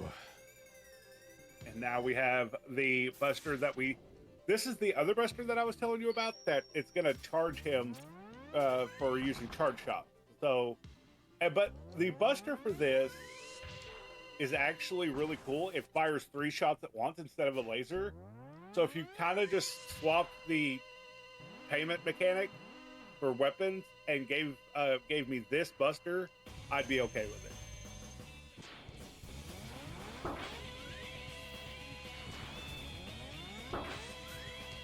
Yeah, Bamboo Missile is going to be your friend here. If you do it just right, you have enough bamboo to take care of Optic Sunflower, which, Allie, no problem. GG on that fight. I always miss one shot. I'm so happy there's no remainder there. Yeah, like I said, you have just enough charged bamboo missiles to kill Optic Sunflower. But we're going to immediately get rid of that Buster again. We just have no use for that. Yeah. Now this is the hardest stage in the game, hands down. To do well, yeah, absolutely. We're gonna play Metal Gear again today.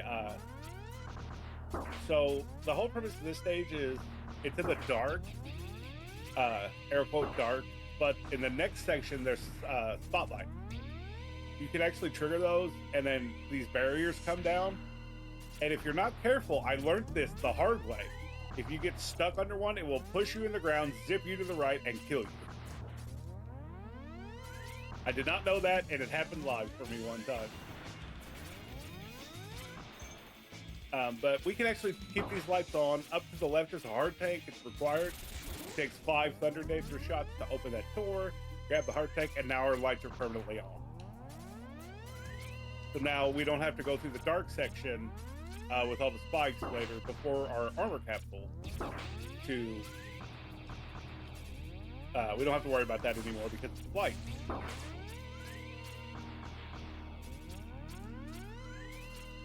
And Allie is just zipping through this stage with that Thunder Dancer. That Thunder Dancer is very nice to get second. So the armor piece that we're coming up on, I'll go ahead and get a jump on that, is an armor piece that this one we have prevents knockback. That's why we're able to do all the damage boosts that we do. This one kind of has a mechanic that I kind of compare to Street Fighter 6 with the gray health mechanic. If you get hit, you have a red, your health goes down, but it stays red. You have a chance to shoot the enemy and regain that health. Like that.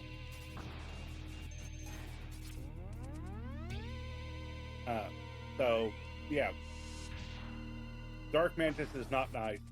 His first half is fine.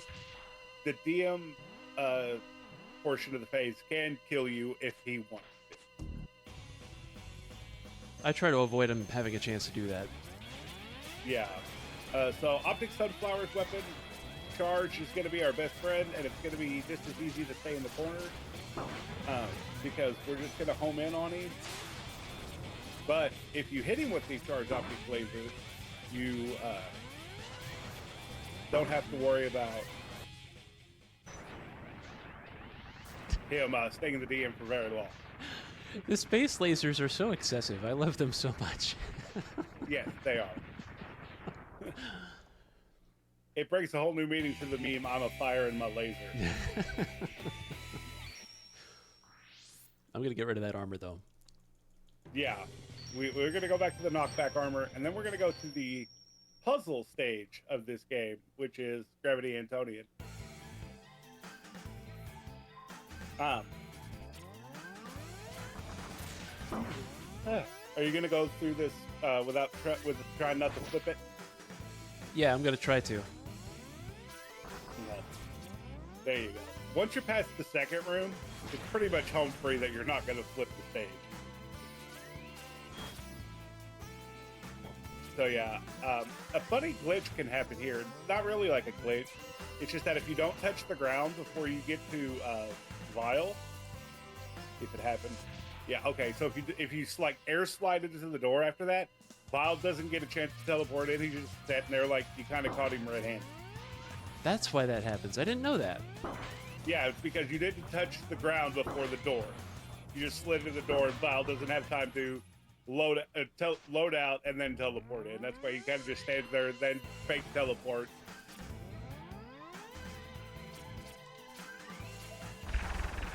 Well.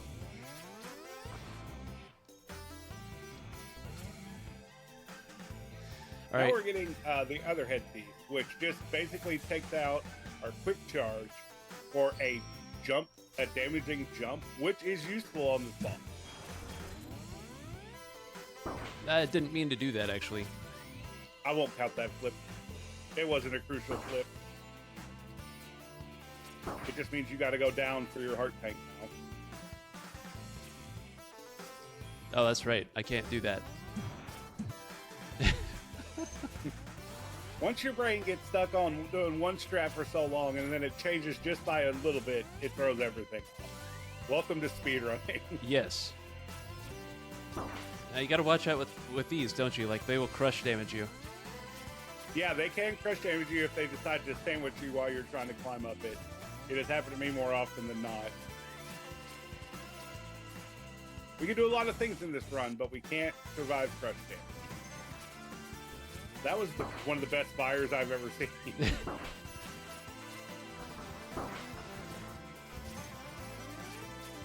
So I'm assuming you're going to do the jump and mash strat. That's exactly right. I got a little bit of Awesome, health 'cause so I can ignore my health. Yeah. So this strat is actually really cool because we're going to wait for Antonian to come out of the ground. And we're going to stand right next to where he's going to come out. Or he's not even going to go in the ground. And we're just going to jump and shoot. Because we got that helmet upgrade that damages him when he jumps. And we can just dash, jump, and shoot and do lots of damage. We also, the way the route rack works out, we have all of the red armor now. So when we get him down to about a quarter HP, we can giga attack and just end the fight. Whew. But now we're going to go to that hodgepodge armor before we go into our Lumine stages. That's right. One more costume change. Lumine. Not Sigma's not here. I promise. We're done with Sigma. We beat him so many times. He would not come back We again. beat what? We got to beat him again after this. So another thing, while we kind of go up the Jacob elevator that we didn't talk about, I don't know if you do this, but there is the strat that I do to select pages is I dual wield. I have my controller and my mouse. This game actually introduced touch screen boss fights. So when you're in the stage, you can actually, while you're waiting for the stage to load, you can click your stage, wait for the stage to load, and then move your mouse to the other, where the next stage is going to be, so you can just mash your mouse button. Yeah, I like doing that too. Yeah. I It makes miss menu everything in so the much earlier easier. games like so much. But the mouse makes that almost impossible here. Yeah. Ugh. So that's another big thing about this game is if your mouse is available next to you, you can stage swap with no issue.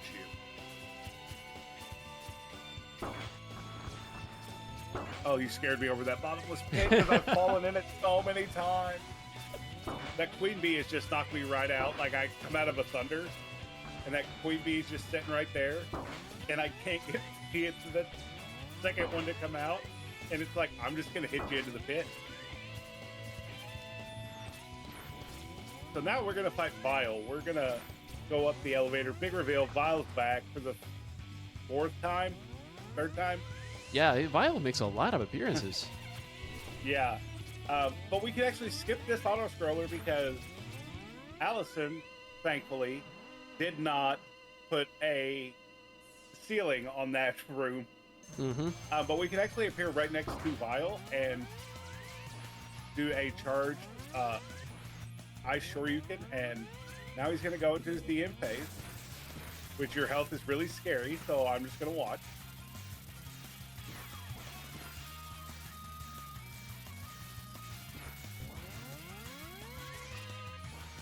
Yeah, you're playing way riskier than I ever would. And I was like, just sitting there in amazement. I'm gonna stop that. I don't want to fight him again. No. Oh, Vile's down. So now we're gonna go to our boss stress section. Cool thing about this: if you load up a save that has this stage beaten, and then start a new run, you can actually just skip right to the end of this. But I'm hoping. Okay, that is not the case here. That's called Gateway Skip, and a lot of the mods, it's actually a feature now.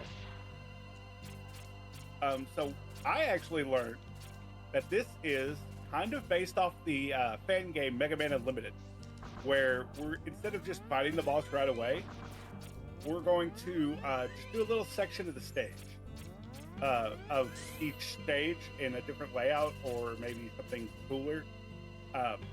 But Allie, you're pretty cool with breaking the rules in a speed run, right? Maybe. What do you have in mind?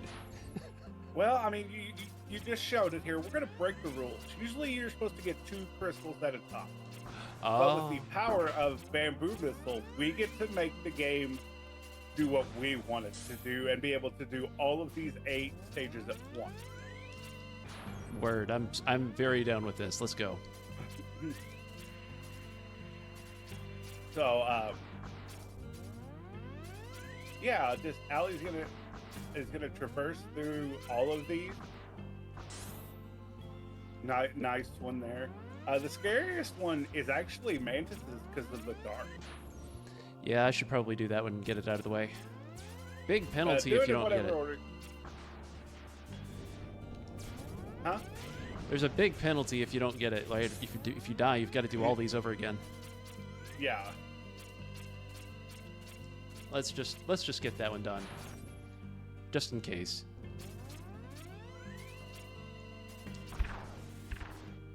Nice fire strats. I did not do the fire strats when I ran this game.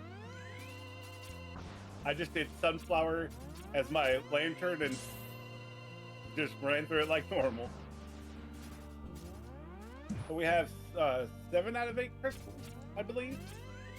We're going to the final one here, is just a big bottomless pit, which is actually pretty easy.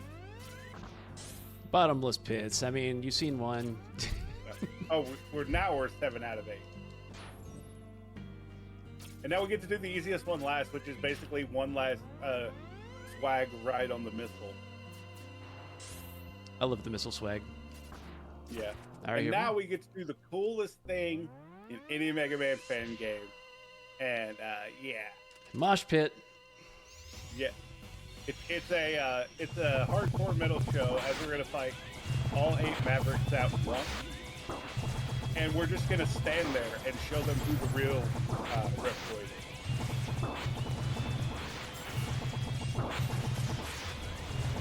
Now, when I run this game, I like to build up like, oh, this is the biggest thing ever, and this is actually a leftover from the beta or the demo. The first demo of the game released 8 Maverick stages, and when you try to go to Jacob Tower, where Vile is, you're greeted with this fight, and it's like a thank you for playing. Here's this. And when I first beat the demo, I was like, this is awesome. And it made it to the base game. That was close. All right, I think we got it now. You're just throwing crystals around like it's nothing. The room needs a little decoration. That's, you know. Yeah, we are in space. It's so drab Space in here. decorations are great. So now we're gonna rush back. A little different thing here is Owly actually ran back. You can actually exit the level and come back and end up right at this fight. I don't know if it's any faster, but you also respawn with full health. But with the way Owly's been playing, knock on desk, even though my desk isn't wood, it's going to be a good fight. He's doing forward slash. I can't counter that. At least I don't know a way to. Double jump over it. Oh, double jump, really? Okay. At least I tried to. Sometimes it worked. We really wanted to do the X1 move of going against the wall. Good fight. Good fight. Phew. Well, we survived this far.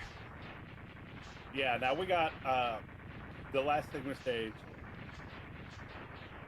It's kind of rough if you don't just, kind of Thunder Dancer or Bamboo Missile over everything. Sigma? But we just beat Sigma. What do you mean? Who is this Sigma you speak of? I blew him up, what, 2 runs ago? And you blew him up last round? Who's this Sigma fella? Many people are talking about Sigma. I don't believe it. Till the internet tells me it's real, I don't believe it. Now, this empty room, we couldn't... Oh no, it's him again. Oh yeah, Vile does come back for its time. And this is the worst of the Vile fight. Because you have to beat the mech, and then you can beat Vile. And while you're trying to beat Vile, the mech is still active.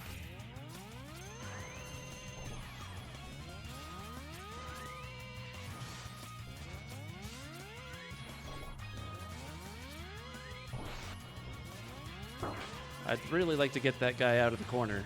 Once the armor gets in the corner, it's a bad day. Yeah.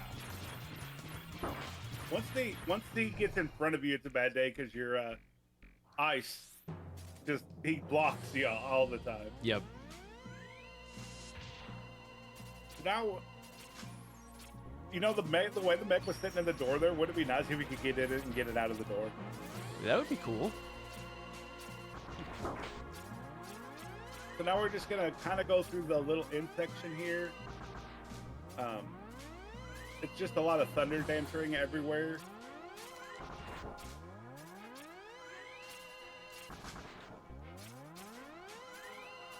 You guys like spikes? Fire. You know what? I tried for a while to learn how to fire that, and I never could figure it out, the right angles. So I just always just climbed up it normally. That's gutsy. Yeah. That is... One more missile swag.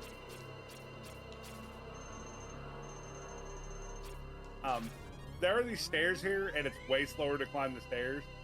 And it's funny because you actually end up behind Sigma. I think I saw a blur come in here. I better get out my giant sword. That's what he's saying. Yeah. That's how I deal with blurs. Getting real lucky on where he's at for your sunflower laser.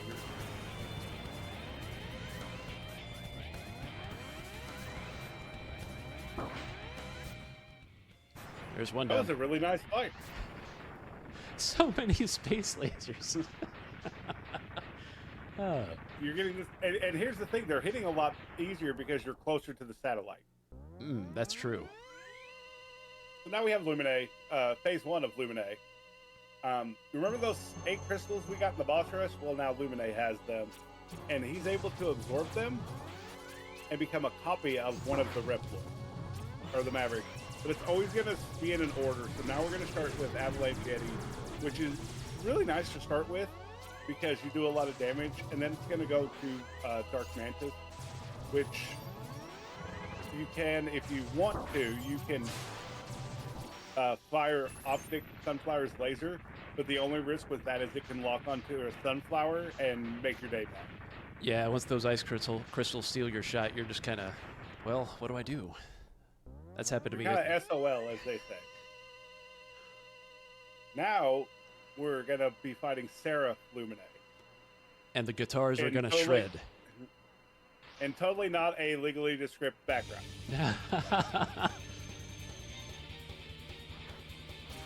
Kefka told he wants his background back. Yeah, the guitars are shredding.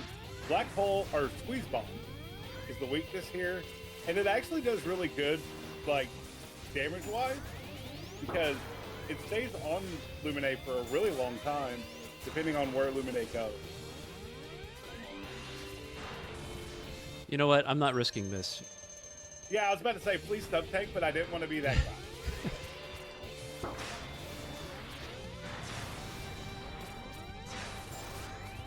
I would never be able to face Sigma and X9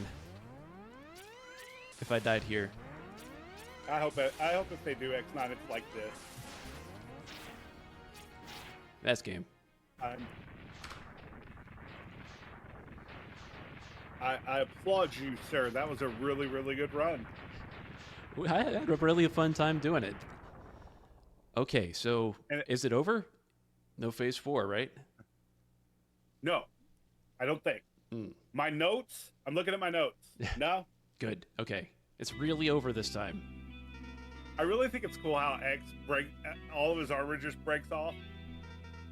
It kind of makes you think that's what happens at the end of every 100% run. Yeah, that's a cool Is the retcon. armor just, yeah, it just, the armor breaks off. Makes me wonder how it happens to Sam. Wait. Like, does all her armor break off? Well, let's find out.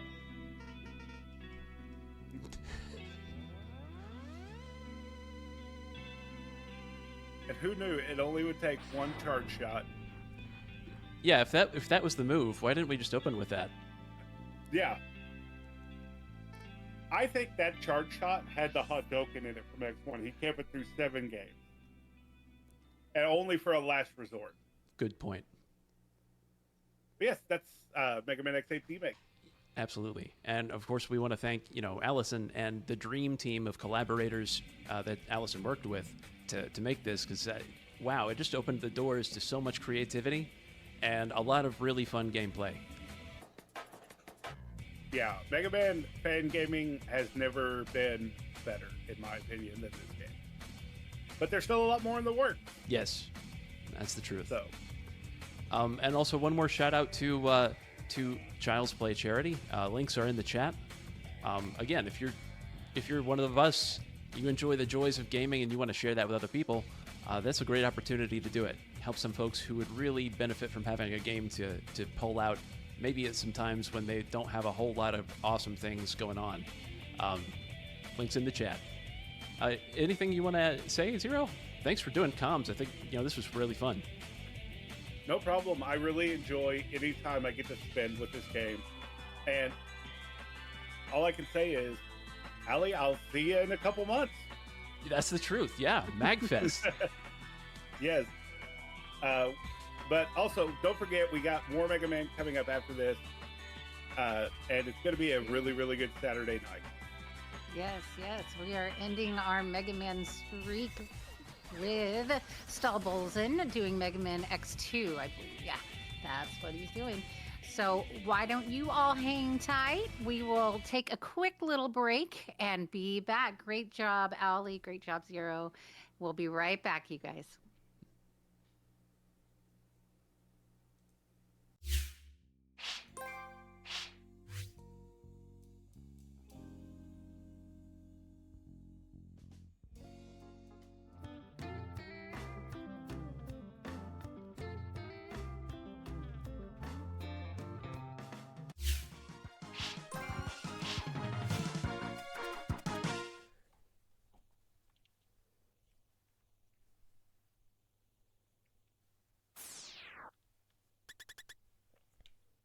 We are back, and I have Staldos and SC2. I'm gonna say the whole name just to annoy you. Here, ready to run some Mega Man X2. Don't forget, guys, we are here raising money for Child's Play charity. It is a charity rooted in the healing power of play for kids and teenagers throughout over 190 hospitals. Just make sure you put in those donations, and I'm going to go right in to Mega Man X2. Take it away, Stall. Yeah, hello, welcome. My name is Stahlbolzen SC2.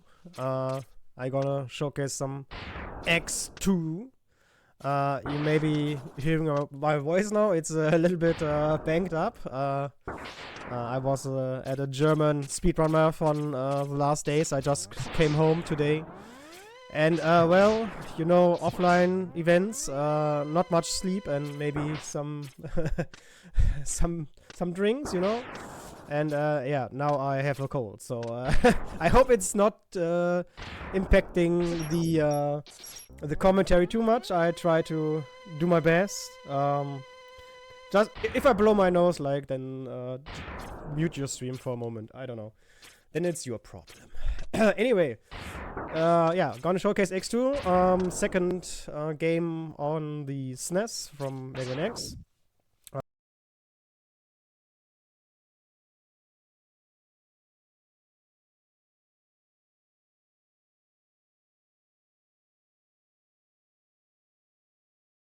Story-wise, short explanation. It's been like, I think, 6 months after the events of X1, where Zero blew himself up for no reason at all at the end.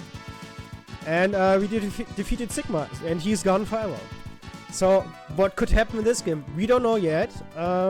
We just know that the game starts by X trying to destroy the remainings of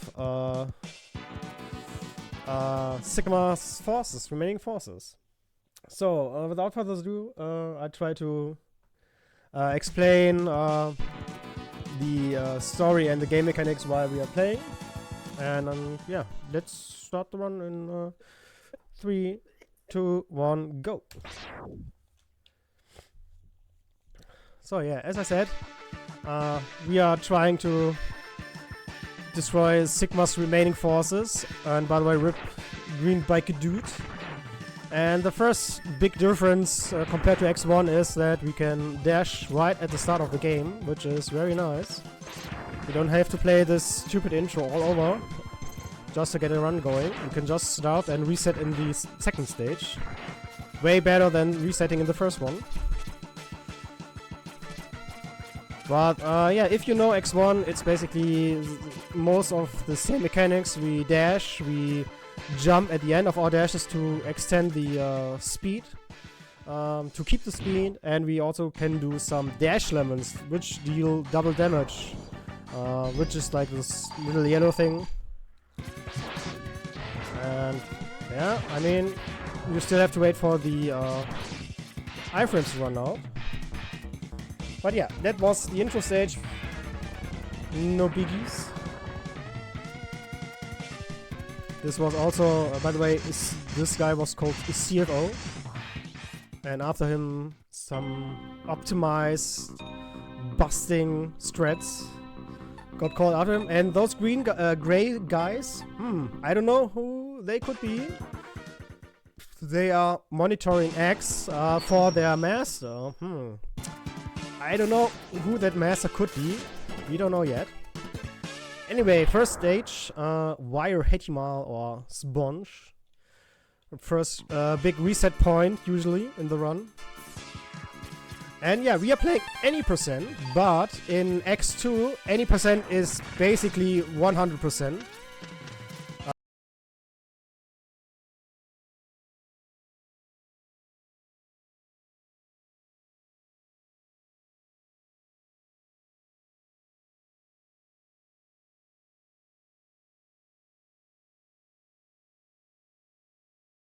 You still collect all the stuff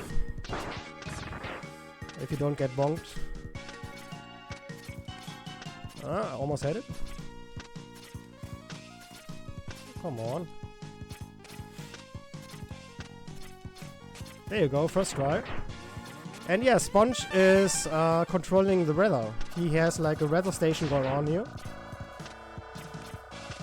And this weather you will see now is completely RNG, unfortunately. And yeah, we don't want to have rain, but we got rain. We just want to have like normal, easy, clear weather like this.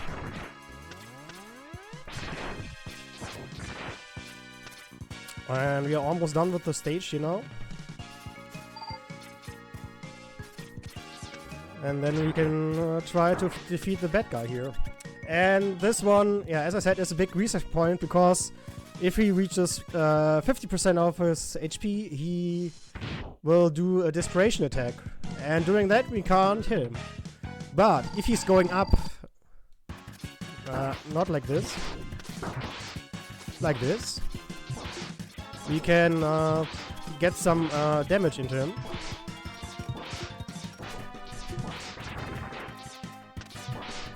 I hope he goes up now. Nope. Okay.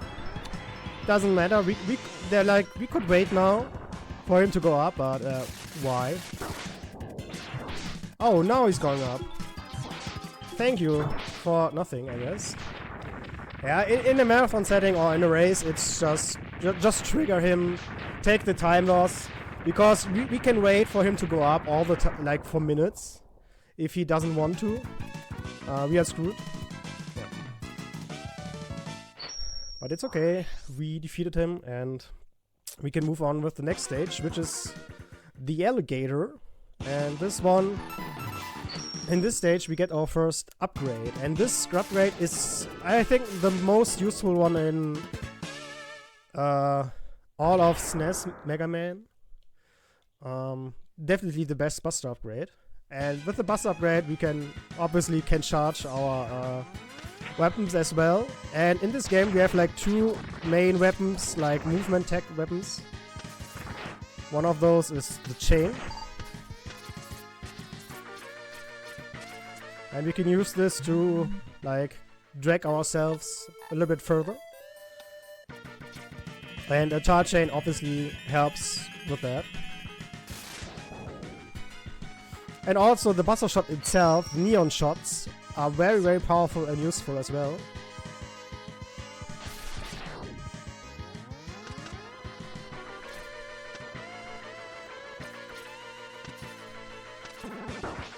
Whoops. The timing on that chain is a little bit rough sometimes. And yeah, we can also use a mech in this game. We won't use it often, but no, please go up.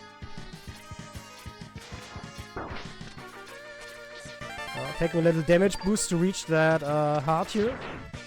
There are actually 3 ways to get up there, and that's, I think, the easiest one, the safest one.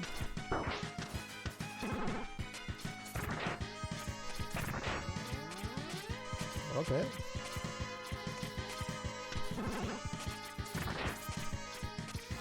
Alright, we are almost at the end of the stage, and yeah, for Gator, we can try to stun lock him with this chain here.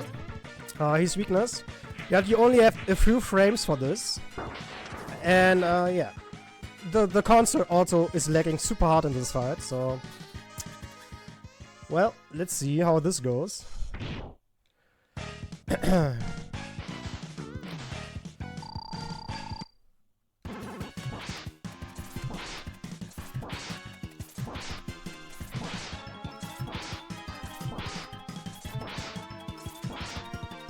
Yes! 1 cycle Gator, let's go.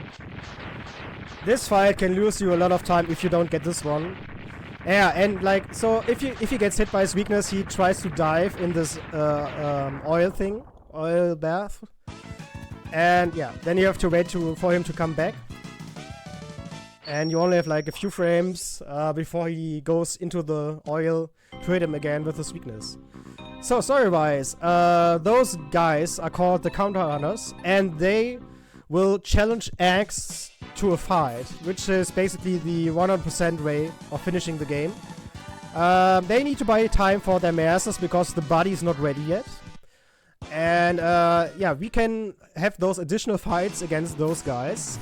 And if we win, we get a part of 0. So if we get all 3 parts, we can rebuild him. But if we don't, they break into Doppler's, Dr. Kane's lab, sorry, the guy you just saw, the old man. And they steal Zero's DNA, chip, memory, core, anything, whatever. And they will rebuild him and make him evil. And yeah. Unfortunately, since this is any percent, as I said, rip 0, I guess. Whatever. You will see later what this means. But for now, we just continue with the game now.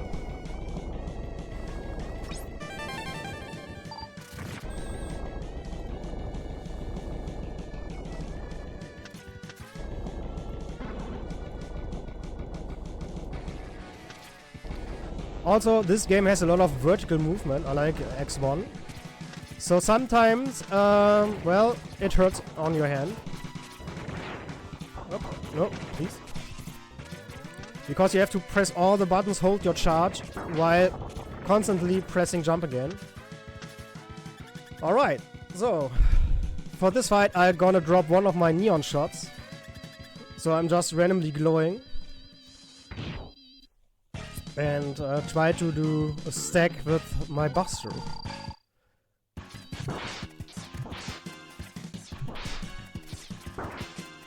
Right, come on. Sometimes he's throwing fireballs at us, which would be nice, but most of the time he won't. Oh, this is the one. And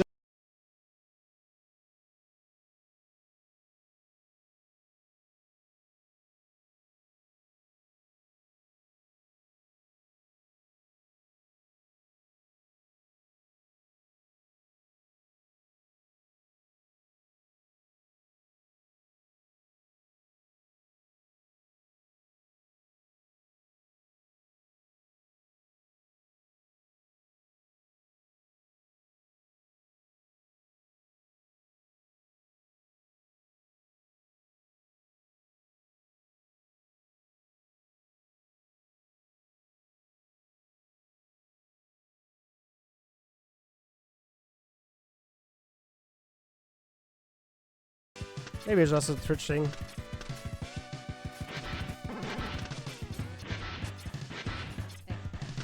Okay, hello.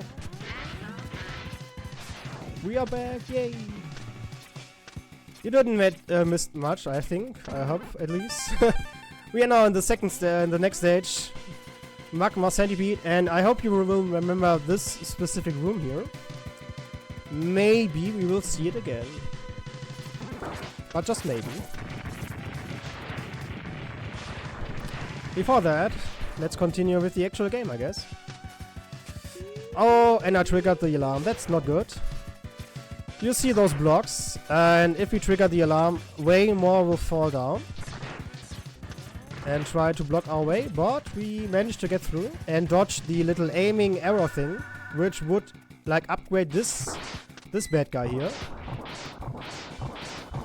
But his base form is kinda weak.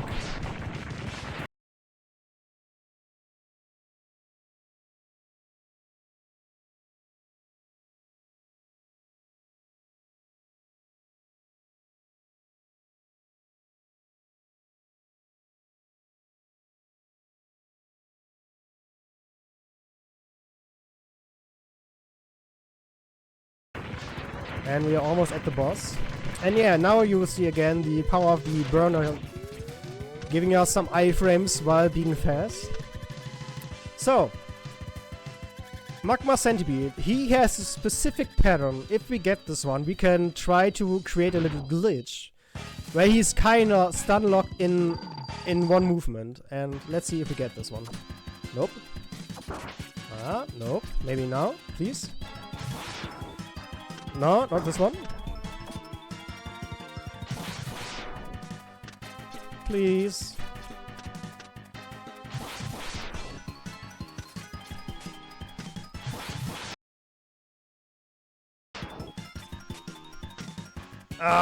Oh, I got it. I still got it. It's somehow working. Don't move anything. So, yeah, he's like doing the Piccolo, what is it? Hyper beam thing from Dragon Ball. But, yeah, if you jump to the wall in the correct moment, his like tailspin won't reach us. And so he's like kind of stun locked in this animation. But like, it's all RNG if he gives you this pattern. And luckily he gave us like at some point at least. Would be still like, I mean top runners would already reset here. But it's still okay-ish. I still got to showcase the actual fight. How it should be. Oh yeah, Nooblar said it's a special beam cannon. Exactly. This one. Alright. Crystal Snail. And this stage is also kind of special. More neck movement here.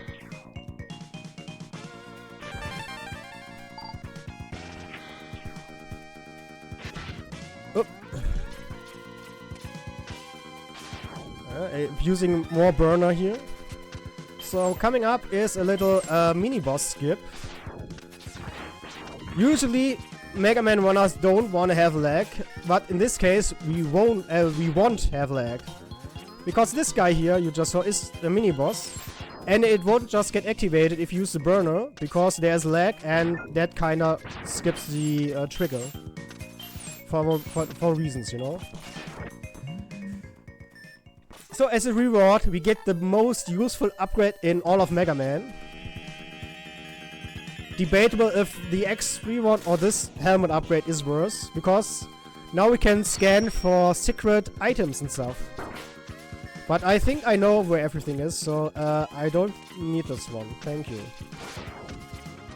Alright. Snail fight coming up, and for this fight there's also like a nice speedrun tag strat. I hope I can show it off, and I guess it's kind of self-explanatory. It explains itself. Explains itself. English. Okay, let's see.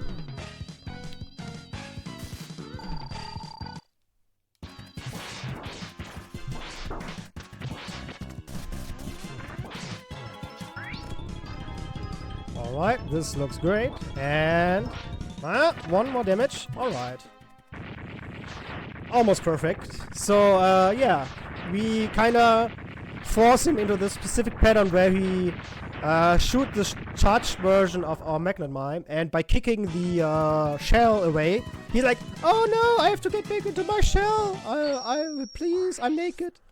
And yeah, by like adjusting your shot, you can just damage him all the way up until he's usually dead by the last hit. I had to take one extra, whatever, right? So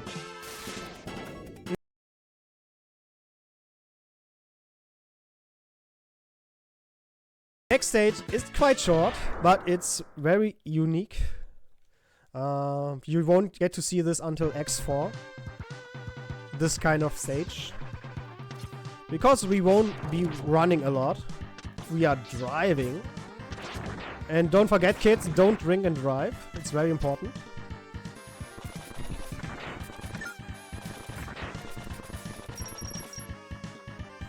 Okay, I hope I don't mess this up now.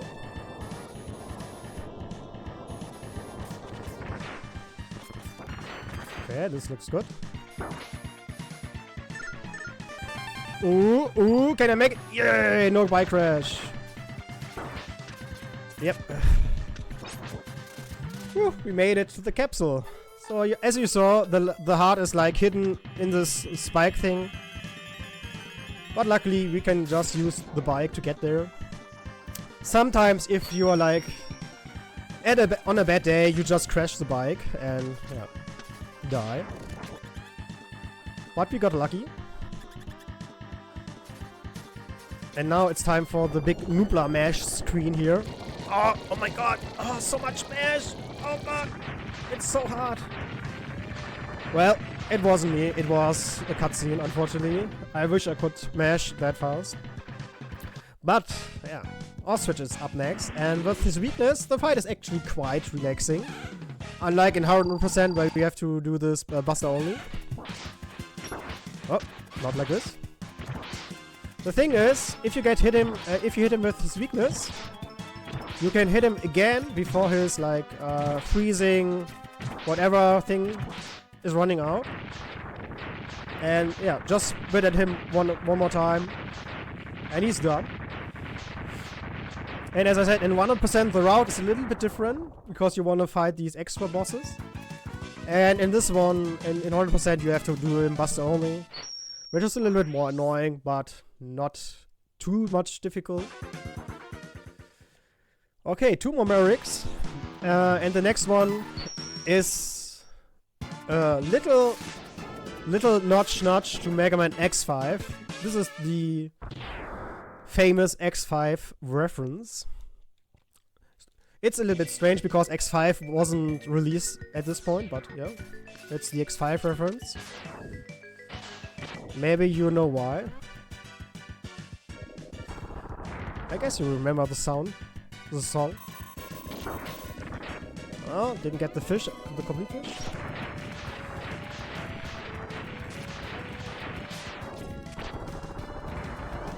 Oh. It's so relaxing, this song. Unfortunately, the stage is quite short in any percent. Oh. Oh. Doing a thing called ledge jump, where you get more speed and more height running down the slope. And we can take this to reach that wall up there.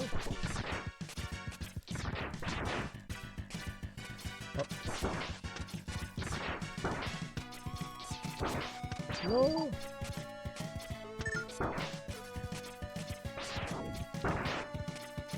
Stop bullying me. Alright. This was a little bit sloppy, but whatever. Okay. The crab fight. It's not too difficult, but yeah, we can manipulate his patterns, and this is actually the most difficult part in this fight. So, yeah, see, I already messed this up. This is what we want to see off him. Forcing his way into the corner, and releasing our wheel in the correct moment. Because if we jump over Crab, he tries to spike us. And yeah, if you do everything correct, you can have multiple hits with the wheel. Alright. So last stage, if you want to, you could play this stage before this one I just did. That totally doesn't matter. Just like, I think, menuing, it's better for menuing.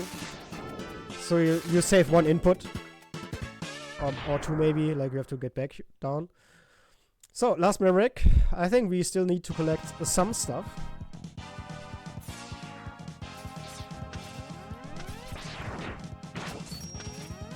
First, we get this hidden heart.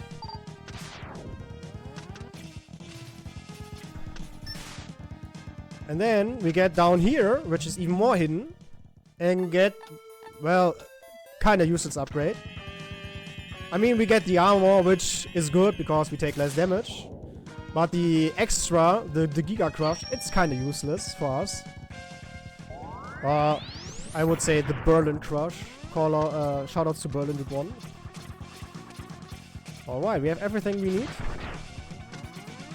For now.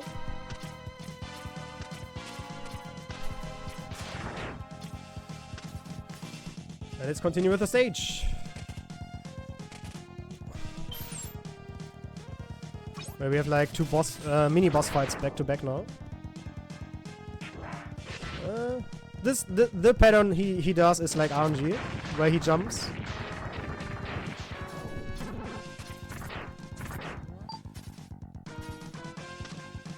Oh. And now you see the beauty of the burner, how we can use this one. Abuse this one. You can also do an air dash after burner.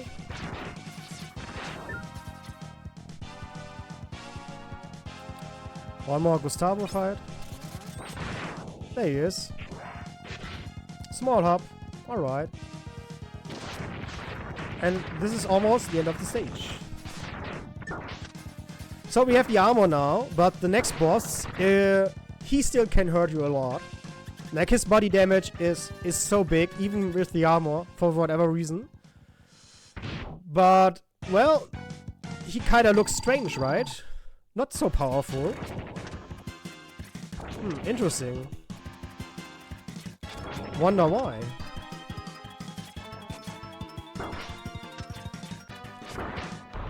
Okay, what is he doing now? 1, 2, 3, 4, 5. Oh! He evolved! He dig-evolved into a moth. And this pattern, this form can actually hurt you a lot. But, yeah, the setup for this, for the second phase, it's quite easy. With some practice. Anyway. Sorry. So, Dr. Kane is like, oh no, they broke into our lab. They took Zero's core, and now they are rebuilding our friend. Oh no, I hope we don't have to fight him, maybe? Oh, that would be bad. Anyway, enjoy this awesome soundtrack.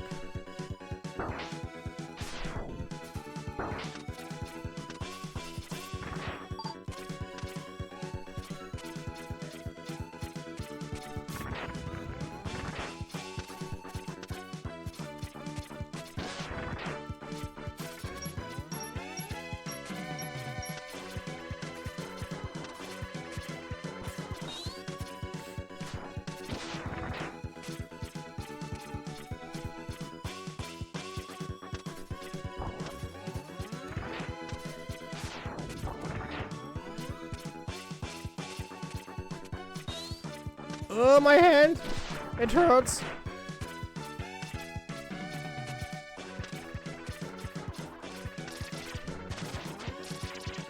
Oh, we made it. Ah, all this climbing. That really hurts my hands. Whew, on my right hand.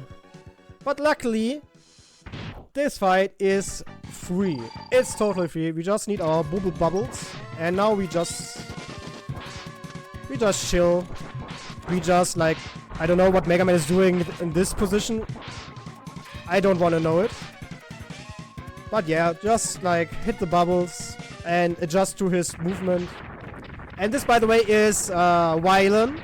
This is one of the counter hunters, and this is actually the second time we fight him. Like, in 1%, you have to fight him in between, and in this stage again. And yeah, the same with the next two stages, where we fight Sergis, aka Wannabe Wily and Wylan. Okay, the elevator skip. I'm scared. I'm actually scared.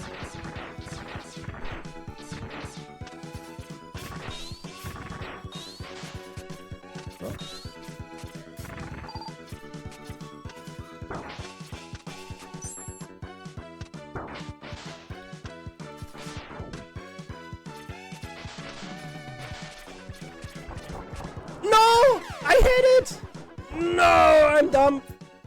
No, I was too early with my right input. Ah, crap. Unlucky. Never lucky. Ah, that was on me, sorry. Maybe I will try again. Oh man, that's sad. Setch.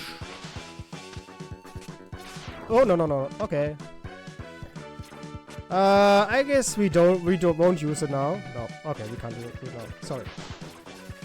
Yep, this is what happens if you don't get the elevator skip.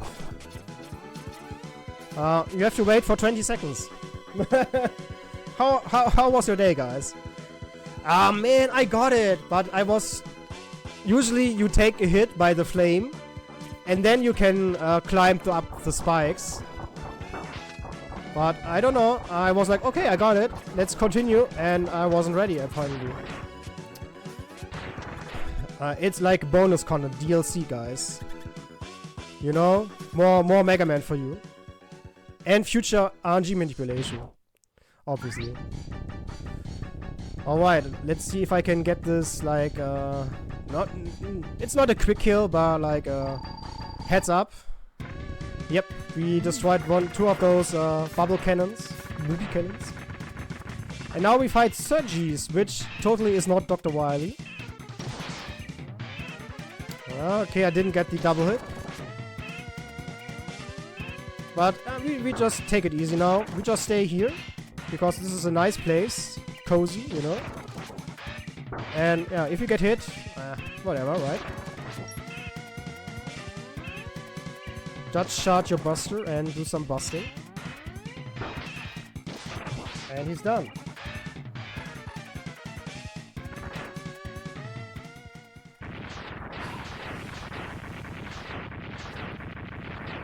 Sorry, I hope you didn't heard it. So yeah, he's like kinda Dr. Wily wannabe because he knows stuff which he shouldn't know about Zero. You know, he says something like Zero's the last creation of the Doctor, and yeah, this is like a reference to Wily building Zero. But anyway, we got out of the stage. Screw the elevator skip. I hate it.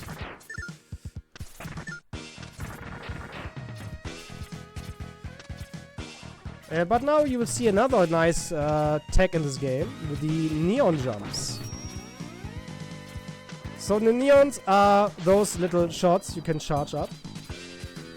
Nope, not like this. But if you do an air dash and press jump and shoot at the same time... Okay, we got scammed. The scammed you, alright. Ah, no drop.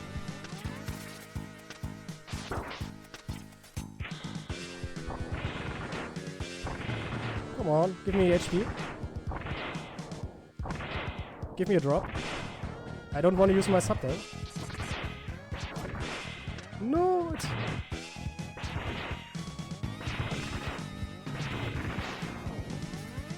Oh, quick, quick, quick. Alright, oh, that's back up. Okay, we didn't got the second neon, whatever. There you go, easy first try, because we need full HP to discover this secret capsule. Secret capsule in X games? Never heard of. What could we get? Oh, the Shoryuken! Oh my god. It's a secret technique. Oh. Alright, the Shoryuken. This is not a one-hit KO like the Hadouken, but it's almost. It's like 16 damage, and after that it's frame damage. Okay, we got scammed by the pattern here. Nice. But we got at least got the backup. Almost got scammed. I got the frame perfect Shoryuken input by buffering my inputs. Yeah, but that guy tried to scam me. Yeah. And this is the reason why any percent gets all the upgrades. Even in any percent you get all the upgrades and the secret technique, because it's still faster by doing the next stage with the Shoryuken instead of just using the weapons. Because yay, we got a boss rush. Yoo-hoo! Hype not. I hate this stage. It's as worse as the elevator skip. Because some patterns can be a little bit RNG dependent. And we don't have much energy in our sub-tank. And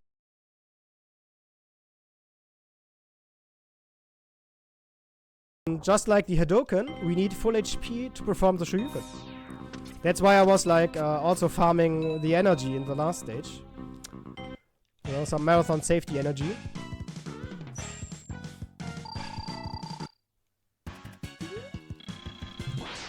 Ooh, okay, nice better my crab. Bait him into jumping off water.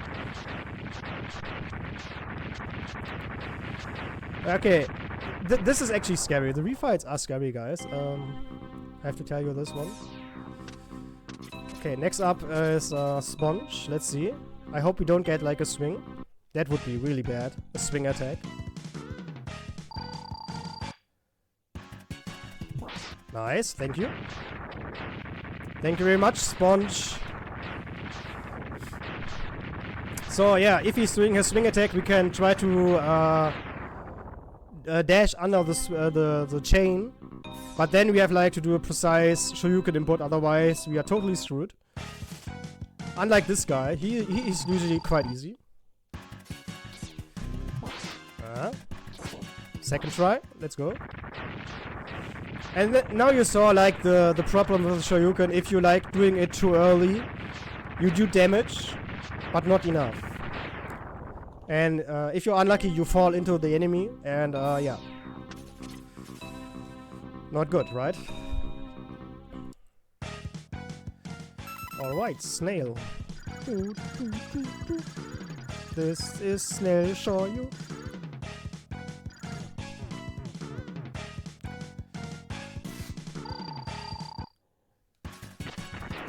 Oh, scam.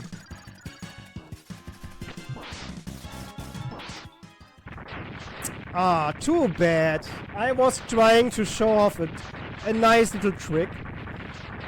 But he scammed me. Well, he scammed you guys, the viewers. You will never see what I wanted to showcase. Anyway, we position ourselves on this side. And buffer our Shoryuken. Take this, you asshole. There's another strat involving the Silk Shot called Icy Hot. But I'm too dumb to do this, so I developed my own setup. Which also works, surprisingly. Oh, come on, we take the extra route. Marathon safety. Even though it doesn't really... Nah, it's not really important here.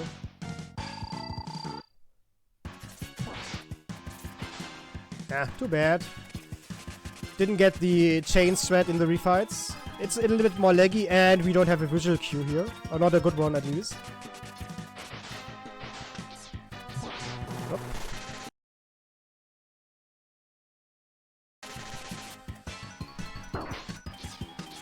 Oh. Know what? Yeah. Screw our sub-tanks.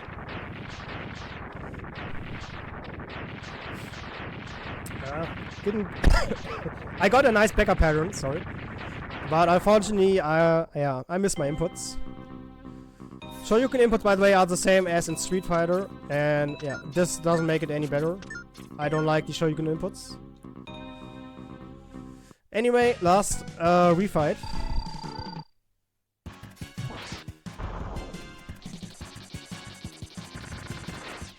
Fresh. Nope. Inputs, please. Alright, last stage. Incoming. Final Sigma. Oh, did I say Sigma? We still don't know who the bad guy is, sorry. Did I say Sigma? No, it's totally not. He's dead. But you maybe remember me saying, remember the stage.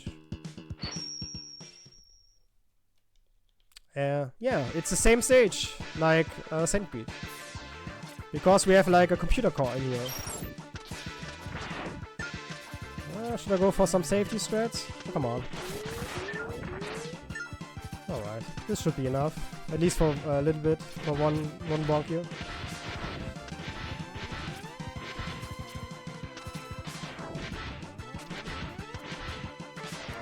Okay, let's get this set up. Oh, that's a little bit far. Oh, that's Sigma. Oh my god, and this is Zero doing, I don't know. Is this still a Brofist? Oh, I'm a little bit close to him. Okay. No. Okay, backup threats.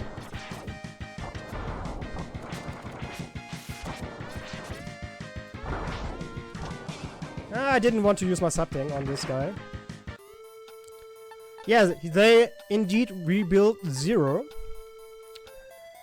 Unfortunately, he was like bad, but we defeated him and he was like, "Oh, I'm sorry, X.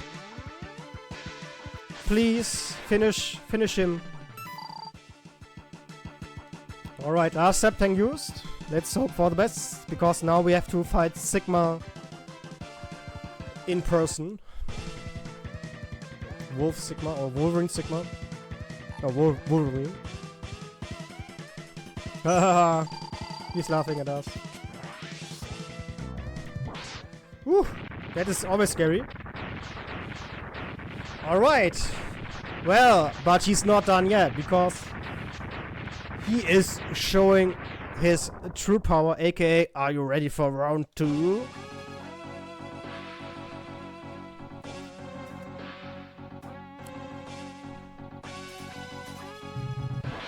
Oh, end time! Woo, I got the perfect Shoryu fight. Nice. Woo, that was scary in the end. Yeah, Sigma is, what a surprise, he's a virus. He's not a guy, not a bad guy, he's a virus infecting people, making people evil. But we defeated the virus and he will never ever come back again. Nope. Nope, he will never come back. He's done for good because the core is exploding. And yeah, we beat his ass. Yeah, that was X2, guys. That was a great run, It went way better than expected, except the elevator skip. But everything else was quite decent, I would say. I think, yeah, everything else was good. I'm okay with that one. Good deal. Well, if you are ready to switch to your next game, we will take a quick little break. Make sure you guys are looking at the not looking at are clicking on that donation and sending in those donations. Do it! Child's Play charity. You guys remember we are raising money for a charity that delivers therapeutic games and technology directly to pediatric hospitals to improve patients' lives through the power of play. And it's exactly what we're doing right now. We are being able to be a kid while you're in this situation like hospitals and MRIs and such. It is such an important thing to make sure that we get these kids entertainment and things that make them feel like a kid again. So get those donations in, and we are going to take a quick little break, and Stahl will be right back. Yeah, see ya.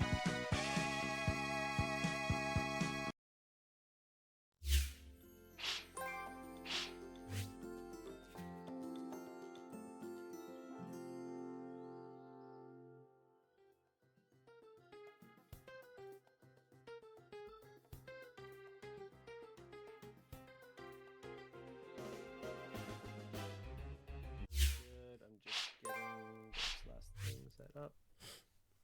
And I'm gonna ask for quiet.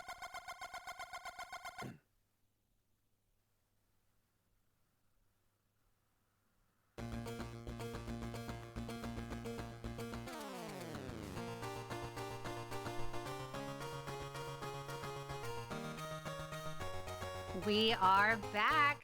Pixels for people. doing the Child's Play charity, which is rooted in the healing power of play. Make sure you guys get those donations in. And sorry, I was reading some at the same time.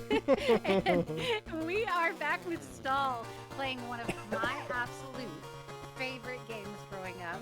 I played my Game Boy all the time, and this was what I played. So we are going to watch Stall play Teenage Mutant Ninja Turtles Fall of the Foot Clan, and I'm going to hand it right over so we can get this game going. All right, yeah, thanks for the introduction. Hello, I'm Shy Balls, and back again with the Orange Turtles, as Owly would say. Don't worry, it's only for the cutscenes. The actual gameplay has green turtles. I made sure of it. And before we start the run, you see this little border here, because I'm playing on the Super Game Boy 2, which is the adapter for the Famicom, where you can play Game Boy games with the actual frame rate of a Game Boy. And if you want to, you can drop a number between 1 and 9, so we can have a different border. This one is 1. If you want to keep this one, spam 1 in chat. If you want to have a different border, just say 1 to 9. Maybe we can just switch in between stages if you want, if we get more answers. Yeah, but until then, the story of the game, the story is so damn important. April, our friend, ally of the Turtles, she got captured and we need to save her. This is actually everything. And we got 2 numbers. You can spam more. We will start with the 7, and if I don't forget, we will switch to 2 later. So 1, 2, 3, 4, 5, 6, 7. We start with number 7, which is the jungle. Or swamp. Or I don't know. Okay, let's set up the run. The timer will start when I select the first turtle. It's actually very important. Well, it's not important. They play all the same. Usually I just play Leonardo because it's the first one to select. And yeah, everything with the gameplay and all the stuff I'm gonna explain on the fly. So let's just start with the run in 3, 2, 1, go! Enjoy the music. Da, da, da, da, da. Alright, gameplay. We want to hold right as long as possible. As much as possible. And you will see those Footclan members. And usually they can only be 2 on the screen, like the normal ones, chasing you. And everything like those flying robots as a bonus. So sometimes you want to have those guys chasing us so we just can keep holding right. Sometimes you want to get rid of them because of lag, because this game has a lot of lag. You will see every time I have lag when the turtle starts flickering a little bit, which means the Game Boy can't handle all the graphics, you know, it's like super much hardcore graphics. It's a game from 1990, which is like 1 year after the release of the Game Boy. So yeah. The technology was not refined, if you can say it like that. Another tech in this game is like if I do a swing in a normal attack, I can hold left at the same time, or like the opposing direction, and make a little roundhouse attack, a roundabout attack, a round attack. So I don't have to do 2 attacks, I can just do 1. And I also can damage cancel. Like if I get a hit, if I press attack in the correct moment, I still take the hit. But as you saw right now, we can just continue walking around the map, you know. But this is like very precise, and sometimes the game eats inputs, you know, because of lag and stuff. And usually what happens is every stage has like a little gimmick thing going on, like adding extra enemies. And I need to actually be more careful here, because I don't want to die before the first boss. Yeah, just like this. Okay, 2 HP is dangerous, but yeah, I think there's some backups coming up. Yeah, oh, maybe never mind. Donatello got captured. Yes, captured. Sorry. Wasn't paying attention. Sorry. So the turtles, they all play the same, and if you die, you just start at the stage or the boss fight or whatever, right? Oh, there was a backup pizza. Okay, I just like despawned it. Right, cool. And another backup pizza I didn't get. Okay, game, thank you. Yeah, we are playing any percent. They are actually hidden mini games, and if you lose a turtle at some point, you can play those hidden mini games and get them back. So the turtles themselves, they are just your lives. And yeah, if you do all the mini games, you would actually play 100%. Alright, we are at the boss now, the first boss. And for the bosses, you usually have a very easy strat. You jump and you just jump kick, because the jump kick deals more damage. And he's gone. So, number 2 got picked as the second one, which is like this boring black border. And then I think we have number 8 after this one. So yeah, this was the first stage, a little hiccup at the start, but can happen, I guess. And yeah, the Footclan is still on the run.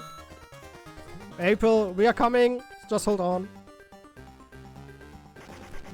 So as I I wanted said, to slide in real quick okay, and let you guys know we did get an anonymous donation for $10 just now. So thank you so much for that donation. thank you. Thanks for the donation, guys. Keep it coming. Help those kids. So yeah, as I said earlier, you get some gimmicks for every new stage. In this stage, it's like those, I don't know, those tower things casually coming down in the sewers. I don't know. Or the underground. Why not?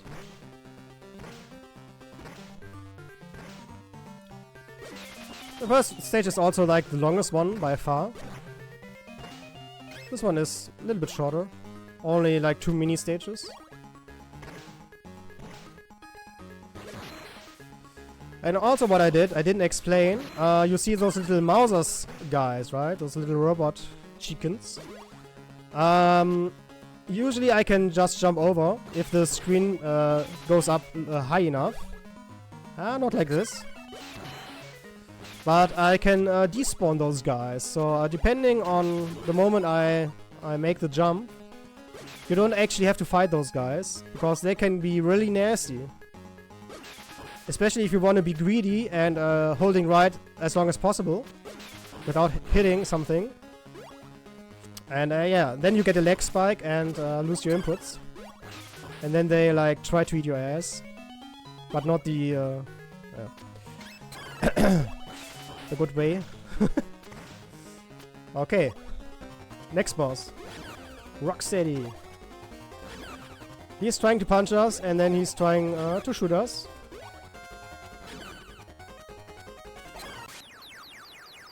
But he just gets this little slap here and he's done.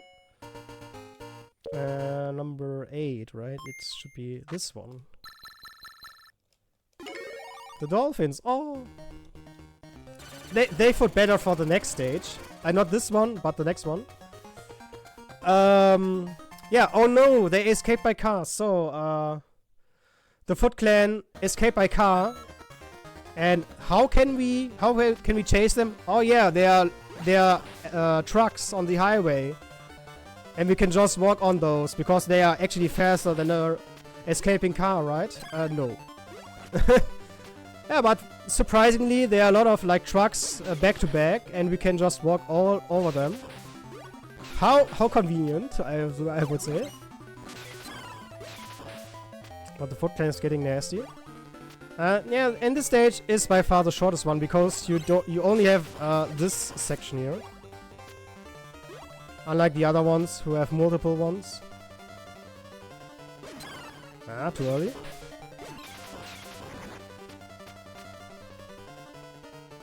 And more of the Footclan members. As I said, we don't want to kill them all. Sometimes they can just like stuck there and despawn on their own. We just walk. We have time. We have enough trucks, you know. We can just go here. And we're already at the end of the stage and have to fight the most evil one of them all, the Baxter.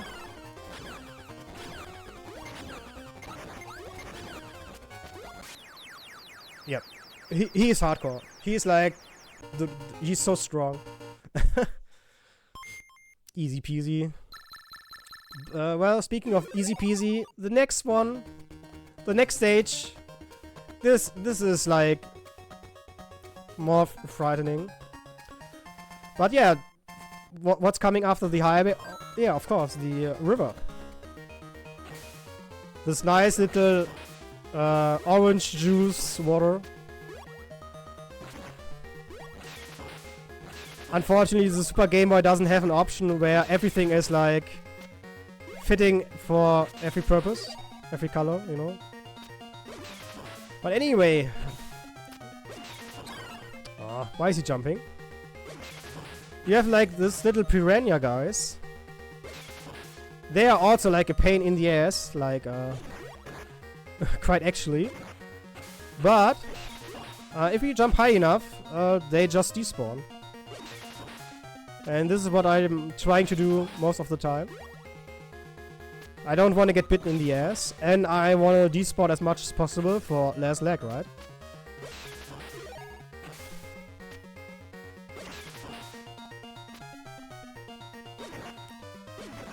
I'm gonna kill this one. It's not always useful to defeat them. Sometimes you want to keep your setup. It's Fanta, yes. Could be also Fanta. Or Fanta. In Germany it's Fanta. Like with a strong German accent, just Fanta. Yeah, but we are now in this weird looking cave. And this cave is actually quite dangerous. Yeah, I'm taking a lot of hits, which I shouldn't, but okay. It's fine. You just have like a lot of stuff coming on at your way, you know. They throw everything at you, so you need to be quite careful, since the boss of the stage is none other than the Shredder. And if you're unlucky, Shredder can be quite annoying.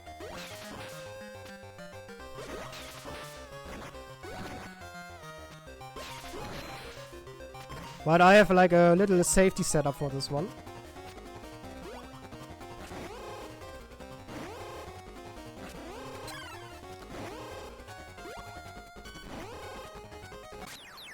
Yep, just jump over him and kick his back.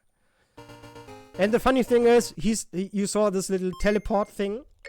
He was going away. And, what's 3 now, no? And, yeah, you can still hit him while he's doing that. Alright, last stage. We're already in the last stage, the Technodrome.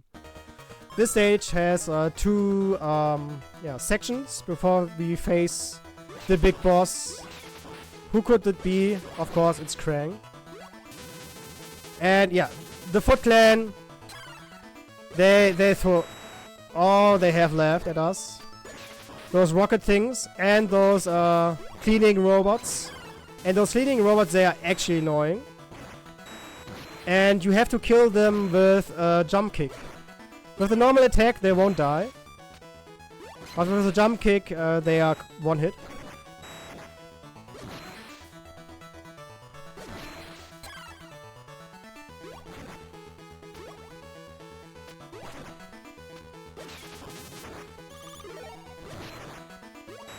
Alright, so far so good.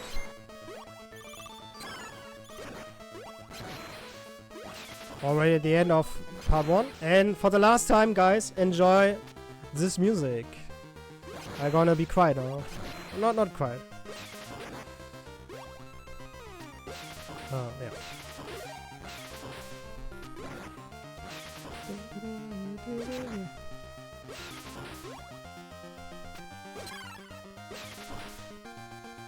Teenage Mutant Ninja Penguins. Teenage Mutant Ninja Penguins. They are heroes with a nice fur. I don't know the text anymore. But it's okay. We got the Ninja Penguins. Hey. Super strong Ninja Penguins. Awesome Ninja Penguins. With a nice fur. Ouch.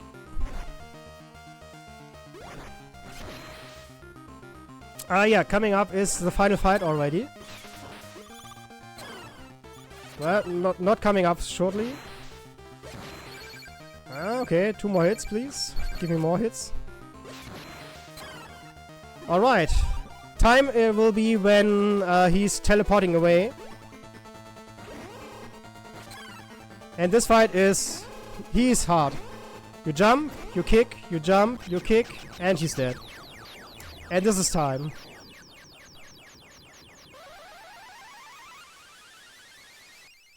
This is quite a short run, I would say. Yeah, and we beat the Footclan clan, and now we can untie April. I don't know, they share some looks, you know. I don't know what's going on between them, but I guess she's happy to see us now. Anyway, we saved April. The Footclan is done. The Technodrome is done. They will never, ever come back. It's the last game of the series, guys.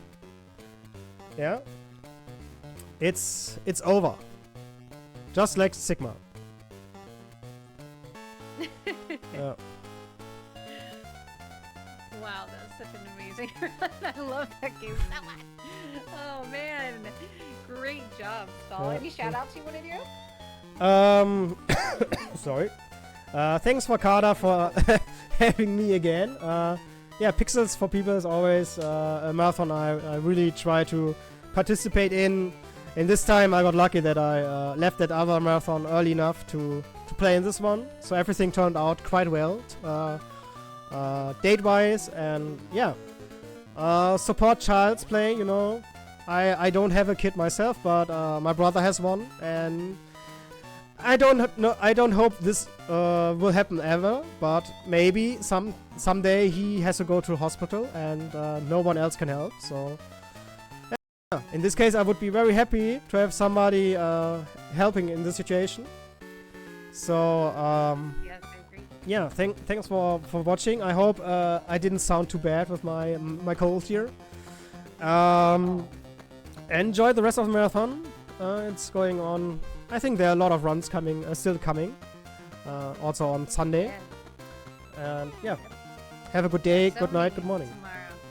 Well, thank you so much, Stall. Yeah. All right, guys, we have one more run for the night.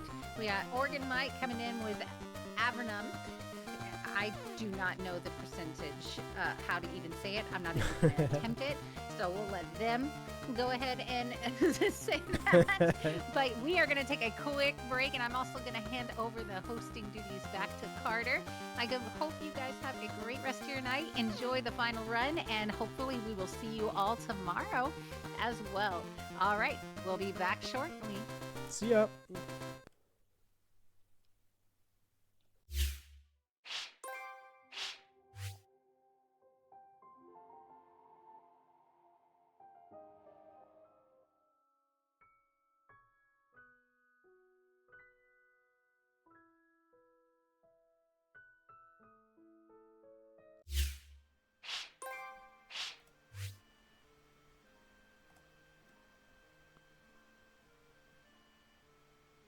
Hello, everybody. We are back for the last run of the night for Pixels for People.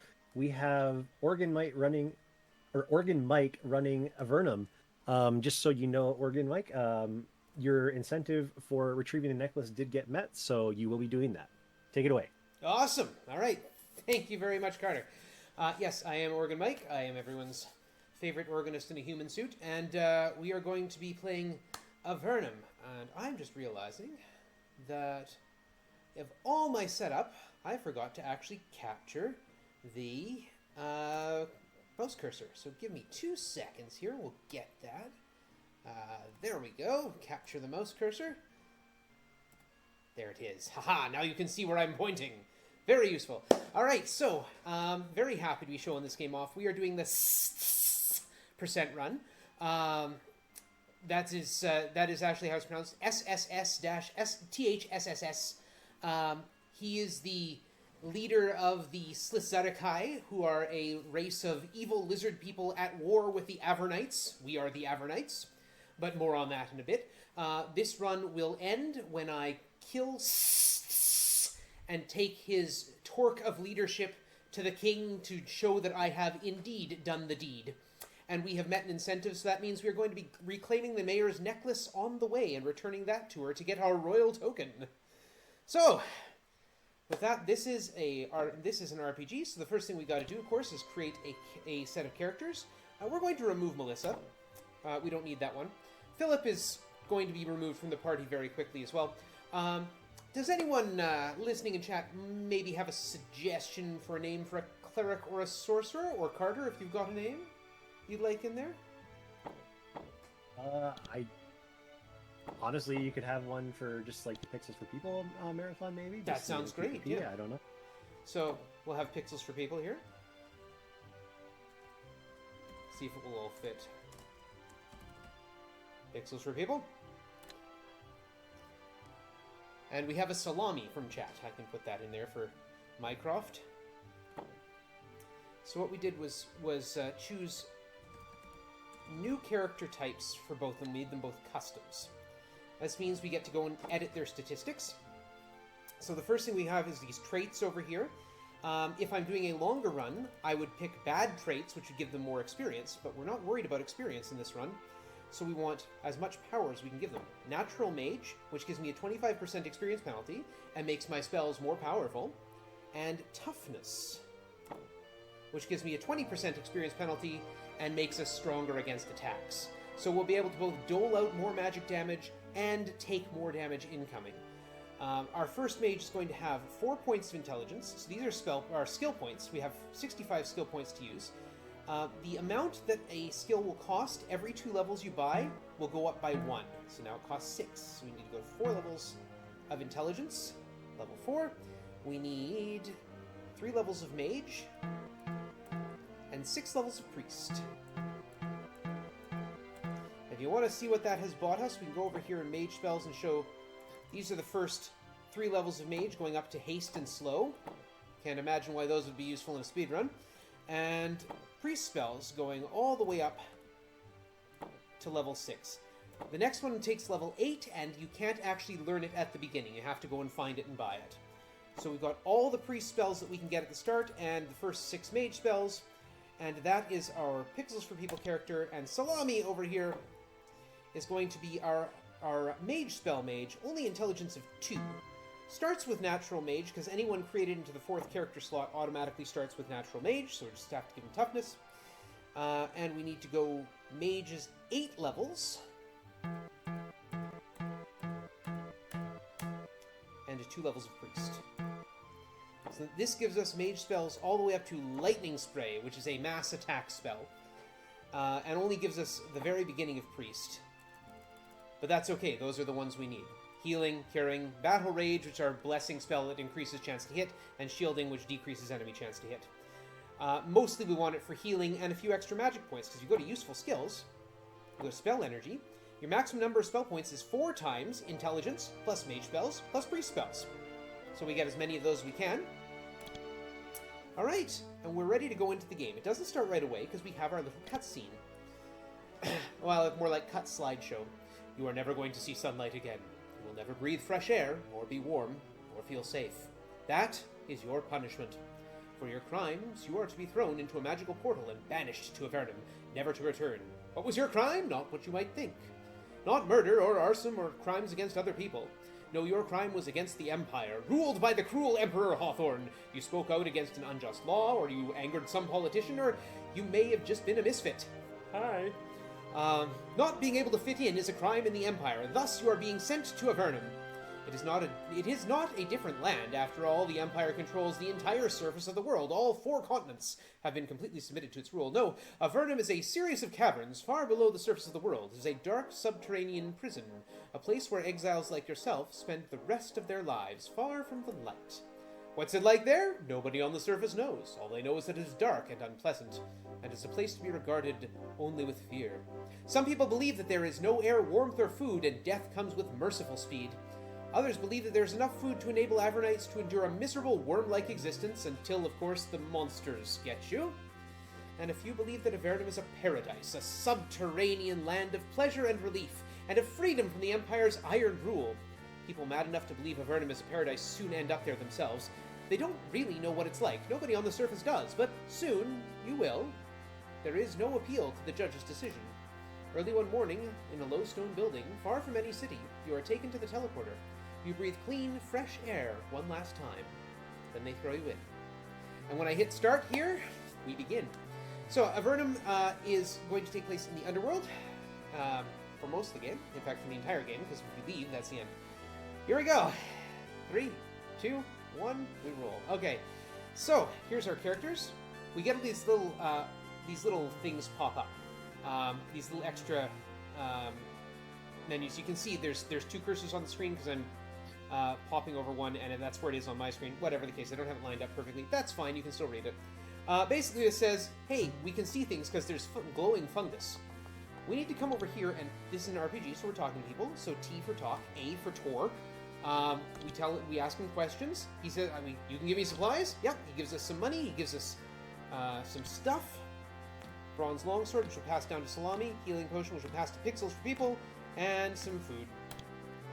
And we'll pass some food up there. There we go. And we're going to head up here. And here's these lovely little empty corners. You can leave one of your characters here for a while if you want to travel with a smaller party. There are several character storage places in Avernum. You can pick up your stored character at any time, one of them later. Okay, leave the active character here. Goodbye, Philip. Have a nice day. Alright.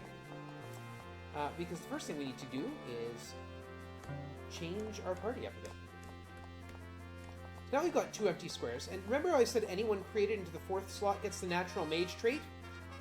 Anyone created in the 1st slot, including people we recruit in that 1st slot, automatically get the natural elite warrior trait. Where are you? You're one over here. This guy, Jay. Greetings, are you a traveler? A kind of a refugee.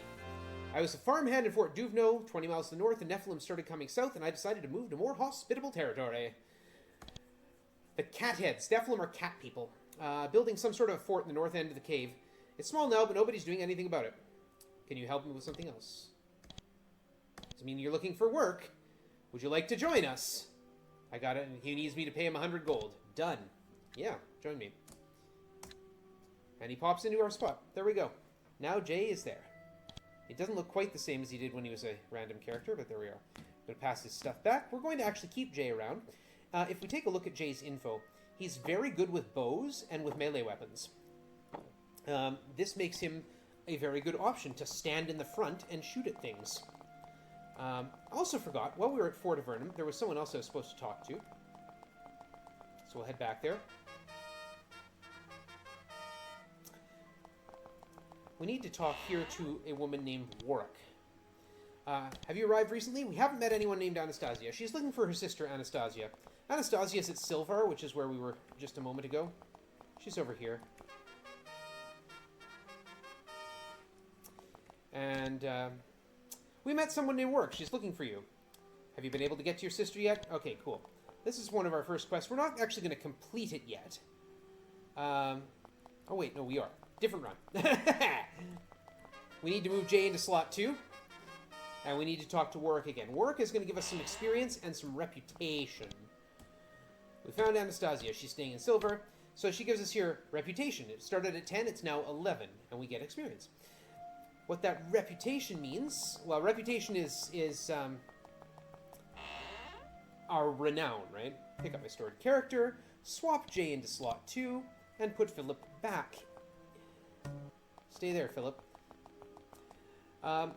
So you need higher reputation to accomplish some things in this game. We're going to save just in case something bad happens. I'm going to head up here. That's Fort Duvno. We'll be going there in a bit. Oh, we found some potion making herbs. We'll sell those. Here's a bandit fort. We need to go in. We want to do some damage here. But we want to do some very specific damage in a very specific way. So we're going to sneak over here. We're going to drop into fight mode. So everyone's moving individually now. And we have a certain number of action points. You can see it right there, AP4. Action points you can use for casting spells like this. Haste. There we are. Wait. And defense. And end your turn. And then we walk in here. 3, 4. And start stabbing things. So stepping, moving through the world takes 1 action point every step you take. Attacking takes 4. Casting a spell takes 5. Using items takes 3. So, do I have a moment to hop in with a quick donation? Oh, absolutely. We got a $10 donation from Stalbozen SC2 that says, "Thanks for having me again. Thumbs up for Carter and everybody involved in this event. Enjoy the event and keep those donations coming." Absolutely. Less than 3. Yeah. Great donation. Yeah, so basically here I'm running in with Jay by himself. He's going to pick up some arrows and a bow. We don't need any of this. Oh, there's an actual leather armor there, not a poor leather armor. That's good. We'll take that. An iron short sword instead of his stone short sword. So yeah, I went in with Jay by himself, buffed to the hilt. There's a healing spell to make sure he stays alive. And we end turn and wait to the end of the turn so that all the enemies take their turn first. You deal the death blow to the mage who is helping the bandits. Without his aid, they will be nowhere near the power in this area that they were. The soldiers at Fort Duvno will be very grateful for your help. No idea why, because we haven't actually been there yet, but alright. We're going to grab the mage's stuff. And that potion. Check and see if there's anything here that we actually need. Nope, we're good. We're going to make Jay the active character, so no one else moves but Jay. We're going to stop here. We're going to pick up these boots. Just for a little added defense. End combat, and walk out of the bandit fort. So that's one quest down. We're going to go up here. There's some soldiers wandering along with us there. Remember, Jay referenced a Nephil fort being built up here. This is that Nephil fort. This is very interesting. Now you know what evil dungeons are like before they actually become evil dungeons. This humanoid lair is still under construction.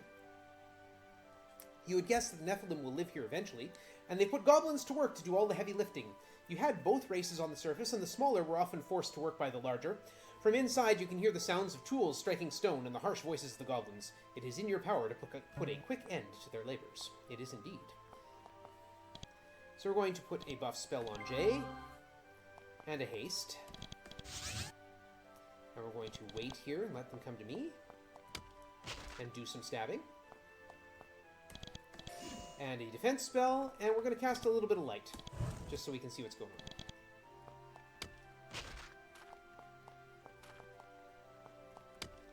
And that's all the front goblins done.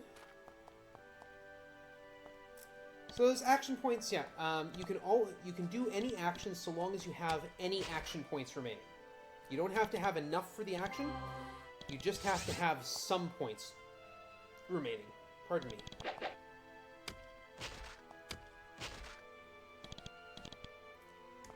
4, 5, 6.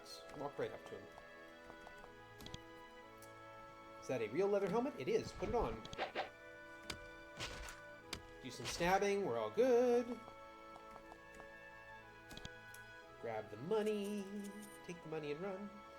We do need some money, so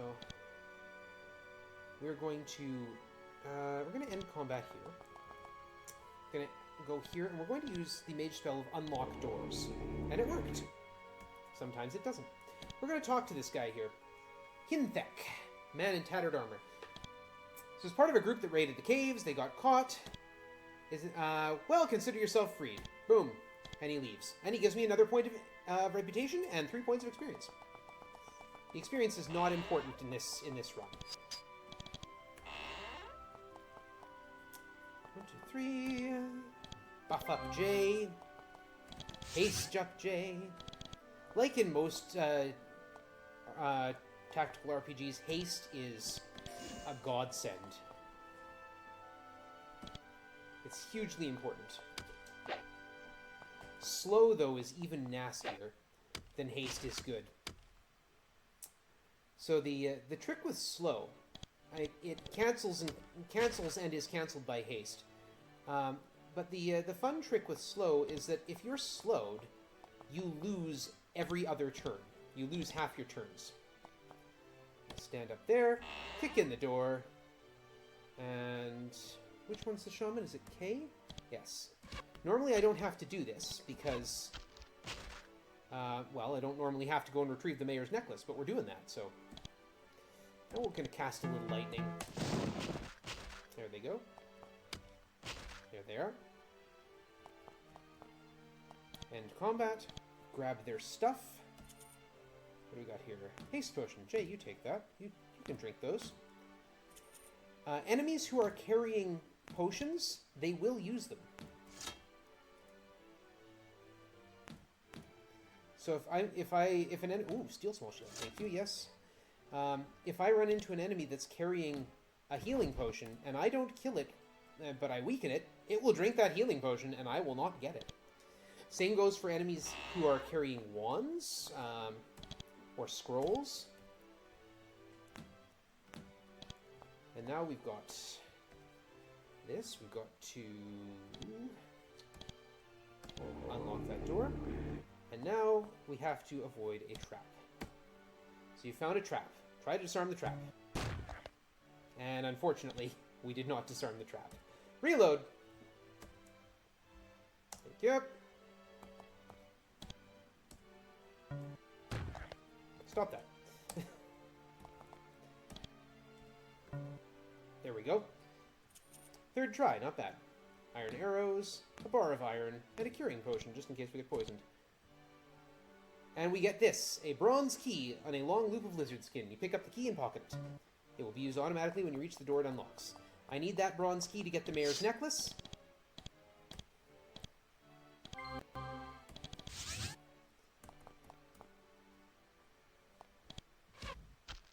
There goes that goblin.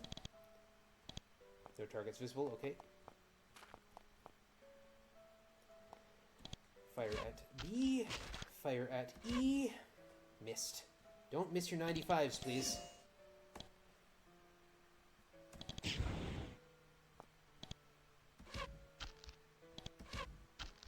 There we go. I still have fire arrows. Group attack spells in this game are all... there's no area of effect spells. You have to select each individual target. Pick up those boots and put them on. Okay. Remember what I'm doing here. Pick up the stuff. Yeah, sometimes you shoot arrows and they survive. They don't always break just because you shot them. Which can be really nice for some when you get powerful arrows. Yeah, I've got some iron arrows. There's also like magic arrows and things like that. We'll re-up Jay's buffs.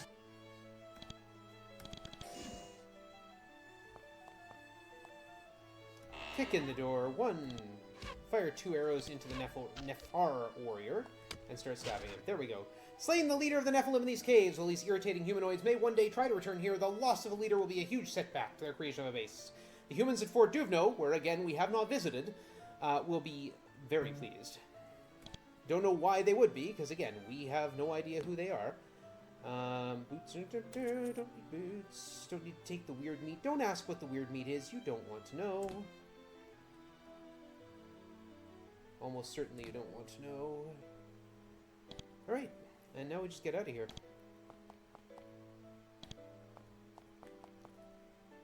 End combat. We might run into some goblins on the way back, or some... There are random spawns that will pop up in our way sometimes. That's okay. We will kill them. Or ignore them. One or the other. Alright, out of there. Down this road, and we'll head to Fort Duvno, which is over here. Turn in those quests we didn't know we had.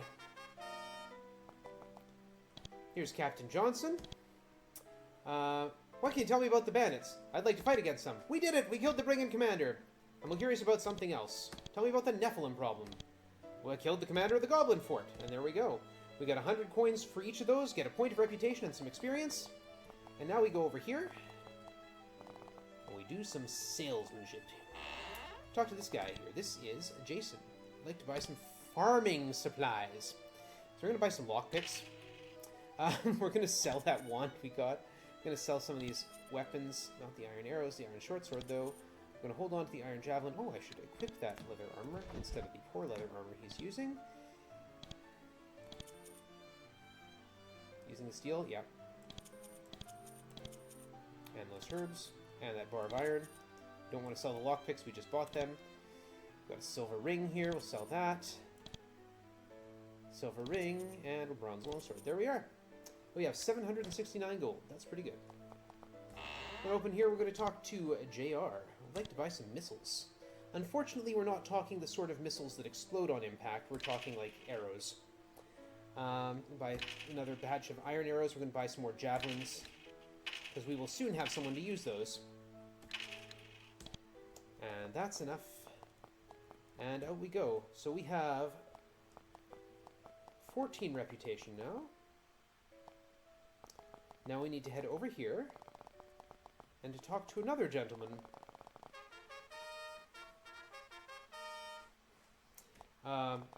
Who will join us in that first slot.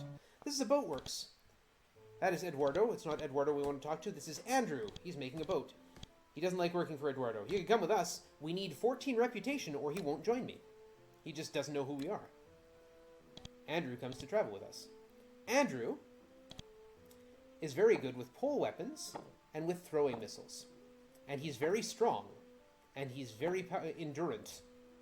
And he's very good with picking locks. So, pass those up to Andrew, pass those up to Andrew. And we'll put those in his equipment. There we are.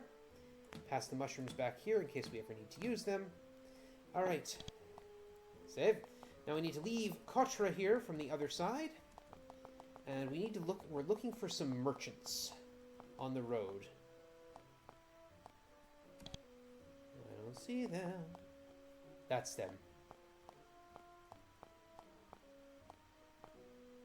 We need to do some shopping. I need to buy a piercing crystal. Done.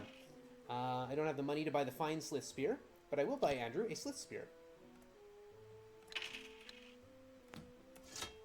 It's more powerful than his stone spear. And it only uses one hand. Okay, those are not enemies, so we're good. I should have gone around Kotra, but what the heck. I need to get to the Tower of Magi now. Sometimes we run into wandering monsters out here. Now that we have enough of the skill called cave lore, we can avoid a lot of them. We're going to tell these people our names so they let us through. This is the town of Myrtus. This is where all the food is grown for all of Avernum, or for a large number of Avernum. We don't actually have any business in Myrtus, so we're going to ignore them for now. We're going to come down here. We're going to hunt some ogres. There's some ogres. So one of the interesting things about random combats, you'll notice here, the ogres are over here. My mages are in front of my fighters. It's not what you want. So we can switch our characters' places by running into them. Back up, because I don't want them getting to my mages. And start the buffing process. Hey!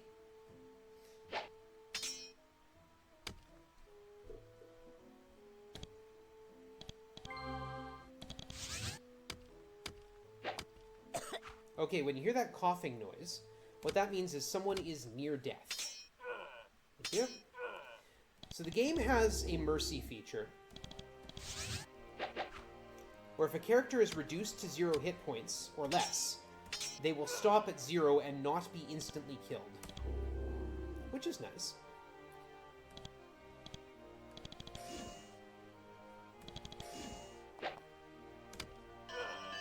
Level up. So yeah, in order to actually get killed in this game, you have to be at 0 hit points and then get hit again. But we're mainly going after these guys because they have some good stuff to sell. Iron Large Shield, Bronze Greatsword, Bronze Greatsword, Bronze Greatsword. We're out of carrying capacity. There's 2 limits on carrying capacity. We all have this weight limit here, which is based on strength, and we have 20 item slots that we can carry. So if you have 20 items, you can't pick up any more, and the game doesn't check if you're stacking items.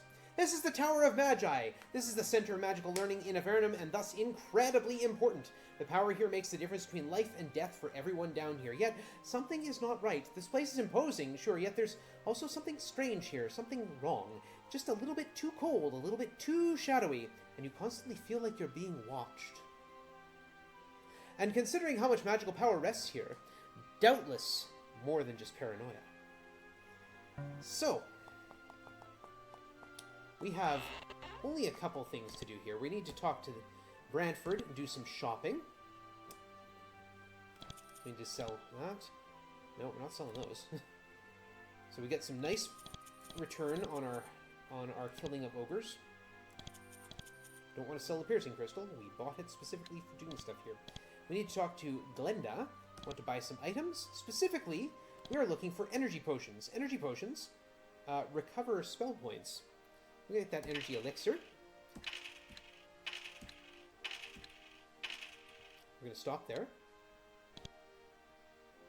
Pass that healing potion up to the front. And actually, we're going to take a moment to heal here, because our magic points heal faster than... Our magic points recover faster than our hit points. We're going to go through this secret door here, out to the outer wall of the tower. There's a map in the bottom right, if you're curious where we are. I opened it so that I know where I am. I need to get through this door. Fortunately, we've got someone who can pick the lock. And this is a magic barrier. We can't walk through it. So we're going to use this piercing crystal we bought. We're going to curse this barrier, which resists at a 60% rate. Stop it. Stop resisting. Come on. Okay, it's 40% chance. We're now at 5 attempts to get a 40% chance to work. 6 attempts to get a 40% chance to work. 7. We're going for 8. Apparently we are. Oh, no, there we go. Made it this time. And we'll try and decipher this writing. This explains how to cast the spell Haste level 3. So all spells are available at 3 different levels. Level 1, level 2, and level 3. Makes sense. I need my map to make sure I go back to the right place. There we are. Level 1 and level 2 you can purchase. Level 3 you have to find. So we just found Haste level 3, and we mainly came down here for that express purpose. That and the energy potions. We're going to head back up this way. We're going to leave peacefully. I don't want to fight them. That's just undead that wander around Myrtus. They do that. There's a bunch of undead right nearby. We're not going to deal with them. Instead, there's some cave cows. Instead, we're going to head up to Formello.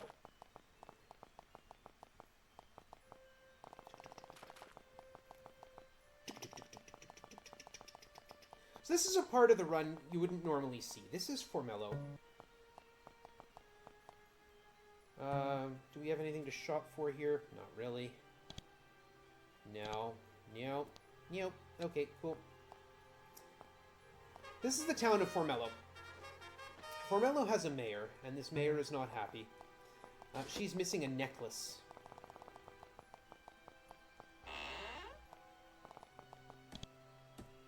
So this is Evelyn the mayor, a fidgety woman in a lovely blue dress. Greetings, Mayor. May we be of assistance? I think I've heard of you. Recent arrival, do-gooders. Perhaps you can help me. Again, I need a certain amount of reputation. A month ago, my gold necklace was stolen by the Nephilim. That may not sound like the cause of great concern, but it was actually a powerfully enchanted item. I believe it's been taken to their fort in the west. It's a huge fort, several levels. If you can get my necklace, bring it back, we will reward you very well. Done. Okay, let's go get that. Let's go get that thing. That's all we're here for. I need to be on this side. Yeah. I'm going to head this way. We're going to head west. So this part of northern Avernum, again, we don't normally come here in the speedrun, but this is where the... Oh, how much money have I got? Have I got enough? No. Okay, that's fine. We're going to go through these guys. Shore is guarded by a small band of Nephilim guards sitting around a campfire. They watch you nervously as you approach. They don't seem to want to fight you, but they doubt they'll back down if you keep going. So once more, I'm out of position. There's Nephil Archer. I want to shoot him first. No ammunition equipped. Oh, Jay's out of arrows. Out of stone arrows, anyway. We've got iron arrows. Fire. E.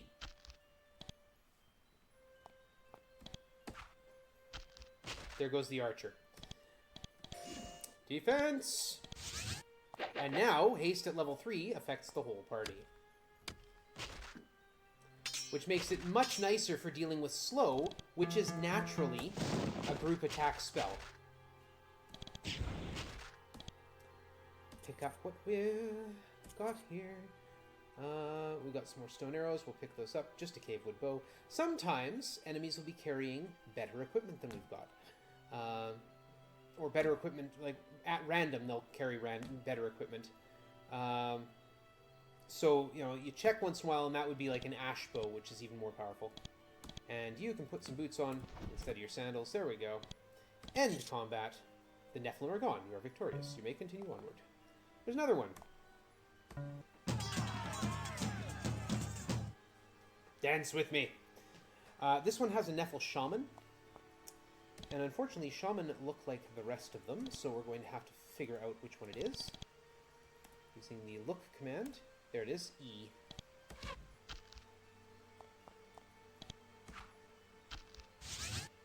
Because they'll do that. Defense. And haste! We're still going to shoot at the Shaman so that it doesn't cast spells at me. And now it's no longer alive, so it doesn't really matter. With haste, I get 2 spells a turn. And speaking of no longer alive, there's some lightning. With no enemies in the area, we can pick up items from anywhere on this small map. Ooh, steel small shield. Put that in Andrew's hands. Steel small shield, there we are. Iron short sword we'll pick up. And there we go. And we're going to go and fight. The Nephilim are gone. You are victorious. You may continue onward. Oh, but it's a dead end. Uh-huh. Here's the back end of the Nephilim fortress. This is the garbage pit. This is the goblin, who I don't respect enough to even drop into combat mode to deal with. Haste up. Wait. Here we go. Wait for the next round. Buff like crazy. Kick down the door. And interrupt the Nephil Shaman doing their Nephil Shamaning.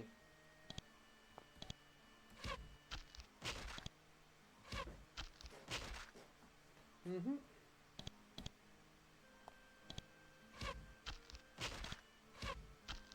And that's why we have arrows.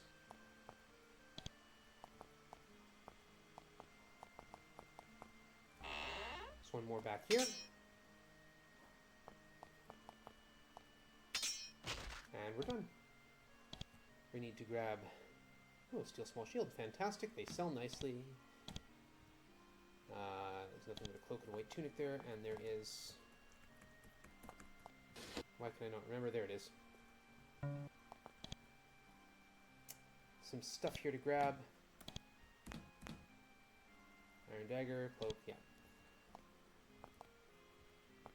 And here, there's a bunch of stuff to grab.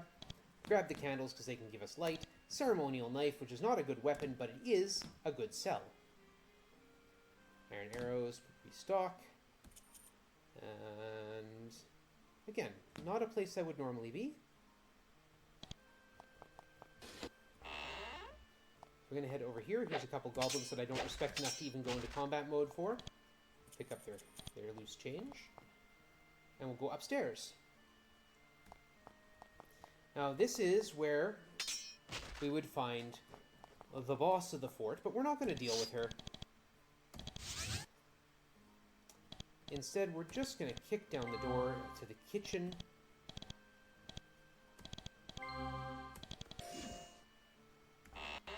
Go right through the mess hall. Goodbye. Start shooting things. Bows are very powerful. Crossbows even more so. Oh, we've got a non-hostile creature there. Was that the cat? Okay. Yep, that's the cat. We don't want to shoot the cat. The game does give us a warning. Or not. Okay. I did not mean to kill the cat. I'm sorry. I'm terrible. The game does give us a warning before we target a non-hostile creature with a spell. Because if you hit a non-hostile creature, all friendly creatures that witness that will become hostile. Got an iron longsword. There we go. Thank you. I didn't mean to kill the cat. I'm so sorry. Anyway, we're going to head down here. Do you mind not using that? See, again, if they have an item, they'll use it. And this guy, by random chance, has spawned in with a wand of firebolt. Normally, again, I don't respect those guys, and so I just, like, don't even bother. But, yeah. Sometimes the game will surprise you. So it makes it fun. What do we got here? Yeah, there's his wand of fire, wand of bolts, yeah. Small shield.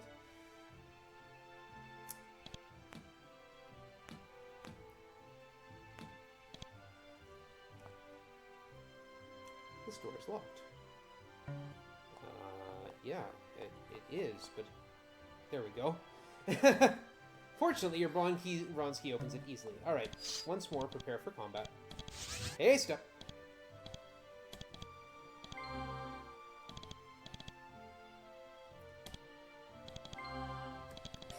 Buff and defense. Get spellcaster ready. Kick down the door. There's a bunch of zombies here, and there's a bunch of shaman at the altar. So we're going to start killing. And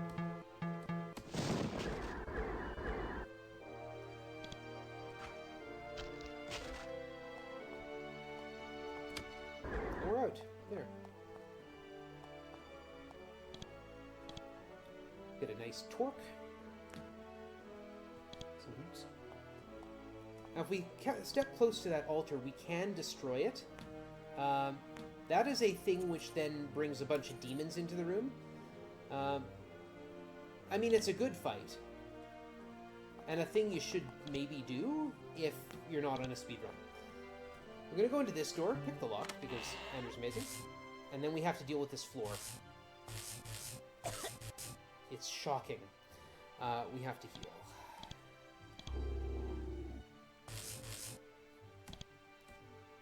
We take the necklace.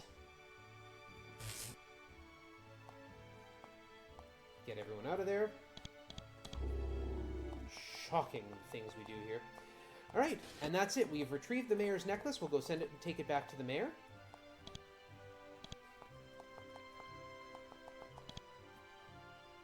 Ashbow. Hey, better bow. Nice. Oops. Grab the stone short sword. I went to press I for inventory, forgetting that there would be an I for an item in here. Stone short sword F. Hey. I'm sorry, cat. I'm so sorry. I'm a cat lover. And we can walk out now. And head back to the mayor, who will be very happy to see us. And she's so happy she's going to give us a royal token. Now, when you want to go see the king, you need a royal token to get an audience.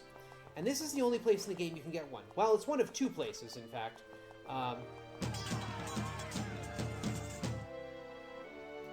Okay. Oh, there's the brigand.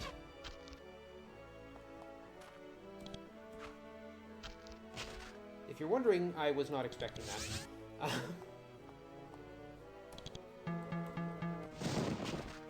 Yeah, it's okay. They weren't expecting me either.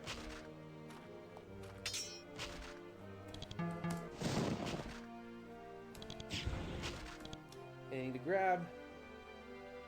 Money. Brigands and thugs don't generally carry good stuff. Jay, pick up arrows. Andrew, pick up the javelin. Anything more down there? No. Okay, and we'll enter Formello from this side. And I'm sure they'll be very happy that we defeated those thugs. There's a place here where we can sell identified items. Just here. I want to buy some armor. Sell stuff. We're only getting about 47%. So ceremonial dagger is worth 100 gold. So we're getting 47 gold for that. So we only,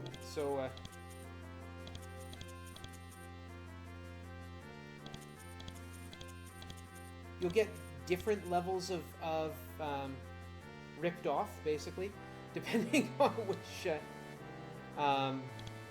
vendors you go to.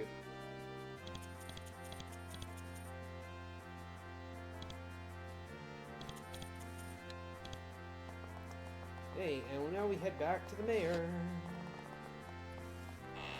Hello, Mayor. How you doing? We found your gold necklace! Boom! Incentive complete! Thank you for donating to Child's Play. We've just retrieved this necklace for you. At last it returns to me, she puts it on. As you watch, a powerful aura of authority and power envelops her. You deserve a lavish reward. She has you brought a sword and a token. This token will get you into the castle in the Great Cave where you can meet the great King Micah. The sword is very powerful. Take both with my blessing. Anything else we can do besides returning your necklace? Sadly, no, I think not. Well, you can kill Nephilim and hunt bandits and such, but there's no specific mission you can do for me. Sorry about that. Good luck to you. Salami gained a level. I know it's not identified. It doesn't matter. It's awesome. So we're going to use it. Hey, while we're here, we're going to purchase some more.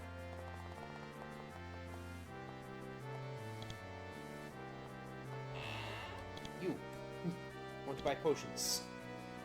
Energy.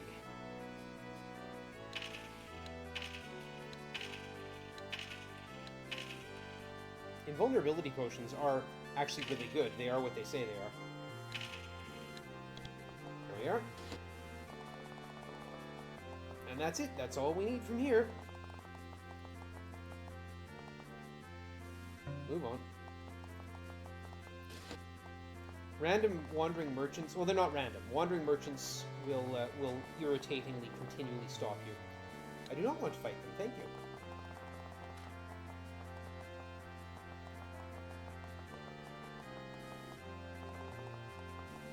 I need to go back here to Kotra. And what Andrew did before he was an adventurer was he built boats. So we're going to talk to his boss Eduardo and buy a boat. Done. So we can now go get a boat. It's one of these three. It's this one. All right. Now we need to go and get ourselves an onyx key.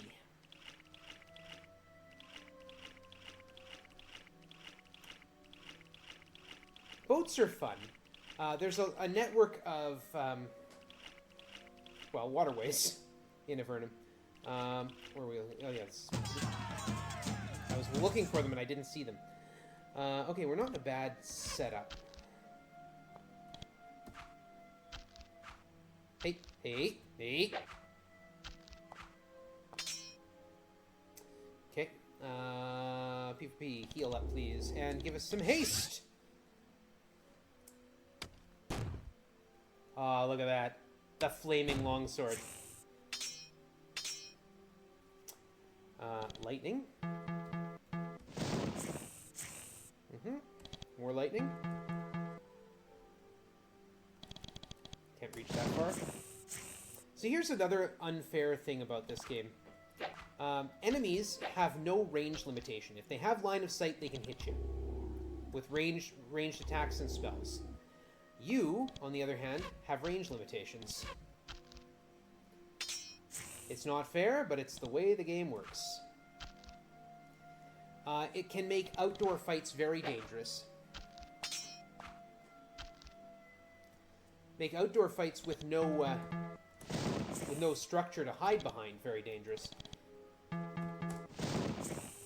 we go. Koru. Burn. Hey. We got stuff to grab. Fighting sliths does mean that we can replenish our iron javelins, which is nice. Sometimes one of them will have a fine slith spear,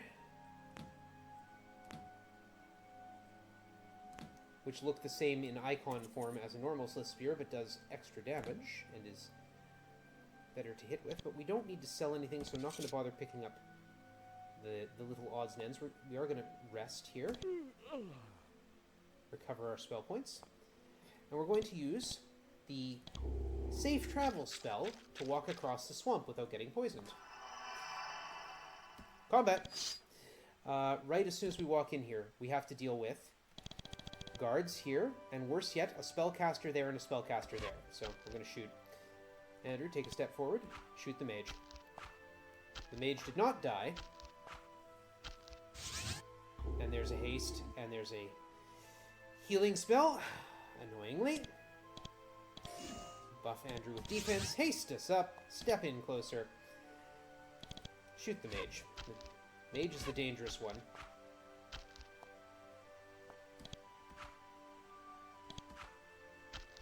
There he goes. Koru. Wait and see what happens. Wait and see what happens.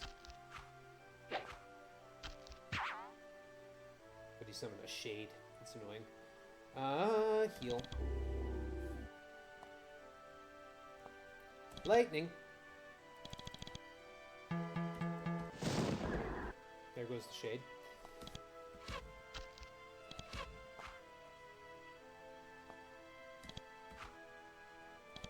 Guys, don't miss. Throw a blessing on them. I'll make it easier for them not to miss.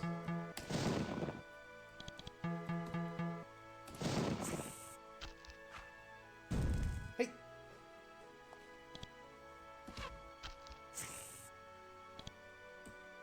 Oh, we're out of stone arrows. Or we're out of iron arrows. Switch back to stone. It's fine. Got some iron javelins there. Because of weight limits, javelins can be prohibitive. Because they're heavy. Lightning! There we go. I saw something else moving. No visible targets.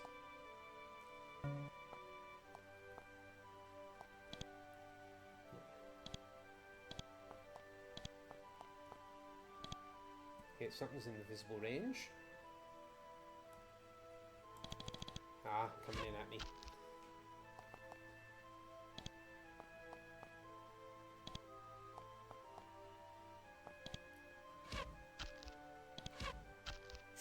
There we go. I'm gonna take a sec here. Yeah, we're gonna get attacked. Darn.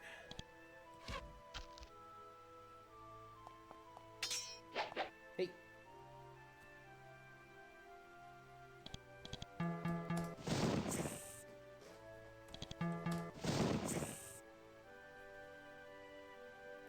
I'm gonna toss some of these energy potions over to Salami. I meant to throw 6, but I apparently threw them all that way. Cool. Fine. Not a big deal. There we are.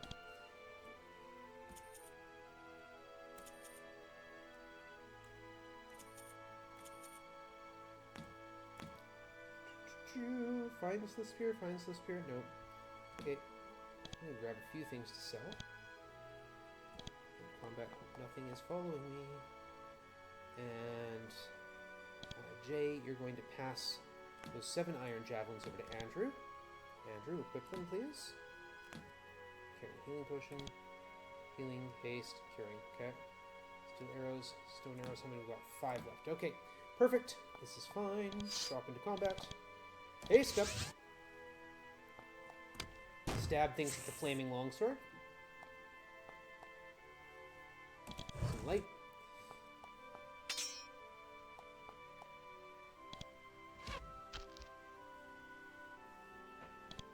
Defense first, because they're both out of turn. And drink. That's why we bought the potions.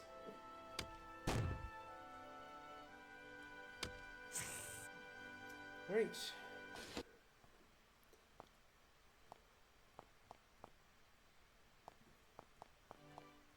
Unfortunately, the auto map doesn't show where enemies are, or indeed anything other than the actual terrain. If we're not in combat mode, it will show where my individual characters are. But not while we're going step by step.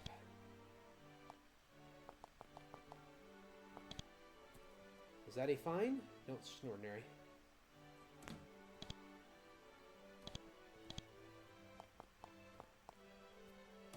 Little fire. There we go. Oh, I lost my camera. I'm sure it will be back eventually. I'm not sure why, but, you know, it happens. I'm going to leave her there so we can pick up stuff from here. There we go. I'm back.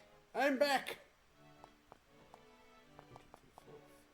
You thought you could defeat me, camera, but no! Okay, stop. Wait. Rebuff the characters. Kick in the door, and start shooting.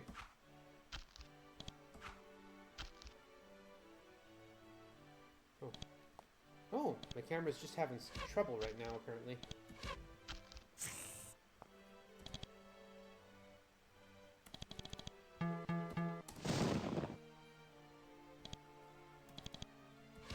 Camera, what are you doing? Oh, we're out of those stone arrows. That's fine. We're not going to be using that bow much longer anyway. Spoilers!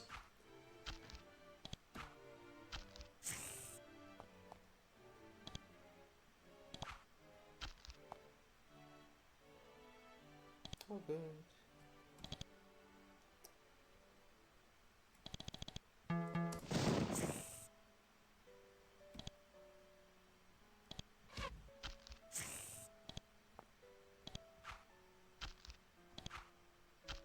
And of course, Jay can replenish, or not Jay, Andrew can replenish having javelins just by killing a bunch of slits. End combat. There we go. Pick up stuff. Money, money, money. Unidentified scroll. Haste potion. Healing potion. Iron javelin. Iron javelin. Any of you have a fine one? No?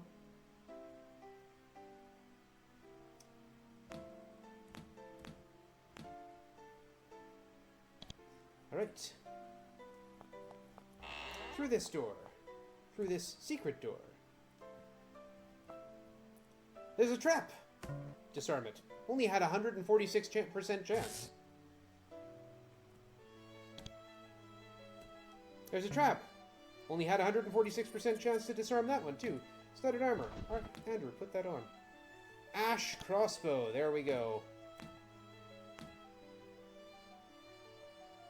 Beautiful fur. Class. And in here, an onyx key, which we will need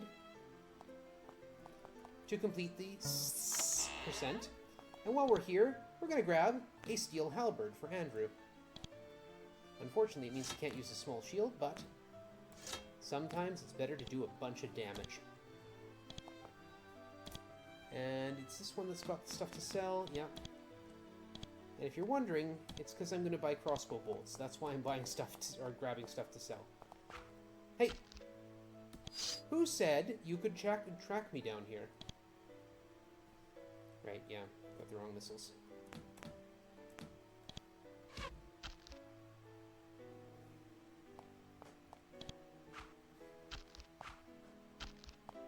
Do you mind? Oru.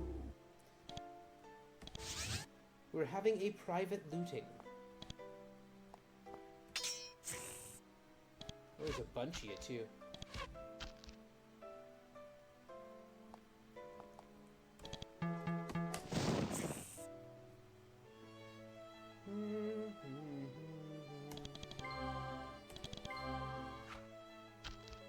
The perfect chill music for,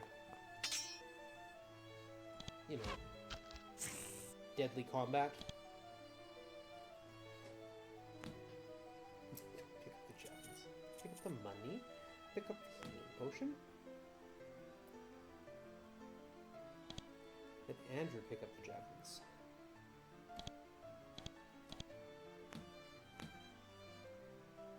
E, F, K, K, L. And we'll pick up some Slith Spears while we're at it, because we're going to sell a bunch of them.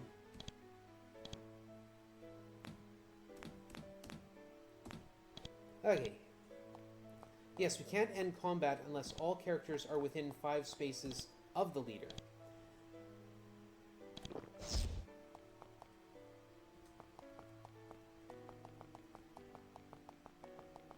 Usually get ambushed on the way out here, if I'm going to get hit anywhere.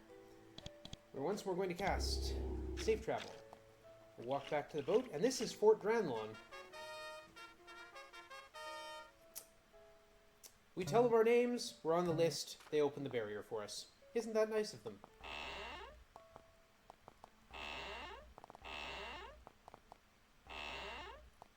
And here's a place we can rest and recover our points. And here is the Quartermaster. We'd like to sell and buy.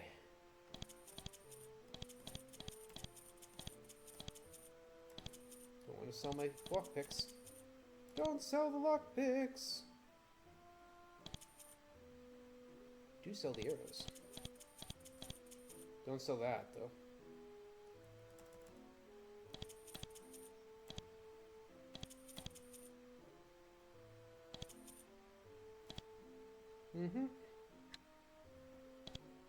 Okay. Drop the steel arrows, 3 steel arrows. Equip the ash crossbow. Talk once more to Silo. I'd like to buy some of your goods. Sell the 7 steel arrows. And pick up some bolts. 1, 2, 3, 4, 5, 6, 7, 8, 9, 10. We can only stack up to 100 items in one stack. If we try and stack more than that, the game will let us buy more, because the game is sometimes a jerk. It will, in fact, let us buy more than 100 items, but it will just throw them out. And we're going to buy a bunch more iron javelins until Andrew is out of places to keep them.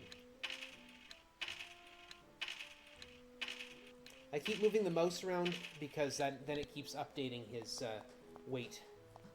His carried weight. Get out of my way. Alright, and now on to the final mission. The actual killing of... I'm gonna head through here. So, the Sliths invaded from a place called Basikava in the northwest. They got thrown into here, and they took over the central part of Avernum. This nice big lake.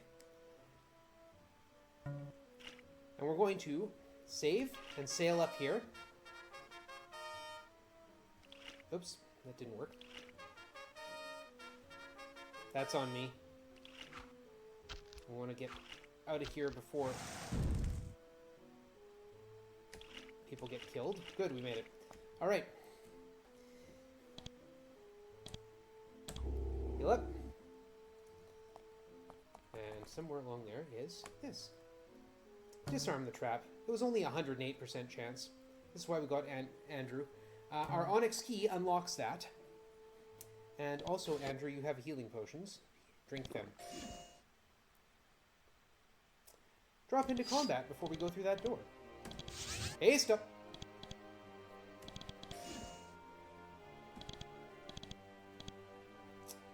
I'm going to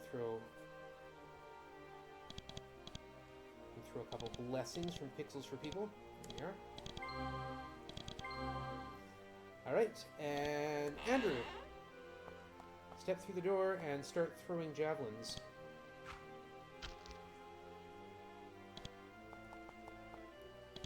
Okay, start throwing pointy sticks. Launching pointy sticks, I guess. Don't miss your 95s, guys.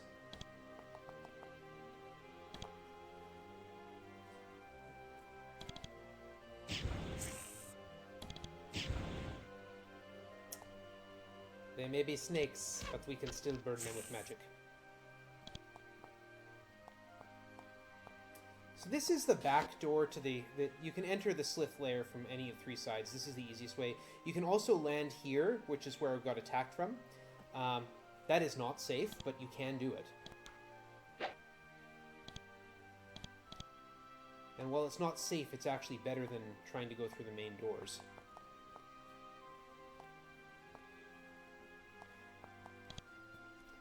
If something's off screen, I have to shift the screen until we can see it, because the way the game works, when I select a target by pressing the key, it actually imitates a mouse click in that spot, which makes it really interesting because there's one more that the Onyx key unlocks. There we go. Makes it really interesting because in some situations you have enemies that can't be clicked on because of where they are, where they're positioned, which means that despite the fact that I'm selecting them with the keyboard, I still can't click on them.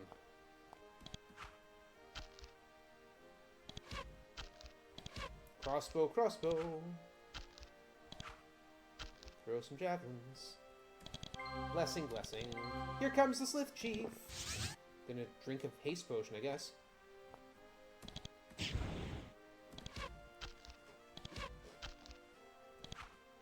gonna try to run away, but now he's dead.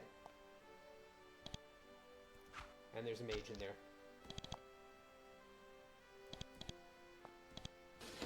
No visible targets. There he is.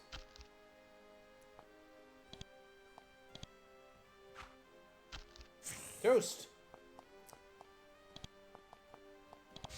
Hey! No, that's hasting. Hey! I said no hasting!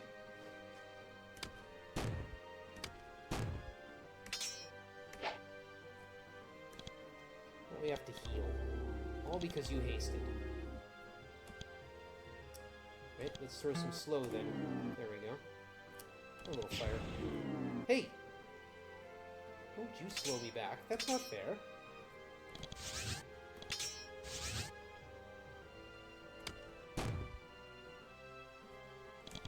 Poru! Little fire, stabbing. There we go. Yeah.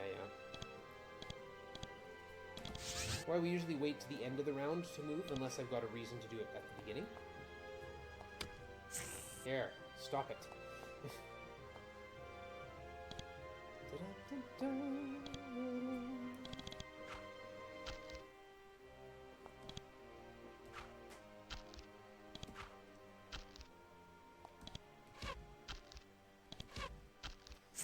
Crossbow does plenty of damage.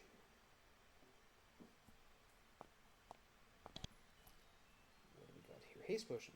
Good. One of these would be a fine Slith spear. Yeah, there's a fine one. Not identified. That's okay. We got a steel halberd.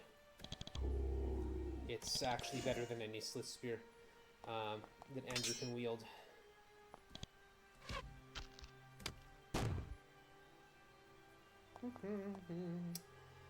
Lightning! Get out of here.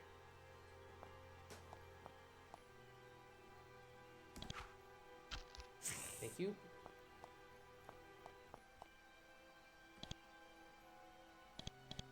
We respect and regard your wishes to continue to exist, we cannot, unfortunately, comply with them.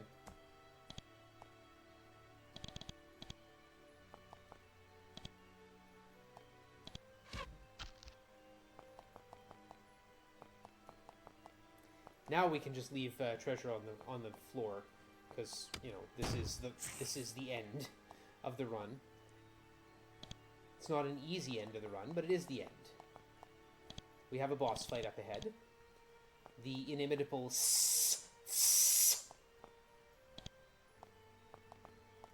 I have to be very careful when I say it. Like often I vocalize that because sometimes my microphone just says, "Hey, that's just static background noise."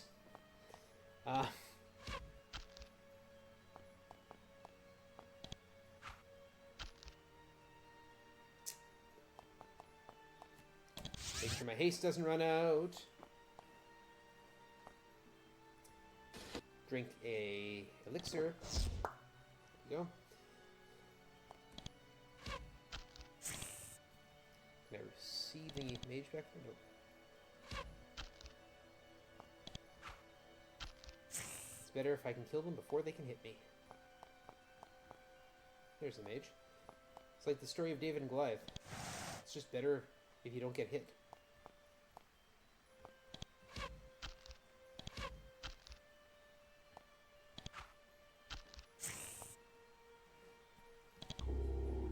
If you're ever interested, this is the short run. This just gets us through the beginning of the game.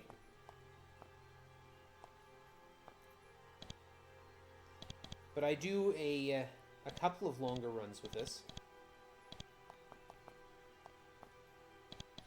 This is the 2000 edition of the game. The original was called Exile, and was a Windows 95 game,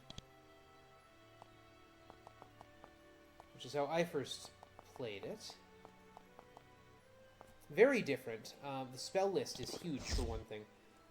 There's dozens of spells in Exile.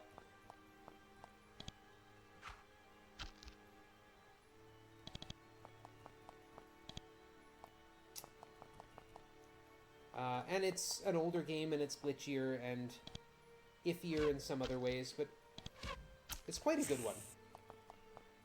As you start to learn more about the Empire and the sort of people they threw down, you find people who just didn't fit in one way or another, including people who did not, people like me who do not conform to gender, or people whose sexuality would be repressed, are very easy targets for the Empire.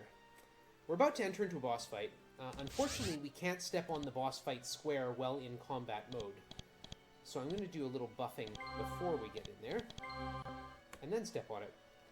As you reach the center of the throne room, the portcullis slams shut behind you. As you start to look for an escape route, several Slith warriors solemnly file in through the doors to the east and west. One of the Sliths is enormous, a full 7 feet tall. Much larger than any of them you've ever seen. He wields a golden torque and wields a spear a full 7 feet long. He's all bone and muscle. This must be the infamous lord of the evil Slith Zerakai. As you gawk at him, he raises his spear and says, "Ah, humans! Here in my lair. I have been waiting for you, and now you comes. Now we fights. And I avenge the death of my brothers and sisters. We duel, and I get the honor of your deaths." He lowers his spear, and he and his royal guard attack. And that is why we're not allowed to walk into that square in combat mode. Is over here. That spot right there. We've got 6 Slith warriors. Try saying that 5 times fast. And a mage. And so we're going to position our fighters to try and get in the way of the enemy. And shoot the mage. And shoot. That sound means that strength is potion of invulnerability. That means the fight's going to be more annoying than it needs to be. But, alright, we have lightning.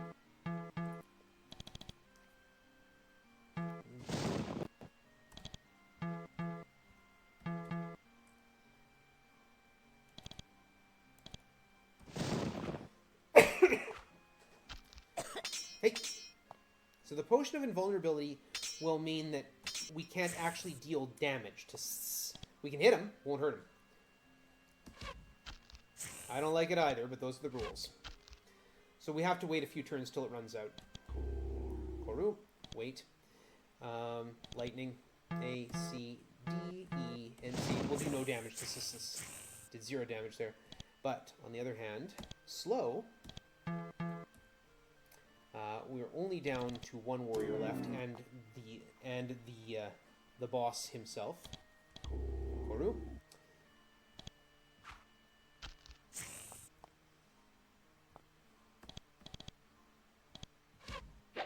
Yeah, no damage. He takes no damage. That means he's still invulnerable. That means we landed a hit, but it didn't do any good. Drink up.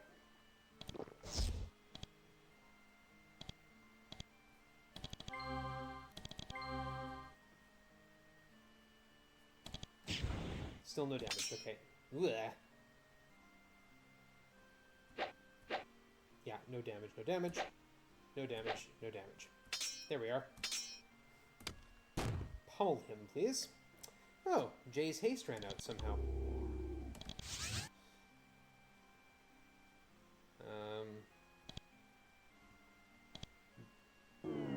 Bind foe is webbed. He must clean webs. Look at that. He loses a whole round because I did bind foe on him.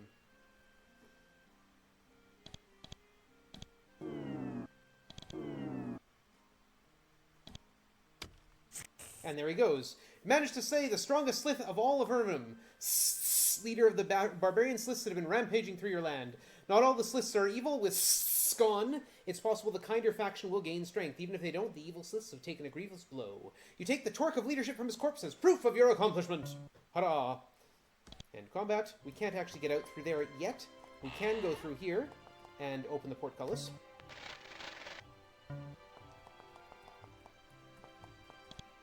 And there's all sorts of stuff we can grab here. Money, a fine slith spear if we want it. There it is. Iron javelins. Now, it may seem kind of silly to be grabbing this stuff. And it is. It is. This is a speedrun, and I'm wasting time. But the javelins, in particular, are potentially useful because we will get ambushed on the way out. Jeff Vogel is the solo developer of these games. The man is extremely nice. Very kind and definitely worth paying attention to. And I'm not at all being sarcastic. I've not exactly had any in-depth conversations with him, but I'm on the Spiderweb software Discord, and anytime he pops up, he's always extremely good to his community, very nice to us. I hang around there because I try to get people to see things like this, and hopefully they do. Anyway, Sislis is defeated. So yeah, this game started as Exile. This is the second iteration of Exile, Avernum. This was released in 2000, and Avernum was re-released. So the original game was called Exile Escape from the Pit. Avernum was re-released in 2015, I want to say, as Avernum Escape from the Pit. The Avernum series has 6 games in it. This is the first. I should say 6 games so far. The Exiled series only had 3, and then they started being replaced by Avernum. My Onyx key unlocks that door again, and we head back this way to where my boat is. Come on, this way, there we go. And now we head down to the castle. The story is basically the same, though every iteration of Avernum increases the amount of content and other things that can happen, and general fun. But yeah, I'm familiar with this game. We're going to walk right through Fort Emerald, it's fine. The guards see that we're human, they let us through. Yep, and out we go. And down here. So yeah, if you're interested in independent RPGs, Jeff Vogel has made some really interesting ones. The Avernum series, a series called Geneforge, Avedon, Nethergate, Queen's Wish. They're all excellent games. I highly recommend them. There aren't enough speedrunners of them. This is the castle. This is where King Micah is, and they see the royal token, which we got from the mayor for returning her necklace, and they let us in. If you don't have that royal token, but you have killed then they will give you a royal token here when they see that you've done that. So let's talk to the king. We have slain King of the Evil Sliss. Show him the torque you took. King Micah is truly impressed. Amazing! A mortal foe of Avernum gone forever. We of Avernum are truly in your debt. He claps his hands, and a large sack of coins is brought to you. Adventurers of your skill and strength are very useful. I regret to say I don't have any other tasks for you at the moment. Perhaps soon I will. Until then, best of luck to you. The conversation ends. And then we have time right here. Boom. Time. As you are about to leave, a soldier, wounded and wearing torn armor, staggers into the room. When he finally catches his breath, the words spill out. Fort Remote! Demons! They charged us from the east, surprised us. Only I got away. Dozens of them. There was no hope. Guards take him away for food and healing. King Micah says, "This is grave news indeed. Come back here, adventurers. The people of Avernum seem to have a mission for you already." To be continued. And that is the run of Avernum. So. Well, thank you very much for that run, organMike. Is there any shoutouts you'd like to make? Just to the charity. Thank to you guys. Like, it's a fantastic charity, fantastic program you're putting on. So, do come see me on my stream. I stream infrequently. I'm currently working on I stream a lot of old RPGs, speedrun a bunch of them, and I'm working on a mod of, not working on, like I'm playing, a mod of Ultima 4 called Threat of the Trinity, which is a massive expansion, and I am in awe of it. It's just amazing. So yeah, but hopefully we'll see you all again soon. And hope that the next day of the marathon goes as well as this one. I hope this one went well. Glad to have helped to raise money for Child's Play. Thank you. Yeah, I'd say it went pretty good. We're only $227 away from meeting our goal, and we still have one more day to go. So yeah, we're doing great. Nice. That said, we are going to be done for tonight. We will be starting up the final day of Pixels for People tomorrow at 9 p.m. Eastern, and we hope to see you there. 9 a.m.? We're going to go back to intermission. Yep, 9 a.m. 9 a.m. Eastern. Yeah. And yeah, we will be hopping back to intermission here for just a moment, and then we will be closing off the stream for tonight. Well, thank you. Thank It's you an all for honor to watching. close off your second day. Yeah, I appreciate you doing it.